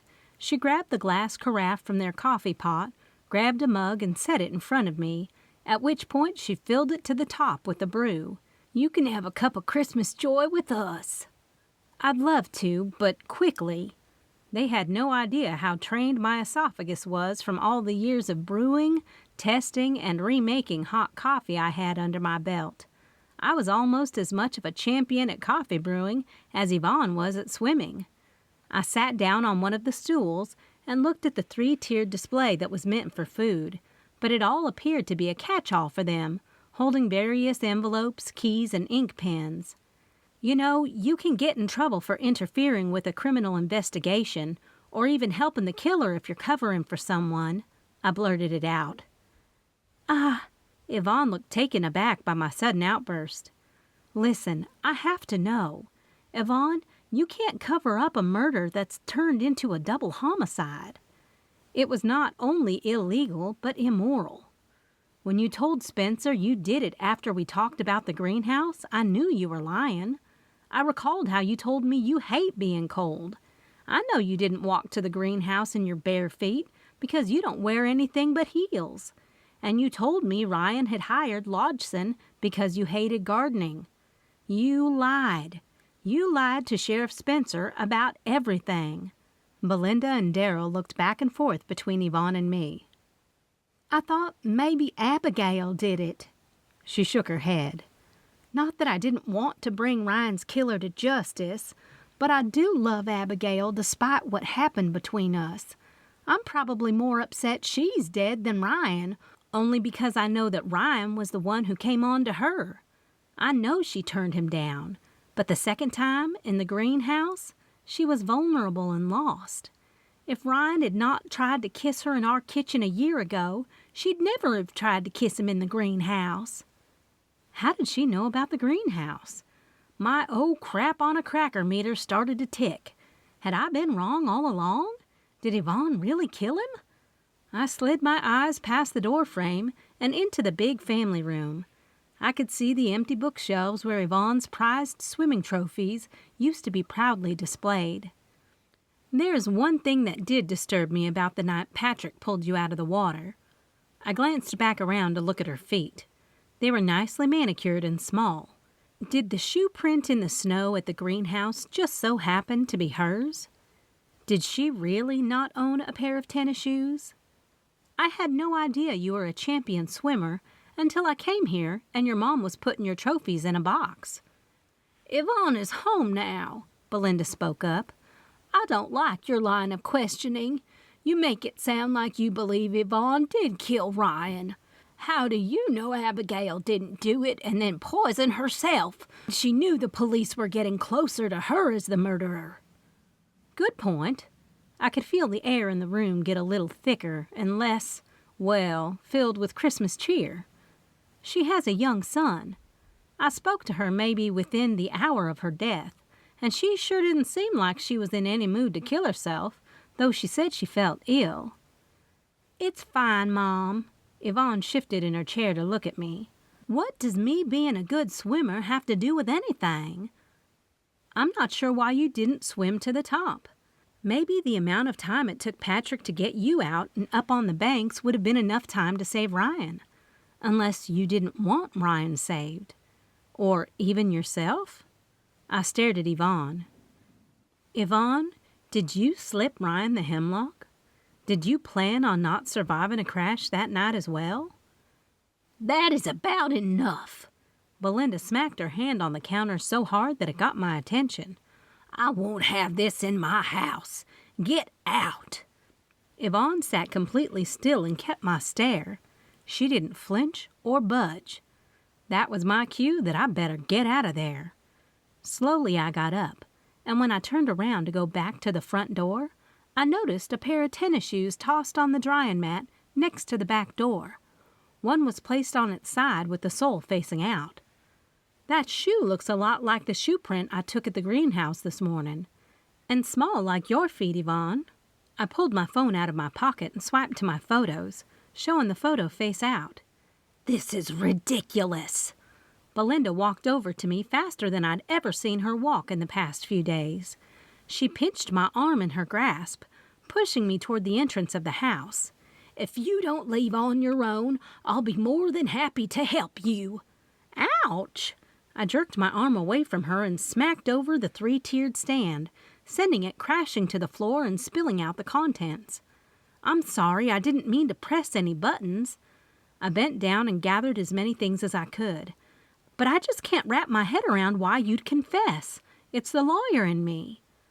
I put the items on the marble island and noticed the nursing home pamphlet was one of them.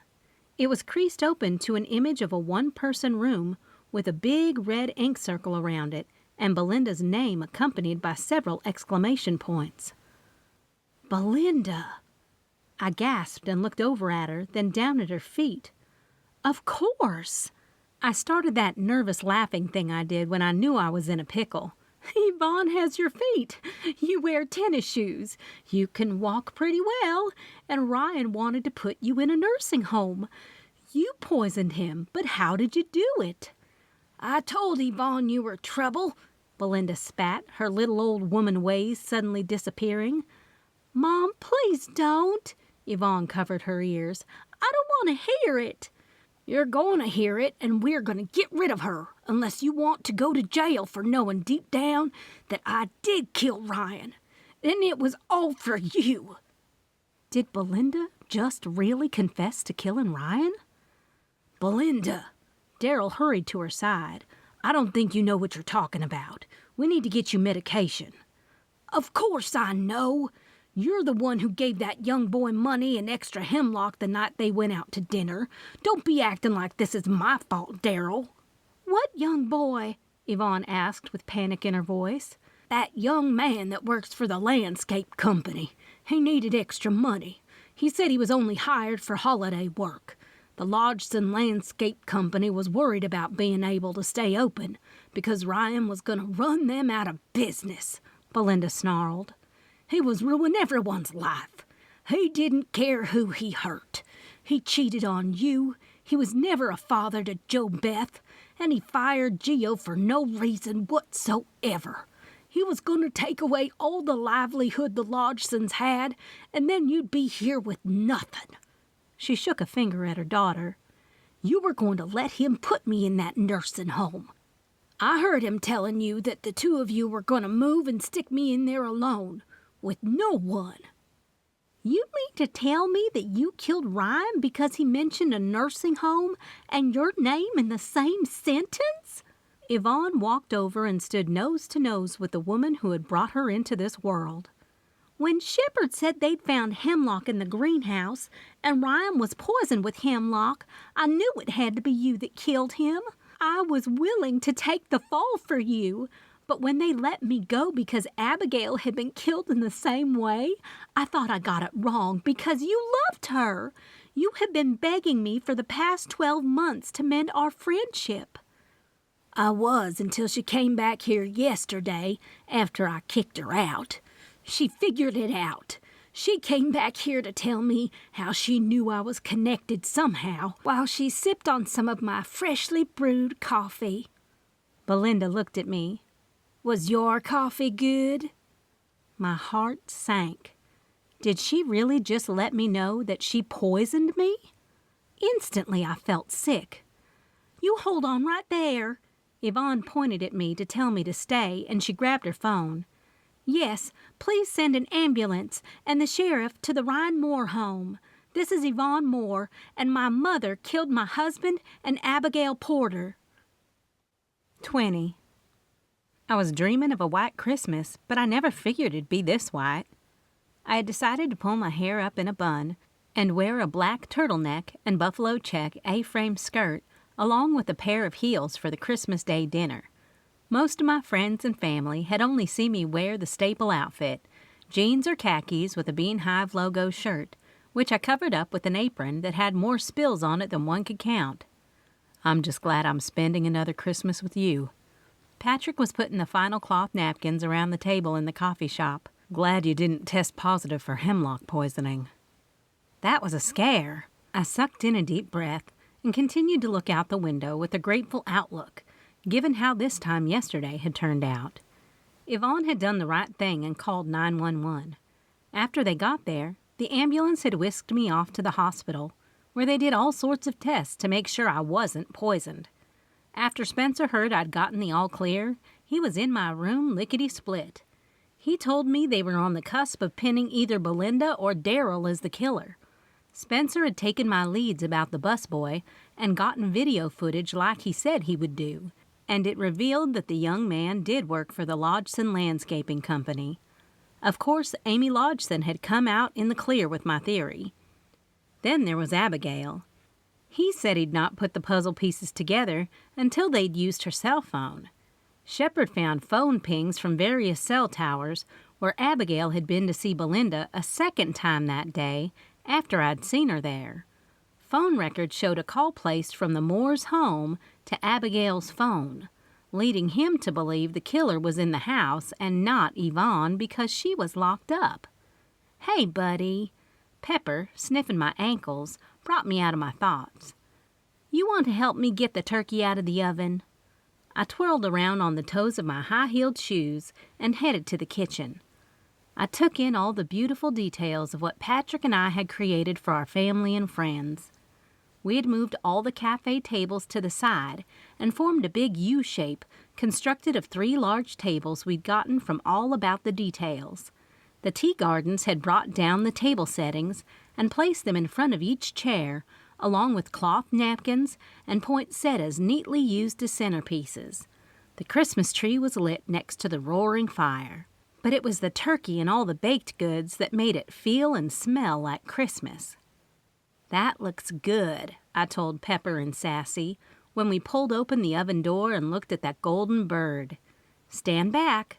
I grabbed 2 pot holders and pulled the big bird out, carrying it to the swinging door and backing out of it, where I found we'd gotten guests. Yvonne Moore was there with Jo Beth and Gio. Boy, was I surprised. "I'm so glad to see you." I didn't invite them, but we had plenty of food. "Please help yourself to something while we wait for everyone to come." I pointed to the snack table. "We can't impose." Yvonne waved a hand. "We want to stop by and thank you. It seems you've done more for our little family than you could know." "You aren't imposing." I insisted they stay. "We're all family and friends here." "Are you sure?" Gio asked. "Man, we are more than sure." Patrick had come over with the carving knife in his hand. "In fact, I'll let you do the honors since you're the real butcher around here." "All right." Gio nodded, and off he and Patrick went. "You don't need to thank me for anything." I put my hand on Yvonne. "I'm really sorry for your losses." My statement even included her own mother, who I knew was a big loss from her life, as were her best friend and her husband. One by one, all the people we loved came in from the snow and warmed by the fire. Once people stopped dribbling in, we decided it was time for prayer and food. Patrick and I moved 3 of the chairs that I figured to be Bunny Bowowski's, Loretta Beebe's, and Floyd's if Buddy decided to bring him. They'd not showed. We passed the food around. I was happy to see Aunt Maxie had recovered from her day drinking experience and seemed to be much hungrier than normal. She even sat next to Mom. All the shop owners had come, and we were all talking when the bell over the coffee shop dinged. All the chatter stopped when we saw Bunny and Floyd standing there. My eyes shifted to Aunt Maxie. I watched with bated breath, hoping she'd not say anything, but that was too much to ask for. The sound of chair legs scooting across the tile floor when Aunt Maxie scooted it away from the table cut the silence. "We saved you 2 a seat. Roxy?" Aunt Maxie looked at me, giving me the eye to get the chairs back in place. "Yes," I jumped up. "We didn't think you were coming, so we put them back." I played along with Aunt Maxie's lie, one I could totally get my heart into. "I've got it." Patrick grabbed my hand and stood up. "Sit, I've got it." He kissed me and pushed my chair back in for me when I sat down. I took a deep sigh of relief. Patrick quickly got a couple more chairs. Aunt Maxie grabbed a few more of the place settings I'd bought from Wild and Whimsy, while everyone scooted around the big table to make room. Once everyone was situated, the conversation began and filled the room with laughter, tales, and sheer love. "Here, pass the green beans down to Floyd." I picked up the bowl and handed it to Patrick. Like an assembly line, We passed the food down to the happy couple. Aunt Maxie winked.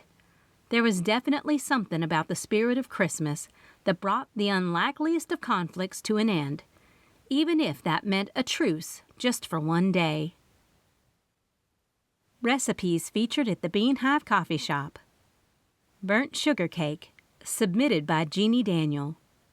This is an old family, old-fashioned recipe. Burn half a cup of sugar in a heavy skillet. Carefully add half a cup boiling water and boil until it's syrupy. Sift together 1½ cups sugar, 1 teaspoon salt, 3 cups flour. Dissolve 1 teaspoon of baking soda in a little warm water in a 1 cup measuring cup, and then fill the rest of the way up with cold water. Cream 3/4 cup butter with 1 teaspoon vanilla. Add 2 eggs and beat smooth. Stir in the syrup mixture, then beat in dry ingredients alternately with dissolved baking soda. Bake in an 8 or 9-inch pan 30 to 35 minutes at 350 degrees. Gingerbread Softies, submitted by Sharon Rust.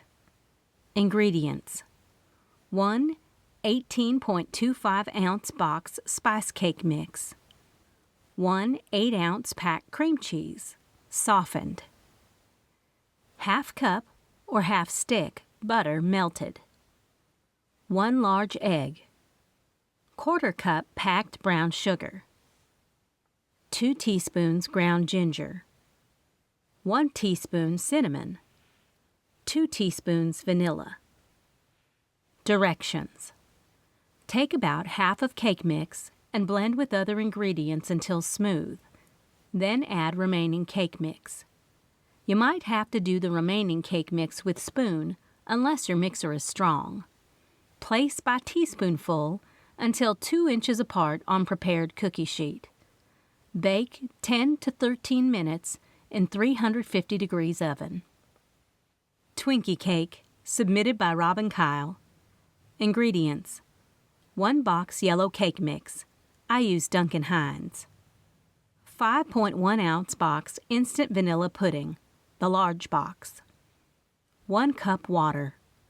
1 stick salted butter, melted and cooled slightly. 4 large eggs, lightly beaten. Filling, frosting. 1 stick salted butter, slightly softened. 1/4 cup heavy cream. 1 teaspoon vanilla.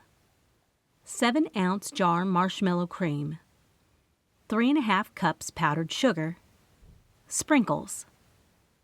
Directions: preheat oven to 350 degrees. Butter and flour 2 8-inch round cake pans and set aside. In the bowl of your mixer, combine eggs and butter. Add water, pudding mix, and cake mix and beat on medium for about a minute until batter is smooth and thick. Spread evenly in prepared pans and bake for about 20 to 25 minutes, or until tops spring back when lightly touched, or a toothpick inserted in center of cake comes out clean. Cool cakes for a few minutes in the pans, then turn out onto wire racks to finish cooling. For frosting, filling. Beat butter and vanilla in your mixer until combined. Add marshmallow cream and beat until smooth. Slowly add powdered sugar until just combined. Add heavy cream, increase speed to high, and beat for 1 minute until light, smooth, and fluffy. Spread half of the filling frosting on bottom cake layer, then add the second cake layer on top of filling frosting. Spread the other half of the filling frosting on the top layer of the cake. Add sprinkles on top. Chill for at least 30 minutes and serve. Rich Potato Chowder, submitted by Chris Mayer. 5 to 6 cups potatoes, peeled and cubed. 1 pound bacon, cut up before cooking. 1 to 2 onions, depending on size and your taste. 2 1/4 cups of water. In large stock pot, fry bacon until crisp. Do not drain. Sauté onion, Then pour off drippings. Add to pot the potatoes and water, 1 teaspoon salt, ½ teaspoon paprika or pepper, whichever you prefer. Bring to boil, cover, and simmer for 20 to 25 minutes until potatoes are tender. Mix together 2 cups sour cream, 2 cans cream of chicken soup, 3½ cups milk. Gradually stir into potatoes until blended. Bring to serving temperature over low heat. Do not let it boil again. This has been Holiday Roast Mortem, a killer coffee mystery series. Written by Tanya Kappas. Narrated by Christina Sagnameni. Copyright 2017 by Tanya Kappas. Production copyright by Tanya Kappas.